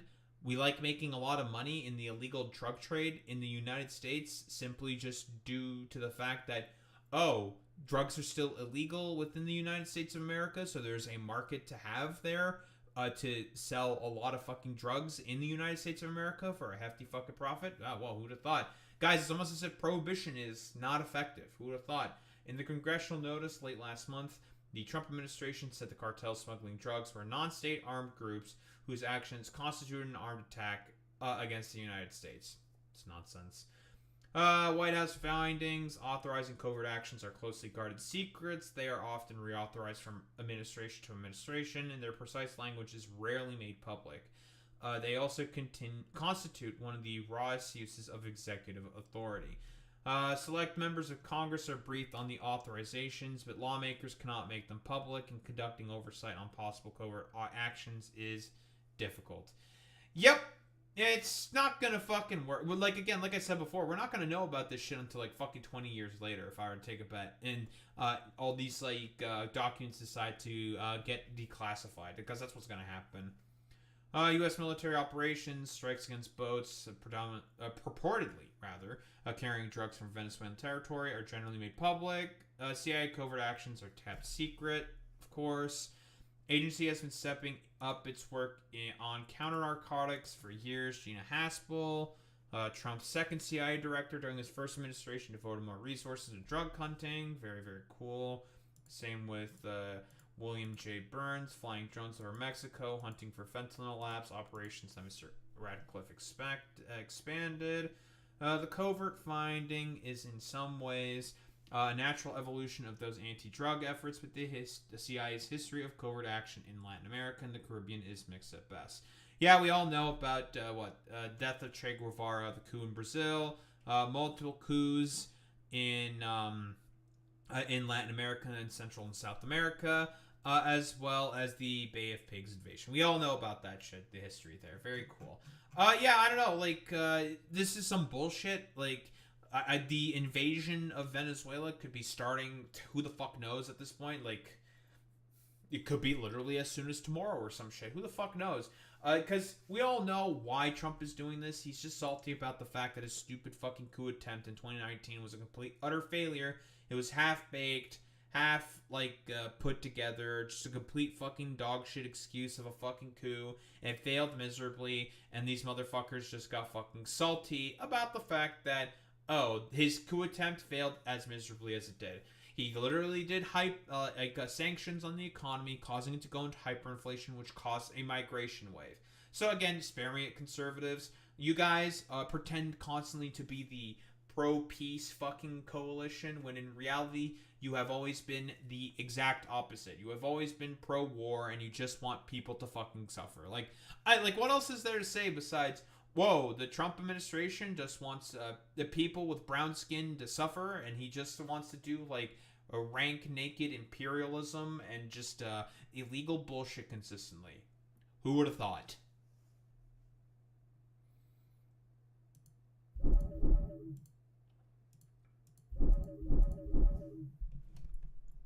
Harry Emden.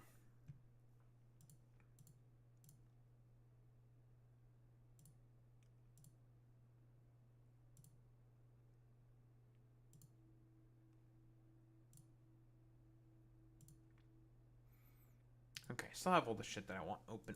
Very, very cool.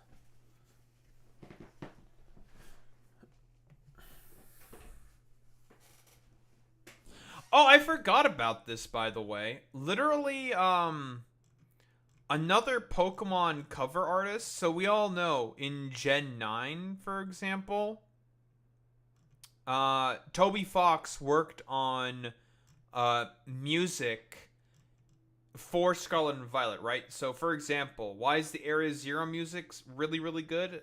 And Treasures of Ruin music really, really fucking good? That was Toby Fox who made that. It's fantastic. They are really, really good fucking music. I think that man even met Sakurai at some point.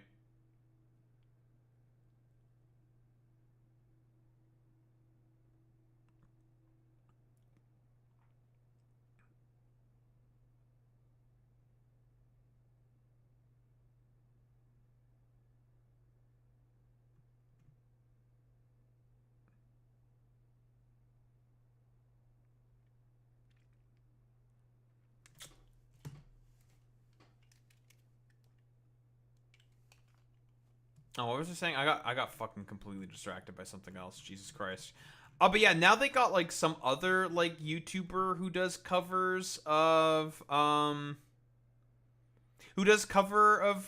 video game music, and that's pretty cool. Like with the saxophone. I'm like, that's fucking based. Absolutely. Like, worked on a music as an arranger for Pokemon Legends ZA. Insane in the Rain. That's a good name. I like that name. It rhymes. Good rhyme. Solid rhyme. Very, very good. We love that for him. Very cool.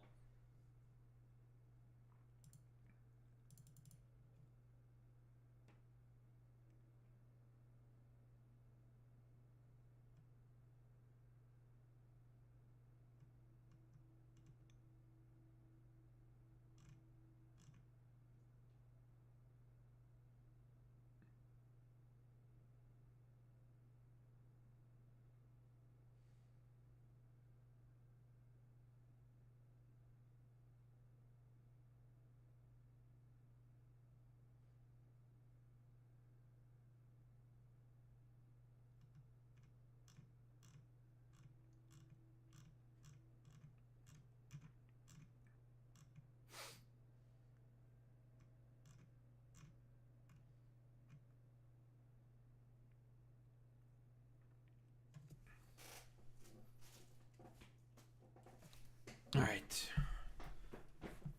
Harry Emden.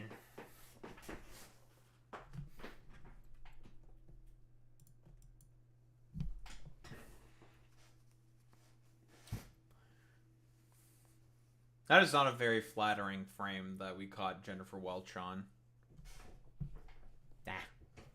It is what it is.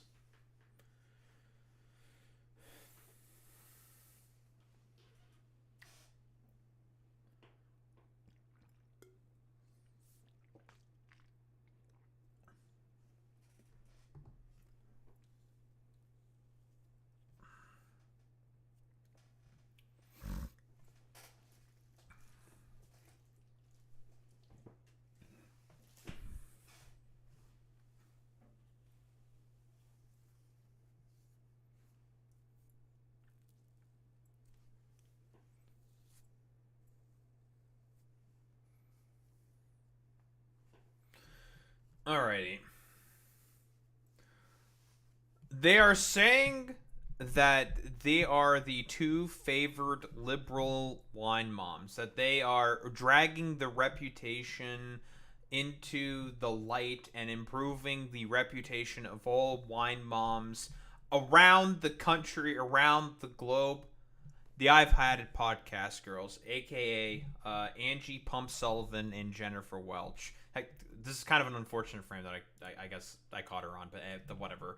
And they've been going hard on the fucking goddamn Democratic Party, right? Like, doing the whole fucking, like, man, all these, like, motherfucking goddamn Democrats accepting they Aipac money, trying to snub Zohran Mamdani, and just broadly speaking, talking about the sort of political moment that we're in a very candid, accurate fashion. And they had, because they have a lot of politicians seemingly quite often on their podcast, they had Cory Booker on here. Now, if you know anything about Cory Booker, he's, what's the best way to describe Cory Booker? Spineless. Like, no there there. Oh, like, no there. He's just a fucking grifter. Like, there's, like, nothing to Cory Booker. Like, he'll, like, pretend and LARP and say, like, oh yeah, I'm like a totally heckin' based Epicarino like good guy, but he's like accepted like I don't know over $1 million from like fucking AIPAC. And this is mostly what I want to fucking talk about. If the Democrats want to stand any fucking chance at all whatsoever, and we're just gonna take a quick look at this, they need to drop fucking AIPAC. They need to drop Israel. Like get rid of that shit. You want to actually like again have like some way of being able to not have this basically be the case. Drop Israel. Just drop Israel. Israel's not popular. 8% like approval rating amongst fucking Democrats with the current actions that Israel is taking in Palestine and in Gaza. And it's making it such that the chances of the retaking of the House in 2026 are going down significantly because of just how ridiculously unpopular the actions of the Democratic Party are. And who do you blame squarely on that? Oh, Hakeem Jeffries and fucking goddamn Chuck Schumer. And listen, we can also talk about all the stupid, like, other centrist dipshits, sort of talking about, talking about all of the, like, AIPAC bullshit, blah, blah, blah, blah, blah, and shit like that. We all know that these people are, broadly speaking, within the Democratic Party, within the Democratic base, incredibly, incredibly fucking unpopular right now. Nobody likes AIPAC. Nobody likes the actions Israel is doing. Nobody likes Benjamin Netanyahu. Nobody likes these motherfuckers. And again, and this is also a good point, and we've talked about this before, the actions currently going on with the Supreme Court threatening to basically overturn Title II protections in the fucking, Section 2, not Title II, but Section 2 protections within the Voting Rights Act of the Civil Rights, Act, specifically, that being fucking basically effectively gutted and neutered. I believe arguments are now being held for it, it's right now as we fucking speak. And, if that gets fucking overturned, it is slated that about 19 fucking seats are going to be completely and utterly wiped out. Let me grab the potential hypothetical scenario map for as to what might happen if it does get overturned. Let me just go grab that real quick.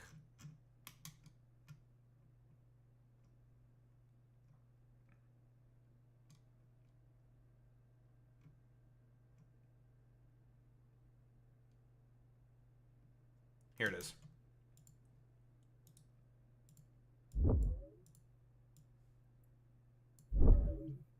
So yeah, this is what happens if the case in Louisiana versus Calais actually goes through and is implemented by the fucking Supreme Court. It's going to be a wipeout of a lot of Democratic fucking goddamn seats. Like I've said before, if these motherfuckers want to cheat in order to get power, Republicans are wholeheartedly willing to just cheat and do anything possible in order to fucking get power. Like has been said before, it has been about 19 seats slated to get wiped out across Republican states. Like this, by the way, this ain't even fucking including Texas, which has a bunch of seats that are probably gonna get wiped out. At least 5 different fucking goddamn seats. So it's just like, yeah, dude, it's great. Great to see that this is gonna be the fucking goddamn case. It's just like, man, this is some fucking bullshit, bro. It's gonna be real fucking shitty. And the fucking Democrats are not putting up an effective fight against it. Now, obviously, we have Gavin Newsom trying to do his redistricting effort right now. By the way, Prop 50, Boy Meets Mini, all you Californians out there, you better vote for fucking Prop 50. It's a temporary map, of course. It should be permanent, and it should be more aggressive, but whatever. That's more than likely what should be done, and this should be done, broadly speaking, throughout every single fucking Democratic fucking goddamn state, which is 1000% should happen, but unfortunately, a lot of Democrats are fucking complete cowards and are unwilling to do the fucking arms race. We all know why, in particular, Gavin Newsom is doing this in particular. It's because of the fact that he's trying to run for being the president for the Democrats, or the nominee for the president of the Democratic Party in 2028. But let's see what we have here by Harry Emden. Okay, so, if you go back 6 months ago, you go back to April, K-Paul, and what were we looking at? Well, we were looking at the Democrats with a very clear shot at taking control of the U.S. House of Representatives according to the Kalshi prediction market odds. We saw them at an 83% chance, but those odds have been... Keep in mind, prediction market, this is like one of those fucking stupid political betting sites or some shit, but take with a fucking grain of salt, of course, absolute fucking grain of salt. But again, like I've been saying before, it's not what I'm saying is exactly wrong. Like, Democrats are, broadly speaking, very, very unpopular, and they're not doing anything about it, so... Very, very cool. Plummeting down. Now we're talking about just a 63% chance, while the GOP's chances up like a rocket, up like gold, up from 17% to now a 37% chance. So it looked like a pretty clear, likely Democratic win in the House come next year has become much closer to a toss at this point, although still slightly leaning Democrat. What's changed? What do you think? Okay, what has changed? Well, why don't we just take a look at the national picture first? Take a look at voters and how they're feeling about things. And we can take a look at the generic congressional ballot. And I want to take a look and compare it to 2017, 2018, right? Because that's sort of the baseline. That was, of course, the first Trump term. That was where Democrats were sort of keeping pace. You go back to April, look at the generic congressional ballot. What do you see? You see plus 3 Democrats in 2025 in April. You see plus 3 Democrats back in April of 2017. Now jump over to this side of the screen. What happens? Well, the Democrats are no longer keeping pace with the pace that they were setting back in 2017, 2018. You look back in 2017, you saw that the Democrats had leaped up to an 8-point advantage. I remember covering this. I remember a lot of folks, including myself, saying, you know what, Republicans look pretty decent right now in terms of the fact that they had the House, they had the Senate, they had the presidency, but things were likely going to flip. And I was looking for the same signs this year. The bottom line is it hasn't happened, K-Paul, and it hasn't happened. Democrats have stayed basically steady. They have fallen off the pace. Democrats were way out ahead back in 2017 on the generic congressional ballot, and now we're basically looking at Democrats. Like I said before, it is because of just how ridiculously unpopular the Democratic Party is right now. The whole idea of like, well, the Baileys are telling me that to basically sit around and do nothing, and they told me to do nothing, so I'm just sitting around and I'm doing nothing. I'm letting the Republicans shoot themselves in the foot for no reason, when they are asking for people to be proactive. Now, obviously, these criticisms, to some extent, are seemingly working at the very least in terms of the government shutdown, simply due to the fact that they're actually deciding to go ahead and put up some kind of a fight right now for healthcare specifically. So that's cool. That's fucking great. That now at least the Democrats are showing a tiny bit of a fucking backbone, and that Chuck Schumer is finally deciding to fucking listen from his mistakes that he made in March with the vote on fucking culture. By the way, that government shutdown. Oh, the government's going to be shut down for a long while. Because, again, like I said before, the Republicans are not interested in negotiating. They never have been interested in fucking negotiating. So, again, force them to have to come to fucking negotiate to you.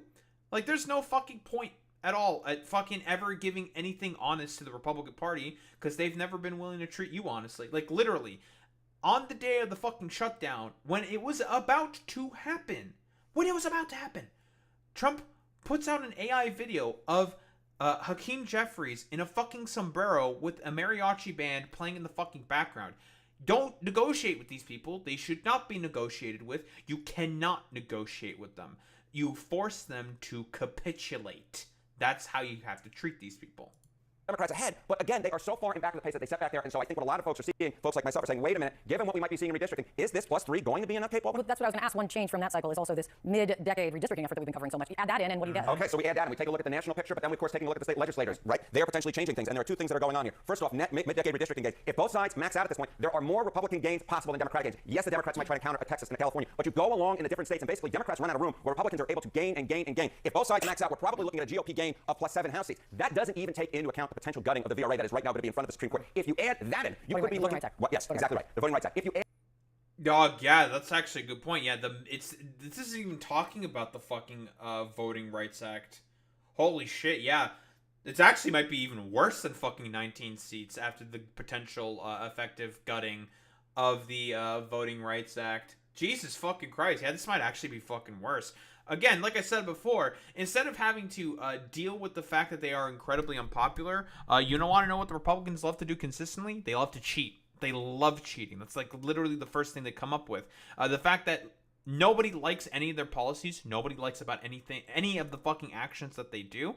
Well, might as well fucking cheat in order to stay in power, despite the fact that the dumbass Democrats should be able to have a shoe-in order to be able to win, but they're now fucking deciding to piss that all away by, wanting to take more fucking corporate PAC money and more fucking AIPAC money, because, again, the Democratic Party fucking hates you. They just want to be the exact same as fucking the Republican Party. They too also really fucking hate democracy, similar to that of the fucking Republicans as well.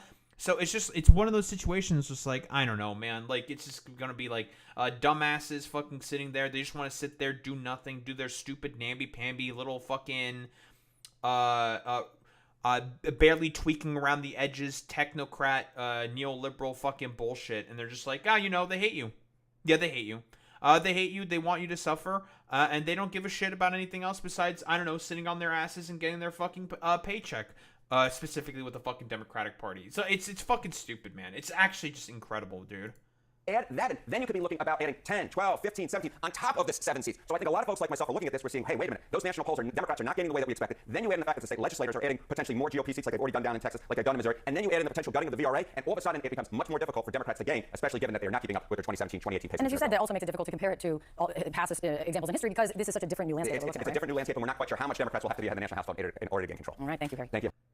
Thank you, Harry Emden. Very, very cool. So, with all this preamble aside, why don't we get into what the two ladies here of I've Had It have been saying to Cory Booker, who is ostensibly one of these, like, stupid Aipac fucking shills who are not going to address any of the fundamental problems with what's going on in, well, either the material conditions on the ground or within the annals of fucking Congress and of itself. It's just fucking insane, man. I think that the United States, and particularly the Democratic Party, we have to be leaders on this issue with Israel and Benjamin Netanyahu. It's something that there is a big, loud beat in the base that's permeating all across the country. When you have people in Oklahoma that have never been political before start to talk about it. And here's what I'm scared about, and I've been talking to other politicians that have come on the pod about this. You have Marjorie Taylor Greene, who's an anti-Semite. She is a real Jew hater to the core, and she is starting to message now. MAGA is not... Great fucking first point here by Jennifer. This is a fantastic fucking point. Again, this is the exact same shit that you can say specifically about people like Tucker Carlson, Candace Owens, and Nicholas Fuentes. They have been essentially differentiating themselves by pretending to be pro-Palestinian when in reality these people are not pro-Palestinian whatsoever and are gaining a significant amount of prominence and popularity, generally speaking, amongst Democrats, not Democrats, but amongst the fucking Republicans who want to see a split from Israel. And I wouldn't be surprised if this was the case, and this also started happening with the Republican Party, that they too also start to split away from Israel under the guise of being America first or some fucking bullshit. And they also start to become significantly more anti-Semitic and more, well, let's be honest here, more Nazi-like. Let's be let's be quite honest here. And this is again a avenue that these motherfuckers, the Democratic Party, are leaving as a fucking open lane because they keep accepting money from fucking AIPAC, and it doesn't even have to be fucking AIPAC. It could be J Street. It could be any one of these stupid fucking pro-Israel lobbying firms.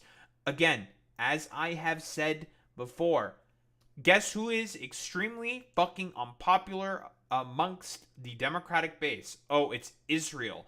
8% approval rating for the actions that are being taken by Israel. It's so fucking stupid. Not America first, where they've been Israel first. And for rural people and suburban people, when they hear that messaging, it allows a grifter and an opportunist like Marjorie Taylor Greene, for people that don't follow the 24-hour news cycle, to say, yeah, why do they have free healthcare and we don't? Why are we sending them all of these bombs and they're killing kids and we don't?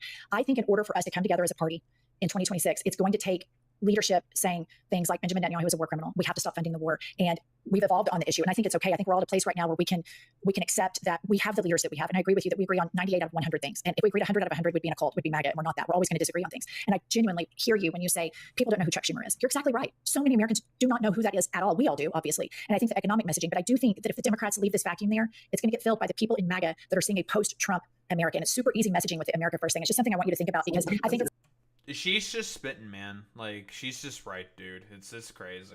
the political liability So for our party right now. they're calling me for a vote. Let me just say this. So first of all, why aren't people talking about when Obama was using American jets to refuel Saudi planes that were dropping bombs on Yemenese children? Why weren't we yelling and screaming that? I spoke out against it. But it was bad, but we have to talk about current. Please let me finish. They're going to pull me away. Yeah, first off, you voted for that, Corey. And also, as the Mehdi Hassan tweet said, By the way, this is just classic whataboutism. The only time when Cory Booker has ever mentioned Yemen was like once in 2018. That's it. And he also brings up Sudan. He's never brought up Sudan on his profile whatsoever. Like, classic whataboutism. It's because he just wants to keep fucking taking AIPAC money. It's because he wants to keep being pro fucking Israel. That's why. Why? And again, I've been fighting for more funding for from the Horn of Africa to the Congo to Sudan. Why can't we get people to care?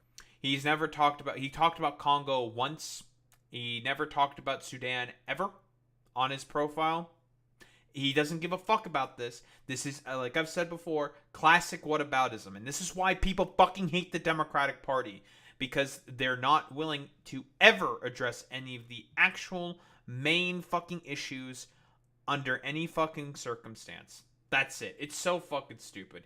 Yeah, if we fund genocide in Gaza, why not fund it in Gaza? Yeah, exactly. Or in Yemen. Why not fund it in Gaza? Yeah, exactly. In this country, enough. Our top podcasts are saying it's wrong that we are implicated in so many things people dying on the continent of Africa. Why Haiti? Why can't I get top mainstream media people to give a damn about the atrocities? He's mentioned Haiti maybe once. Listen, if you really gave a damn about this, Cory Booker, you'd probably be talking about it way more often on social media or the floor of the Senate. Yet you have not been doing that. I wonder why. I wonder why that might be the case. There. The International Criminal Court singles out Israel, but not Iran, not Syria, not other folks. I don't understand. I'm with you on the ending of the nightmare. What? Huh? What do you mean the ICC is singling out Israel? Dude, it's literally, bro is just giving the to fucking Israel, dude. It's actually fucking insane. Like, gluck, gluck, gluck, gluck, gluck, gotta fucking drink Israel's fucking cummies. It's so fucking stupid. Yeah, now he's against the ICC. Yeah, it's so fucking stupid. Like, it's, again, whataboutism. This isn't about Iran. This isn't about fucking Syria. This isn't about, Yemen or the fucking Congo or any of these other fucking places, okay? Like, obviously, there's going to be ICC cases already existent for certain people for, like Bashar al-Assad and all these other fucking dipshits, okay? Those already fucking exist. We are talking specifically about Israel and why the Democrats are just fundamentally and wholeheartedly incapable of ever wanting to actually challenge anything. And even though their party is consistently fucking talking about how much they do not like the actions of Israel, it's because he's fucking bought. He's bought by fucking by the Israel lobby. That's what it is. He likes to get his fucking goddamn pro-Israel bucks. That's all that there is to it. Like, yeah, bought. Listen, you just start spamming bought, and that's all that there is to it. Honestly, like, he's bought by by Israel, by the lobby of Israel, and he just wants to push for their positions first and foremost. That's all he fucking cares about. It's complete fucking nonsense, dude. And the ceasefire. I'm with you on criticizing the Netanyahu administration, which I think is worse than the Trump administration. But as a guy who is focusing so much of my effort on ending human suffering on the planet Earth, on the biggest humanitarian nightmares, I can't get people with powerful platforms to speak even once about the nightmares that are going on. Yet you don't want to fucking talk about the current biggest fucking nightmare right now, and that is the starvation of the Palestinians in fucking Gaza. Or, I guess the starvation's not happening as much anymore because of the ceasefire. Who exactly fucking knows? This is why people do not like the Democratic fucking Party. Because there is a very obvious, straight in your face fucking goddamn problem, and it's just like, what? Huh? You say there's a problem? I can't see it. I don't know what's going on. Israel? What's an Israel? What's a Gaza? I don't know what that is. I just know money. And we like money from these fucking lobbying firms and all these like stupid political action committees. Because for all these motherfuckers, it's all about, just wanting to get enough money to get their next fucking re-election campaign. Like, that's all that it is with these people. Drives me nuts.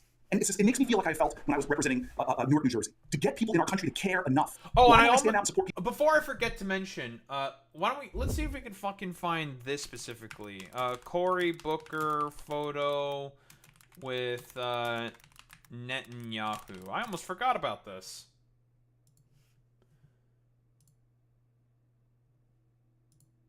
Look at this fucking puta over here. Look at this little fucking putis. Look at him like cowering out like a little bitch. Cowering out like a little bitch. Yeah, well.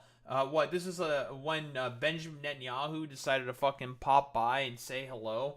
Here's this dumbass doing his best Gretchen Whitmer fucking impression, being like, I'm actually very supportive of the right of the state of Israel, but I have to cower away and hide about it like a little fucking baby. Like, get the fuck out of here, dude. You just want fucking Palestinian children to be turned into mulch. That's all there is. You don't give a fuck about any of these other humanitarian crises whatsoever that are that you're using as a fucking whataboutism right now. You don't give a shit about any of that stuff. You are just wholeheartedly okay with this one. You're just like, whatever.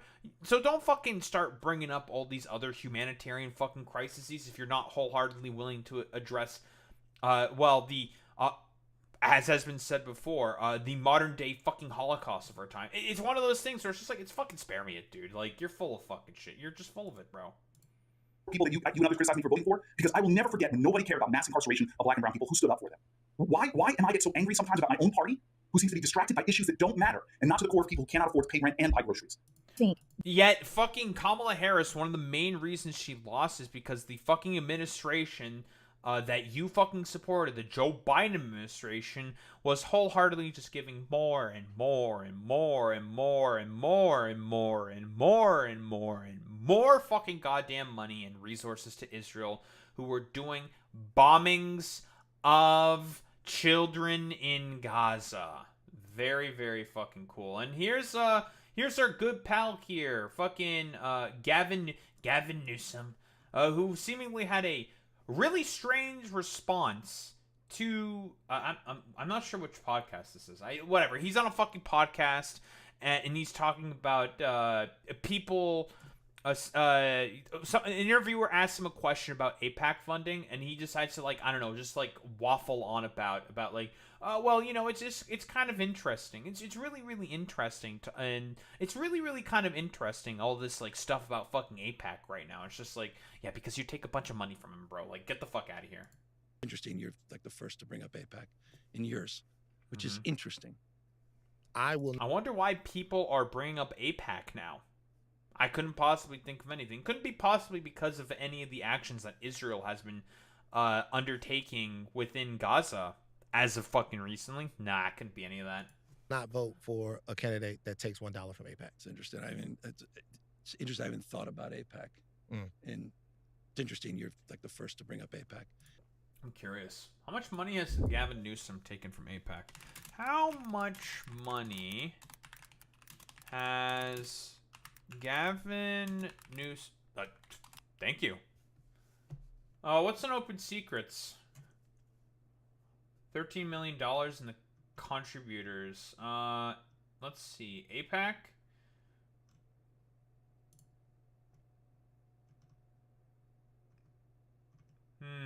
I'm curious. Can we find AIPAC? I'm not finding anything in that place. Let's see. What about track AIPAC?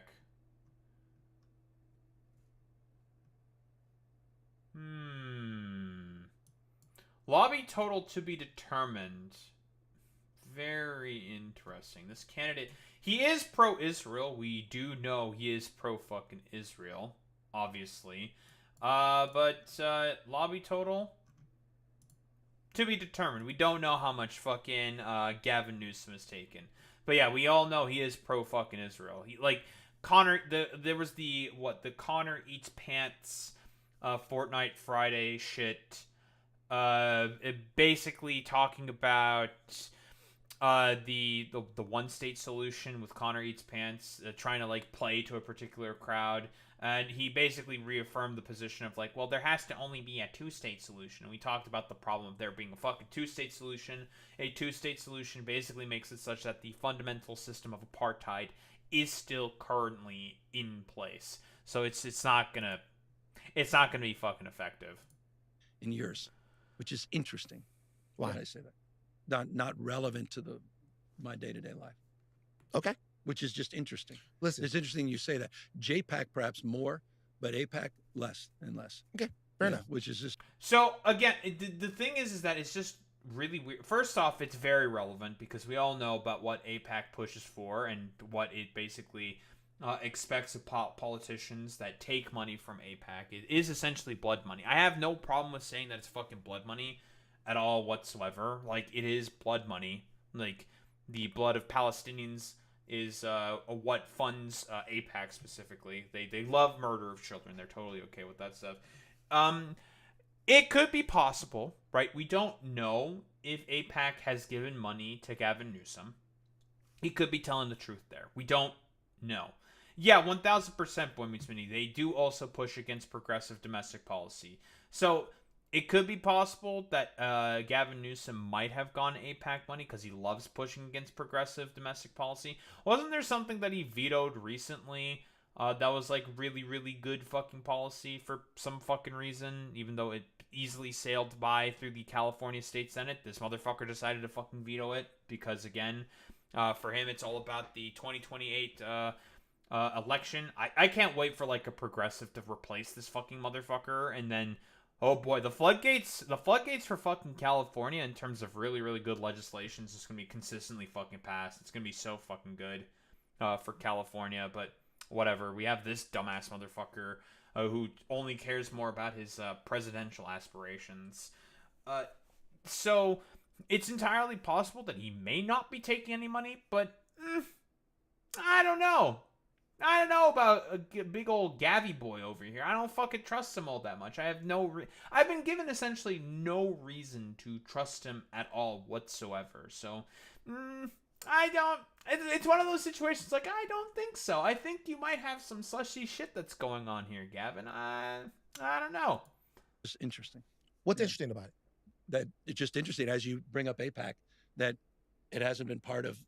I'm just reflecting quite openly and honestly. Hasn't been part of the day-to-day. Yeah. The only reason. So I mean, it's entirely possible. I think the only reason why he might be saying this is because it could be possible that he just doesn't take any money from APAC. That is a potential. That could potentially be the case. But I don't trust this motherfucker like as far as I could fucking throw him. The reason why I ask is because with that, what I'm talking about is lobbying in and of itself. Lobbying in and of itself. Okay, well, didn't exactly go off of that. It's okay. We all know that Gavin Newsom is pro-Israel. So, again, you can generally sort of surmise that it's possible that he's taken APAC money. It's, we don't really know.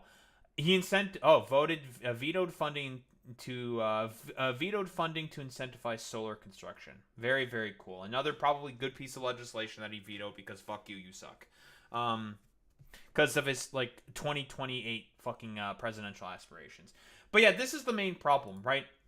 Why do people fucking hate Democrats? Why is this going to potentially affect their chances during the fucking midterm besides all the tomfoolery that the Republican Party is doing?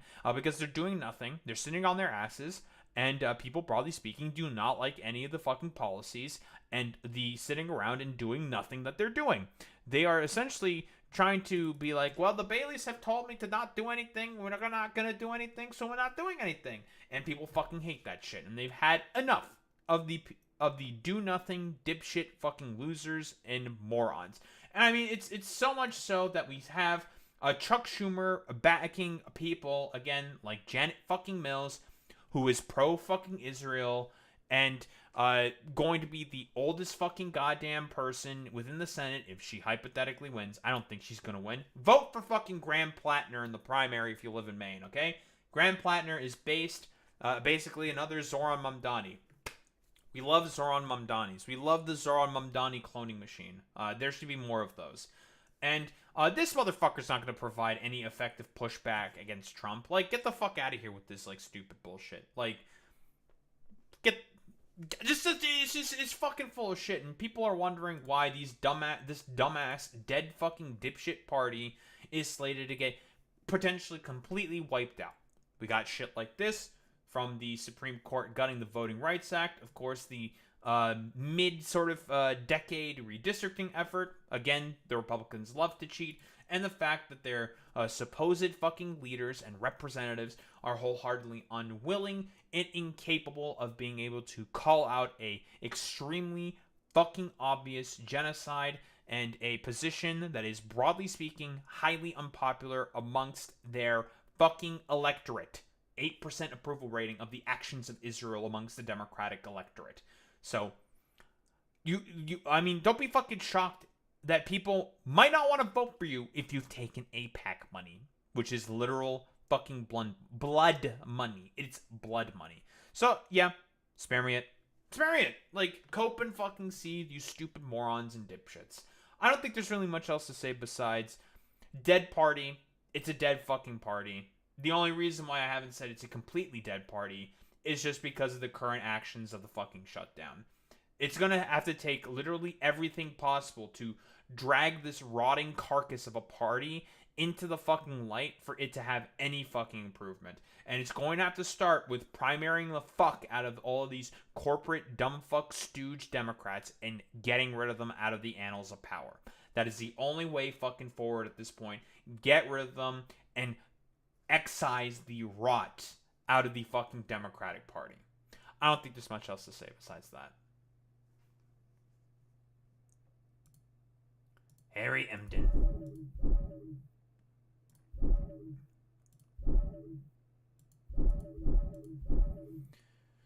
Harry Emden. What the? .php. I ain't clicking that shit because I hate PHP.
A Christian cross is engraved onto the Presidential Medal of Freedom. Oh boy. Man, these people are such fucking LARPers. Like, why the fuck would you do that? Why would you fucking do that? Hello? Are you people fucking insane? Huh? Well, yes, they are all insane fucking dipshits and LARPers. Very, very fucking cool, dude.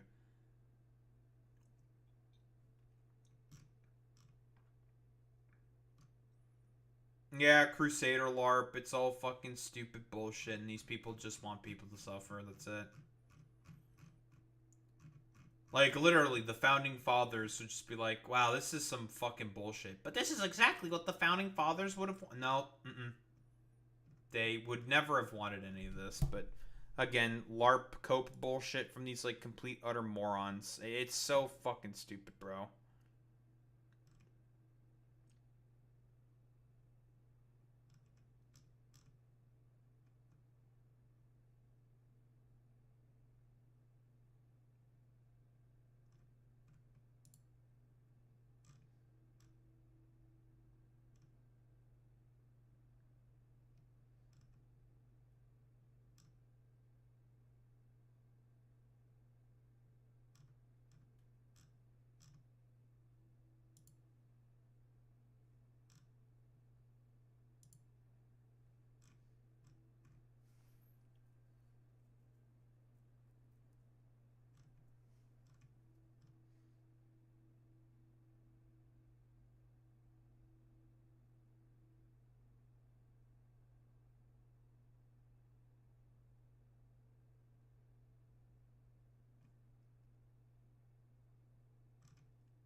Town hall with Bernie and AOC talking about the issues.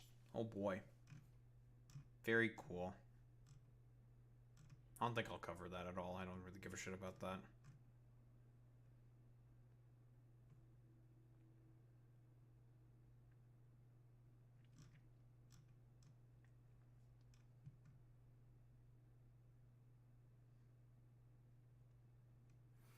The conservatives are being real fucking salty about the No Kings protest that's gonna happen this weekend. They are, they're losing their minds.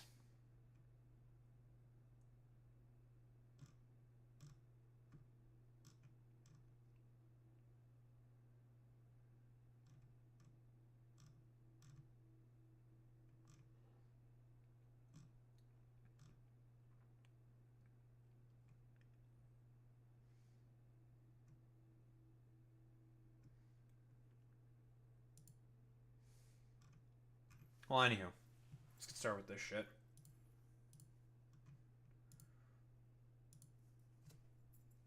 Zohran Mamdani doing an interview now on Fox News? What the heck? Going on, I guess the proverbial sort of like lion's den, for like lack of a better term. He's just going in there and he's probably going to talk a bunch of shit. I'm very curious to see what exactly our boy Zohran has to say. What do we have here? New York, you want to be the mayor of New York City, which, you know, last night I ChatGPT'd, where is the capitalist and global finance center of the world? And it said New York City, which made me Not feel good as someone who loves New York ChatGPT. City. Is that a moniker that you're proud of and one that you want to continue for this city? We should be proud of it, and I will also say that that's one thing you have in common with Andrew Cuomo, because he also uses ChatGPT to answer many questions, including how to actually resolve the housing crisis in the city. God, he's so fucking good, man. Because Cuomo did do that. He literally used ChatGPT to figure out how to fix a housing crisis. So fucking good. Right at the fucking gate, attacking Cuomo immediately. Love to see it. And it's time that we are not only proud of us being the financial capital, the cultural capital, but also we should make it a capital of where working people can afford to live in this city. Because right now what we're seeing is that 1 in 4 New Yorkers are being priced out of the wealthiest city in the wealthiest country in the history of the world. That's absolutely true.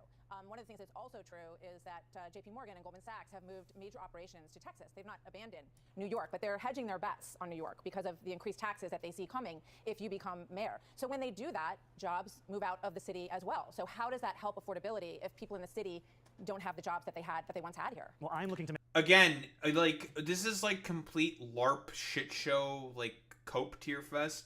You're telling me that banks are going to move out of New York, specifically New York, which you just said is the financial capital of the fucking planet. They're going to move operations out of there? Yeah, right, they're going to move operations out of there. All because the fucking taxes within the city go up a little bit. No, the fuck they're not. Like, the New York Stock Exchange is right there. New York is the financial capital of the fucking goddamn planet. Like, do you really believe in your fucking heart of hearts that just because their taxes are going to go up a little bit, despite the fact that they do operations in another fucking goddamn state, if they still have business within New York, they're still gonna get fucking taxed. It doesn't fucking matter. So they can leave, but they're never gonna not have business done in New York. Like has been said before, financial capital of the fucking planet. Those dumbasses are locked in. to make this a city that every person chooses, whether they're a business leader or they're someone who works for that business. And the key ways of doing that are actually delivering quality of life, public safety, and affordability for each and every person. Because what we're seeing right now is we have a broken status quo. We have a corrupt political system, and we have the politicians that sustain that. That's really what's on the ballot, is whether New Yorkers want to continue that, or whether they actually want a city they can afford. That's what I'm going to deliver. So, Governor Hochul, you would have to get approval from the legislature to raise individual taxes, income taxes, and also corporate taxes in New York, which you've said you would like to do in order to pay for the free buses and the free child. Well, as we all know, Kathy Hochul is so far playing ball. She's sensing the political winds. She has a very, very tough re-election bid in 2026 that's coming up. So more than likely, and knowing Zohran Mamdani, he's going to use that significantly to his advantage. And Kathy Hochul's basically trying to play into that, play into Zohran Mamdani's popularity, saying that listen, we're probably gonna go along with a lot of shit. I mean, that Zohran wants to do, and I mean, Kathy Hochul herself has also endorsed Zohran Mamdani, which is why I'm saying like this shit's a fucking wrap. It's fucking cooked. It doesn't matter like whatever coping, seething, and malting like all these like stupid dumbasses, for example, like Hakeem Jeffries and Chuck Schumer are going to do to try to like interrupt with any of that fucking bullshit, or like Donald Trump might also try it as well. Like it's cooked. Cuomo is cooked. Nobody likes Andrew Cuomo. Everyone fucking hates his guts. And let's be honest here. This shit's not gonna fucking work out as well as a lot of these motherfuckers think that it will. Like, let's be quite honest here. Because nobody likes much of the actions in terms of like what Andrew Cuomo is doing. Let's be honest here. Nobody really likes him as a fucking goddamn candidate. Nobody really fucking likes Kathy Hochul that much, and she knows that, so she's going to try to play into the fact that Zohran Mamdani is as popular as he is, and is more than likely going to try to do anything possible to appease Zohran Mamdani and give him exactly what he fucking wants. So more than likely, those tax proposals are going to be put in. Care and the different programs, the government grocery stores and the like. She says no new taxes in her governor's race. So what are you going to do if she won't allow taxes to be raised? How will you pay for these programs? You know, I've said time and again that I believe these are the most straightforward ways that we can actually fund universal childcare, making buses fast and free. And I've said that the two clear ways to do so, raising personal income taxes on the top 1% by 2%, and raising the corporate tax to match that of New Jersey's corporate tax of 11.5%. Now, if there are other ways to raise this money to fund this agenda, the most important... And also, this is a very dishonest sort of little tactic there by Martha McCallum. When she says no taxes are being raised, in reality, what is meant by that is no taxes are being raised on the average New Yorker, right? And Zohran Mamdani is doing a really, really good job here talking about, no, the taxes are going to be targeting that of the rich specifically. And this is a broadly speaking, very, very fucking popular policy proposal. Everyone wants taxes to go up on the rich. Important things that we fund the agenda. I still think that these are the most important and clear ways we can do it, and I'm thankful to have Governor Hochul's support in this race, and the fact that she said we have a shared commitment to delivering universal childcare for New Yorkers across the city. I think that's great. I think everybody would love to have free health care and free buses and all these things, but the question is, how do you pay for it? The city's already in debt. The governor says no to new taxes. Like Margaret Thatcher said, you know, socialism's great until you run out of everyone else's money, other people's money. Well, Andrew Cuomo... And fuck, yeah, dude, and he literally just talked about this, how he's gonna fucking pay for it. Yeah, Margaret Thatcher, by the way. Yeah, and Margaret Thatcher basically presided over a debt spending fucking crisis within the United Kingdom. So she spent a bunch of other people's money, that being the taxpayers' money, and it caused a fucking complete collapse and shit show of the fucking UK economy that they are still now suffering the consequences from right now. So, and broadly speaking, not a lot of people within the United Kingdom really like Margaret Thatcher all that much. Her basically austerity politics, which is what she brought to the fucking goddamn table, privatizing literally any public fucking service. Everyone in Britain fucking hates all that shit. So again, like, don't bring up fucking Margaret Thatcher. And also, like, we're talking about Andrew Cuomo here. He's gotten how much fucking money from billionaires and millionaires? So spare me it, like, nice meme. Said is that if he had $959 million to give it to Elon Musk in tax credits, because that's exactly what he did. And I bring that up to you to say that it's often a question of whether you have the willingness to spend that money to benefit working class. Wow, this is such a good point here by Zohran Mamdani. Like, all of these motherfuckers who give tax credits to all these fucking dumbass billionaires, if you're talking about stealing other people's money to pay for tax credits to the fucking goddamn rich, what is that? How does that work in this sort of calculation there, Margaret Thatcher and Martha McCallum? How does that work within the fucking calculation? You're taking money from the poorest, the middle class, and even some of the upper middle class in order to pay for, a bunch of fucking tax cuts for Elon Musk, who definitely needs more of those fucking tax cuts and credits. Class people, not where that money is in the first place. So what would you cut? What would you draw from to do it? I don't think we have to cut. I've spoken about raising taxes on the wealthiest. And frankly, this is an issue that we have here in New York City, and frankly, even across this country. When I've spoken to Trump voters right here in New York City, Hillside Avenue in Queens, Fordham Road in the Bronx, they've told me it was cost of living that drove them to vote for Donald Trump. They've told me it was a promise of a lower actual, whether it be cheaper groceries, whether it be childcare, whether it be rent. Right. A lie, obviously. we're seeing time and time again is we're more focused on the question of billionaires and the most profitable corporations than we are on people who can't even afford to make ends meet in the city. Well, we know affordability is an issue, and I think that all politicians are getting to an understanding of that, and I think that you've done a lot, actually, to bring people's attention to that issue. Let's take a look at the free buses issue just for a moment, because I know you said that the pilot project that you did was one of the biggest accomplishments of being an assemblyman. The Washington Post said this in an editorial about this. Quality inevitably declines when a service is offered for free. Vagrants and drug addicts would camp out all day on New York's buses, especially in the winter. Parents would go afraid to let their children ride alone. Wealthier residents would find another way to get around, but poor New Yorkers who depend on the bus would suffer the most. Oh, shut the fuck up, you stupid dumb. Who the fuck wrote this dumbass opinion? What kind of, like, schizophrenic wrote this shit? Like, yeah, dude, free buses are just going to be used by fucking vagrants to just, like, ride alone ride on the fucking bus. Hey, dumbass, like, let's be honest here. You want that to not be a problem? Spend funding and money on taking care of a lot of the issues of homeless people, and then maybe they won't be riding on the fucking bus to just try to get sleep in somewhere where it's fucking warm. Yeah, I guarantee you this motherfucker, like, let's be honest here, does not live in fucking New York. Like, get the fuck out of here, you stupid moron. Yeah, poor New Yorkers who struggle the most to pay will be hardest hit. Yeah, exactly, Alex.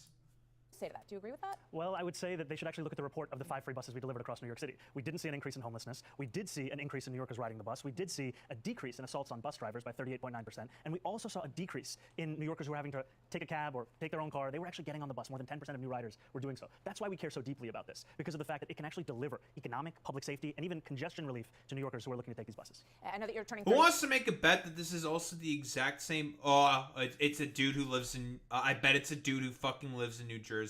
I'm calling it. It's a dude who fucking lives in New Jersey who's salty about the fact that he has to pay the congestion price taxes. I'm calling it. I'm calling it. Yeah, that or fucking Long Island. It's just like a stupid, out of touch, millionaire, elitist, goddamn fucking freak. For on Saturday, and I want to talk about your qualifications. You know, some say you have never run a business in your life, so I'm curious. And President Trump said that you never worked a day in your life. You worked as an assemblyman, and you've had other positions in the government. But what qualifies you from your life experience to run the largest city in the country? You know, I want to take this moment because you spoke about President Trump, and he may be watching right now, and I just want to speak directly to the president, which is that I will not be a mayor like Mayor Adams who will call you to figure out how to stay out of jail. I won't be a disgraced governor like Andrew Cuomo who will call you to ask how to win this election. I can do those things on my own. I will, however, be a mayor who's ready to speak at any time to lower the cost of living. That's the way that I'm going to lead the city. That's the partnership I want to build, not only with Washington, D.C., but anyone across this country. I think it's important because too often the focus on the needs of working-class Americans, working-class New Yorkers are put to the side as we talk more and more about the very kinds of corrupt politicians like Andrew Cuomo that delivered us into this kind of crisis. So the question I asked you was what specifically in your background gives you the confidence that you can run 100. Why does that fucking matter? What fucking what confidence could you basically talk about? Yeah, like, don't fucking address this question because it doesn't matter.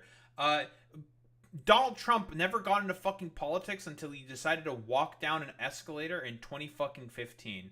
Like, no fucking goddamn experience is needed. Yeah, AOC also had no fucking goddamn experience, and now she's one of the most prominent, beloved politicians in the fucking goddamn country. Yeah, experience doesn't pay the fucking bills. Having experience as a politician is wholeheartedly fucking irrelevant.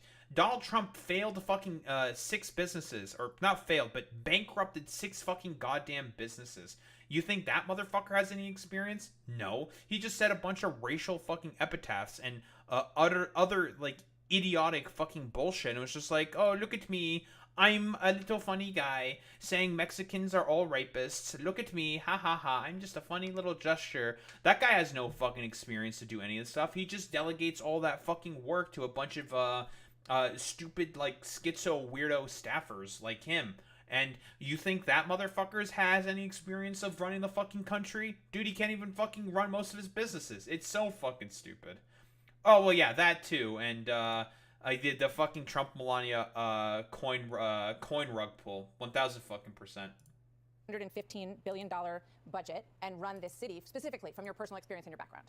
I've been a state assembly member here in New York City. I've represented 130,000 people in Queens. And in the time that I've done so, I've not only delivered more than $100 million in increased bus and subway service, I've also secured $500 million in debt relief for working class taxi drivers. President Trump knows this. New Yorkers know this across the 5 boroughs. Taxis, as we're looking at them right here, are such a part of what we love about this city. And yet those same drivers were sold a lie about a ticket to the middle class if they bought a medallion. I stood with those drivers. I organized with those drivers. I went on a 15-day hunger strike with those drivers. And we secured $500 million in debt relief that allows those drivers to do more than just think about struggle. How many employees would you be overseeing in the New York City government? More than 300,000. That's a lot of people. But thank you for answering the question. Damn, New York's a pretty big fucking city. You need a lot of people in the government in order to make it run well. Oh, who would have thought? Yeah, he is a true South Asian freedom fighter, 1,000%, Points Mini. I know that you want to stimulate small business in the city, and we all walk around the city that we love, and we see a lot of empty storefronts. So give me your plan on how you would do that. You know, I've spoken to a lot of New Yorkers for whom their aspiration, their dream is in that small business. And I've told them that we are going to make it easier to not only open it, but keep it open. We're going to cut fines and fees by 50%. Because as you said, we have a city government that has a $116 billion budget. It's not funded by charging a restaurant $25 a year for the right to sell a frozen dessert. We're going to streamline the regulations and rules that these small businesses have to adhere to. Because today, if you want... By the way, we all know about the first viral video that this man made about halalflation. Great fucking video, by the way. Talking about all of the red tape and burdensome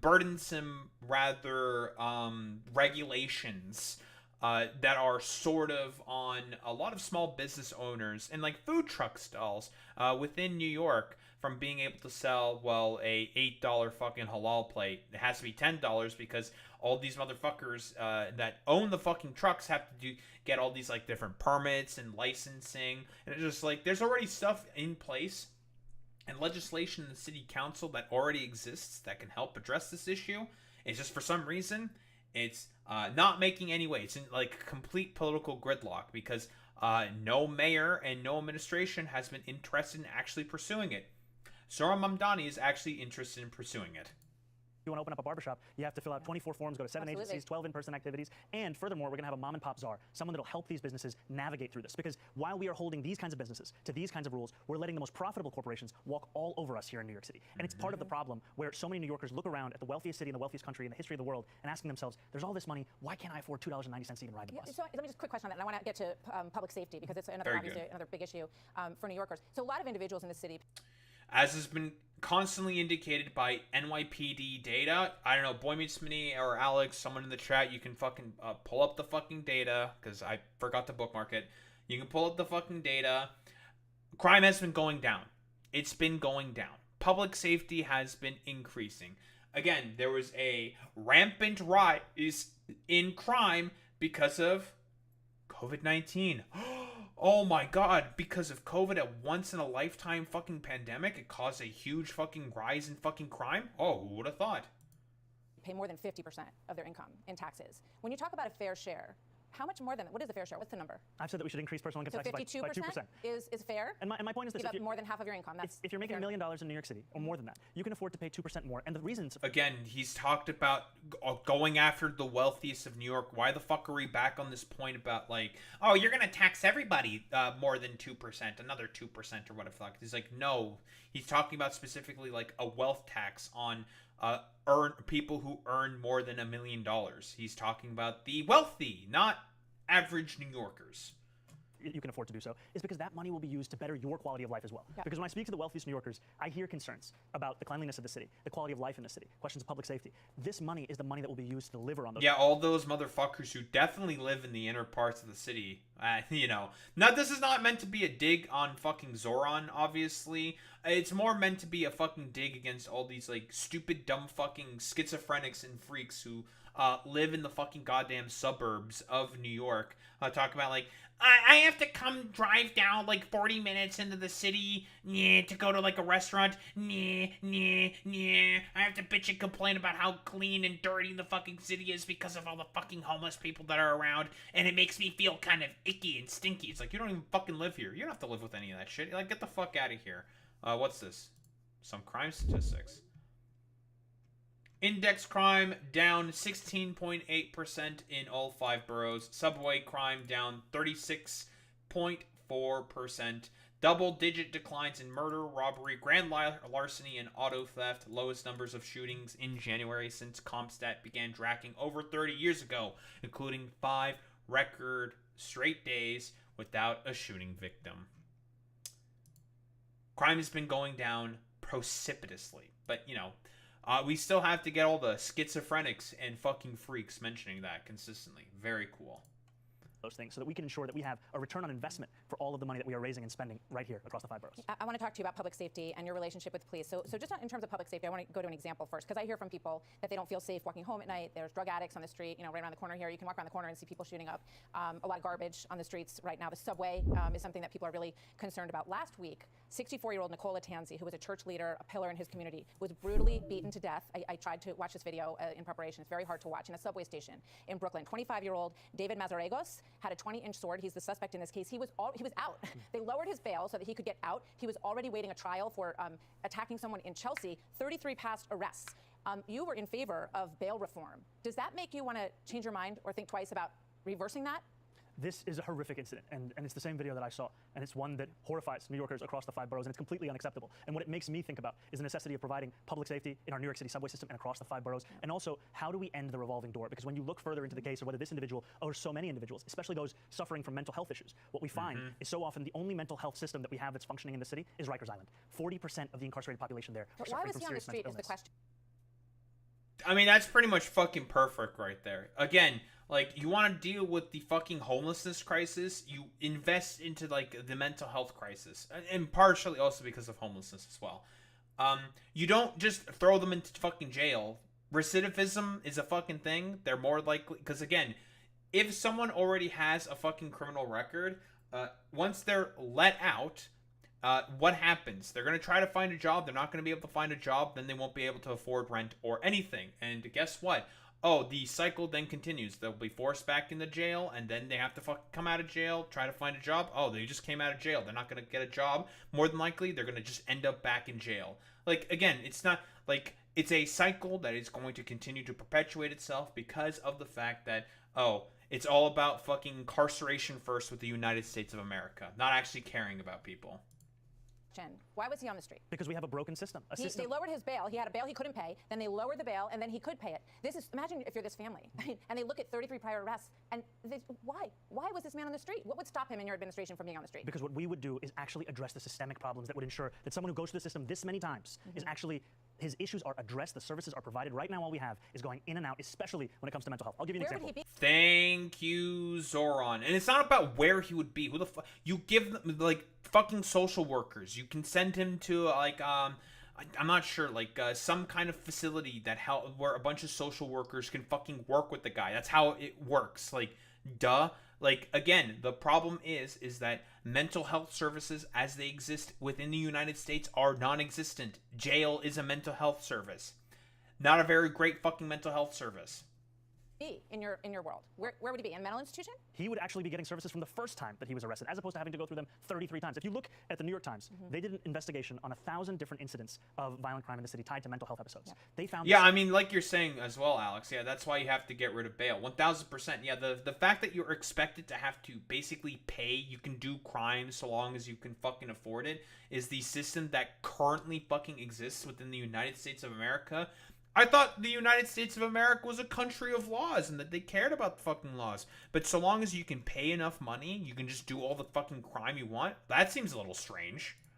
So many of those same New Yorkers were failed by the interactions they had with the city when they went for help, for mental health assistance. And that failure is a blight, it is a stain on our city, and it's a failure that I'm looking to fix by actually transforming this with the only comprehensive plan for public safety of any of the candidates. Because what we are going to do is put out a plan and a proposal that we have shared with New Yorkers to create a Department of Community Safety that would bring together all of these pre-existing silos that address mental health crisis, that address homelessness into one department, provide it with the funding necessary, and actually address Where do these people go, though, is my question. Are you going to put them in a mental institution so they can be taken care of, or are you going to leave them at home on medication? What's the plan? There's a plan right now that allows for involuntary confinement, which I think should be a last resort, because of the fact that when you look at the actual results, this is something that so often doesn't actually have what has been spoken about. But what we have today that actually works for New Yorkers with serious mental illness, there are things like Fountain House. This is a clubhouse model, peer-led rehabilitative treatment for New Yorkers with serious mental illness. It costs $4,000 to have someone in Fountain House for a year. That's the cost of being on Rikers for 3 days. And what we see, however, is that those services, they increase employment by 50%, they reduce hospitalization by up to 45%, and they actually reduce the cost of healthcare as well for those same New Yorkers. This is what we're looking at. This is why we say that Rikers is broken, the system I mean, is you broken. can just see people who are suffering up and down 8th Avenue just as one example, and I hope we'll have a chance to talk more about that next time, but I don't want you to leave without me asking you about your relationship with the police, because obviously this is a big issue. You said in the past, and I almost don't need to go through it, it's been said many times. Yeah, I mean, like, I don't know, like, what else is there to say here? It's all going to be, like, stupid whataboutism bullshit. He already answered the question. There's no point in fucking going into this. If you actually want to address the fucking problem, you want to actually address the fucking goddamn problem, you don't just let people constantly keep going in and out of jail over and over again. This is clearly not fucking working. That means you should try to change something else. Very, very cool. It's the most simplest shit on the fucking planet. But that you called the police force racist, said they were a major threat to public safety, called them wicked and corrupt. And now the report that you apologized to 24 members of the NYPD. What did you say to them? I apologized for the language that I used, and I spoke to them about the fact that I want to work with them to deliver public safety. Because what we're seeing in the city right now is we're asking officers to do nearly everything we can think of. We used to ask officers to focus on serious crimes. Now we're asking them to focus also on the mental health crisis, to focus also on homelessness. In 1 year alone, the NYPD receives 200,000 mental health calls. 1 year. Yeah, and you know what they told me? That 1 out of 3 of those, the person they're very, very dangerous interactions. You're going to send a social worker in there? You can always have a police officer actually come to address that. But look, you're saying 1 out of 3. 2 out of 3 times. If you don't need the police and you're sending them to do that, then why aren't you sending them to respond to shootings and murders? 5-6 years ago, the response time for officers was closer to 10 minutes. Now it's closer to 16 minutes. New Yorkers deserve a police department that is asked to do the things that it can possibly do, not one that covers. And by the way, this is the exact same position that everyone during the BLM protests with George Floyd, obviously, were advocating for consistently. They were always talking about, if you just take away some of the fucking goddamn funding that the police currently has, and they actually are able to focus and do the job that they're supposed to do, not just addressing a bunch of, social malaises and mentally ill and homeless people on the streets that are meant to be taken care of by social workers.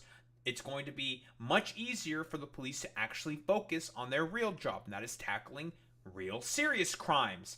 And because the police, currently in the United States of America, with them it's shoot first and ask questions later. Do you really want them to shoot first and ask questions later on someone who's having a mental health fucking episode? Yeah, okay, bro. Very, very cool. Yeah, 1000%, Alex. Someone that deals with mental issues can be trained to deal with dangerous situations.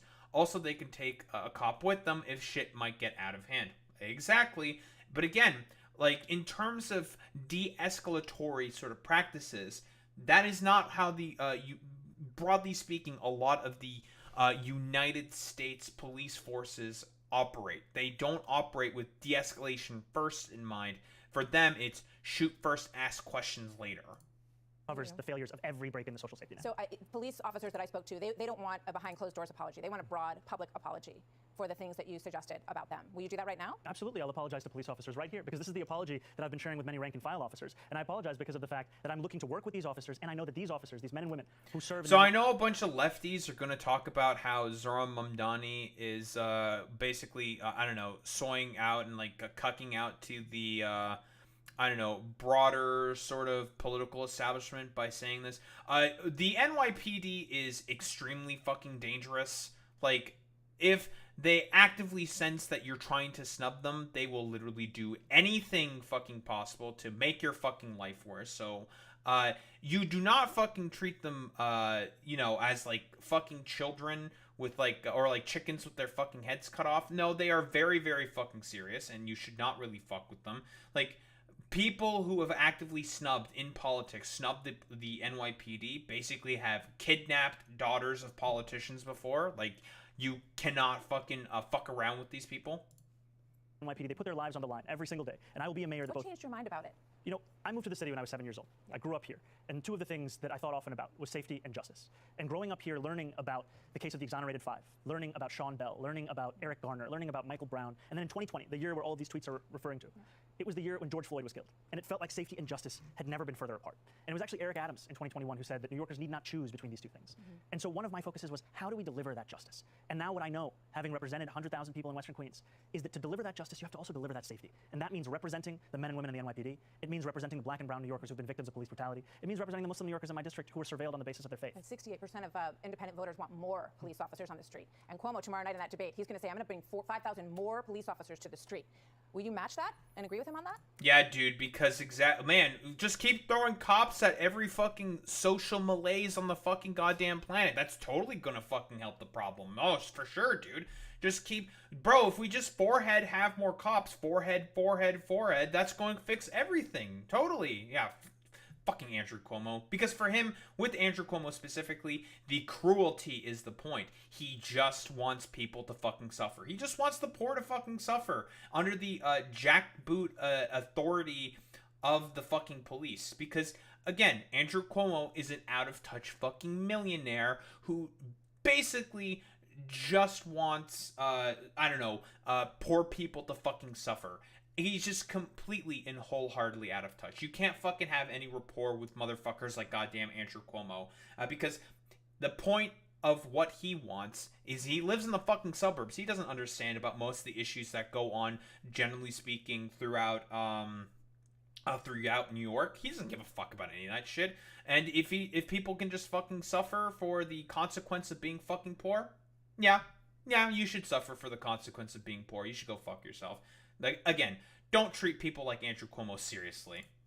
I don't look to Andrew Cuomo for leadership. Well, will you put 5,000 more cops on the street? I've been very clear. I want to keep the number of officers that we have, and I want to make it easier for those officers to do their job. And what that means is that we allow officers to focus on serious crimes, and for all of the focus on the head count. Also, by the way, yeah, this is the exact same answer Zohran Mamdani is giving. Like, again, it's just having a proper allocation of resources. It's called actually governing. But unfortunately, the mind of the American is, I don't know, extremely brain dead, for lack of a better term. They just want people to fucking suffer very, very often.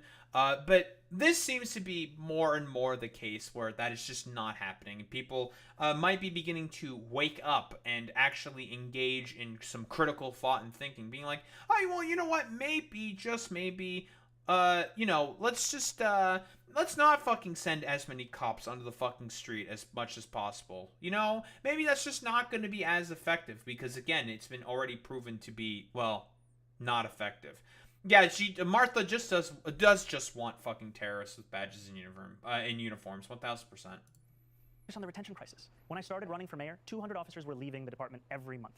Now it's 350. And a lot of them are leaving because there's simply no way they can do their job in what's being asked of them. And to your point, however, Andrew Cuomo is going to say a lot of things tomorrow night on the debate stage. And frankly, I wish it was more like NASCAR, so New Yorkers could see the billionaires that were sponsoring him right on his suit jacket. Because this is a man who had 10 years. And I know now that it's politically convenient, he watches Fox News as well. So I'll just speak to him directly. Andrew, you had your chance to lead the state. You took that time to sell out working class New Yorkers to your billionaire donors. And instead of actually meeting the needs of people who couldn't afford to live in the city, you gave $959 million in tax breaks to Elon Musk. And now you want us to believe that we can't spend less money than that to make every bus fast and free in the same city. All right, I'm squeezing. And by the way, also in terms of a lot of the policy proposals that Bill de Blasio was trying to push in terms of universal pre-K and trying to freeze the rent, Andrew Cuomo consistently got in the way of that and tried to snub a lot of the more progressive agenda that Bill de Blasio was trying to put forward consistently as governor. And also, he basically made it such that so he doesn't have to do any work because Andrew Cuomo just fucking hates you. He just hates you. He hates people who are poor and is a spiteful, petty little fucking man. He put a particular board of Democrats who would vote alongside the fucking Republicans to make it such that a lot of more progressive measures would consistently fucking fail, and so that he wouldn't have to fucking sign them into office and not have to face any of the fucking potential quote-unquote political ramifications for that. He's, when I say that Cuomo is a deeply fucking evil man, he is deeply fucking evil. Let's not forget about that. We all know the stuff about the COVID-19 shit, where a bunch of old people in nursing homes got killed consistently, and also him suing 13 women for their gynecological records. That's also another thing that Andrew Cuomo did. So again, it's one of those things where it's fucking spare me at Cuomo. You're a fucking piece of shit, bro. Two very quick ones here, Absolutely. if you can answer them quickly. Commissioner Tisch, you have suggested that you want her to stay. Have you asked her to stay? And has she said yes? Because I think she's that very is one popular, issue that would go a long way Letitia James. towards police retention. And has also endorsed Zohran Mamdani. She's very, very popular in the state of New York. And, well, Zohran Mamdani ever the fucking thinker in terms of politics is using that to his advantage. I've said that I appreciate Commissioner Tisch's record of uprooting corruption in the upper echelons of the NYPD. I've appreciated her presiding over drops in crime across the city, and I continue to actively consider her to be my police commissioner. I haven't made any personnel commitments. Okay, so you don't want to ask her right now? No. That's the kind of conversation I would actually have in person, in private, not a politics of Okay, it's an issue that a lot of people brought up with me when I told them I was going to be speaking with you. Last question. You want to have a World Cup czar. I know you're a huge soccer fan, Arsenal fan. I have a lot to learn about soccer. I'm happy to admit that. I look forward to learning more. That would be great. What is this World Cup czar going to do for New York City business? The World Cup is the largest sporting event. So the World Cup is being hosted in New York? Huh. That's cool. Lovely. In the world. And it's as if no one has been thinking or talking about it here in New York City government. It's coming next summer to the city. We're going to have billions of people watching. The World Cup Czar is going to ensure that this is a tournament that New Yorkers remember as well, not just those who visit us. That's it's cool, a tournament that will signify an increase, not only in tourism, but for small businesses and an exploration of the city. Because for too long, we have had these kinds of opportunities that we've just passed up on. I mean, we recently had the 400th anniversary of New York City. Most people have no idea. Right, good point. Because the city didn't do anything about it. You know, President Trump's going to make a huge deal out of the 250th anniversary of New York City, so maybe there's an example there. And he and his family, his son is a huge soccer fan, so would you welcome them to New York to enjoy the World Cup with you? I would welcome them to come to New York City and also to talk about how we can actually lower the cost of living, because that has to be the focus. And frankly, that's a promise that's always staying on message. The message discipline. Zohran Mamdani, so thank you very much. Pleasure to talk to you. Hope we can continue the conversation. We'll be watching the debate really closely tomorrow night and the whole race. Hey, Sean Hannity here. Great, fantastic. No one cares about Sean Hannity. Fuck you. Great as always from Zohran Mamdani. He's just nailing it constantly. Always fucking nailing it. The message discipline to not falling for any of the bullshit, and also just constantly fucking answering the questions concisely, consistently, and in a way that's going to be palatable to a Fox News audience. There's a reason why he also courts a lot of fucking Trump supporters. The reason why is because he has the fucking energy, he has the gusto, and the fucking gumption. This is a point that Vosh brought up, and I thought it was a really, really good point that he brought up. The reason why you see, like, a lot of these young Republican types, a lot of the Nazis not go after Zohran Mamdani, except for, like, in racist factions. But generally speaking, they don't really go after him all that much because he's got the fucking energy. He's got the fucking riz, and he's willing to fucking put up a fight. So a lot of these motherfuckers, they understand that if they actually try and pretend to want to have some form of populist bona fides, if they actually try to go after a real fucking populist like Zohran Mamdani, it makes themselves look very uncredible. And a lot of these people also just like Zohran Mamdani. Yeah, sure, they don't like the fact that he's, I don't know, brown and a fucking Muslim. They're still racist, but they like the energy and they like the fact that he's actually going to be willing to put up a fight. A lot of these more fucking MAGA young men type will flock to people like Zohran Mamdani. And it's, I mean, this is why. He's got the riz, he's got the fucking energy, right? So, generally speaking, great interview by Zohran Mamdani. He hit it out of the fucking park. And he is, honestly, like, I didn't even know that the fucking debate was tomorrow. He's probably gonna, like, knock that out of the park. And I don't think Andrew Cuomo is really gonna fucking stand a chance. But yeah, let's be honest here. I don't think there's, like, really much else to say besides Zohran Mamdani is great. Vote for him if you're in New York. And he's actually going to bring the vibe shift and is actually going to be one of the main antidotes to this current failing system of politics that we currently are under right now. Zohran Mamdani is the way forward. Don't think there's much else to say besides that.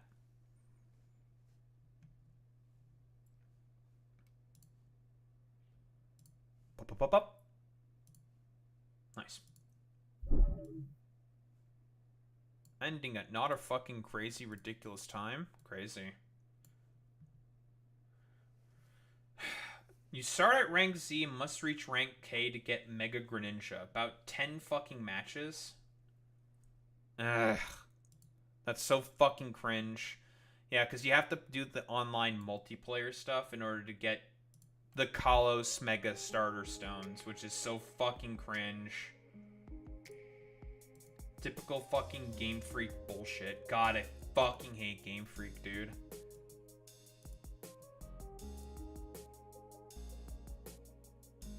No, Centro is saying that it's about 10 matches.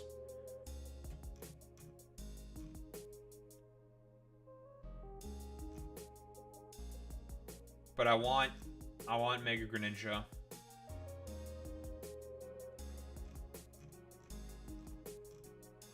I want my boy. I want my boy, Mega Greninja. I mean, if it was actually a fucking grind to get them, there would be riots on the streets. I mean, 10 matches, unless you're good.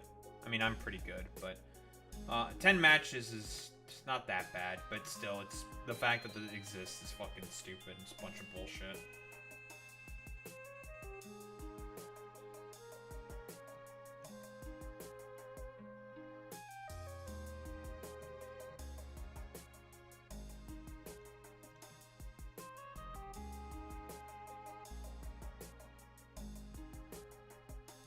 Why don't we raid out to Jason's Society? Why not? Alright, dorks. Raid messages. You idiots know what to do. You know what to say. Transfer out of the Daho raid bot if you're a sub. If you're a non-sub, you do the WoW with the Daho raid bot. That's how we show appreciation to those 19 gamers. I will be back tomorrow, and we will be playing some PLZA. We're going to be playing some PLZA. Let's fucking go. And, more yapping about politics and stuff. Hopefully I'm going to be able to actually stream the debate between Cuomo and Zohran Mamdani. I don't know if I'll be able to, considering it is on local New York station. I would guess. I may have to catch like someone else's stream or VOD or some shit. Well, we'll see. We'll see what happens if I can actually catch it or not. Well, in any case, gamers, I will be back tomorrow. We'll be playing some PLZA, obviously, and also other bullshit. Joining me in game, what the? I have to put Boy Meets Mini into a pack. That's crazy. Anyway, I'll be back tomorrow, gamers. Same time, same place, same face. Peace out, gamers.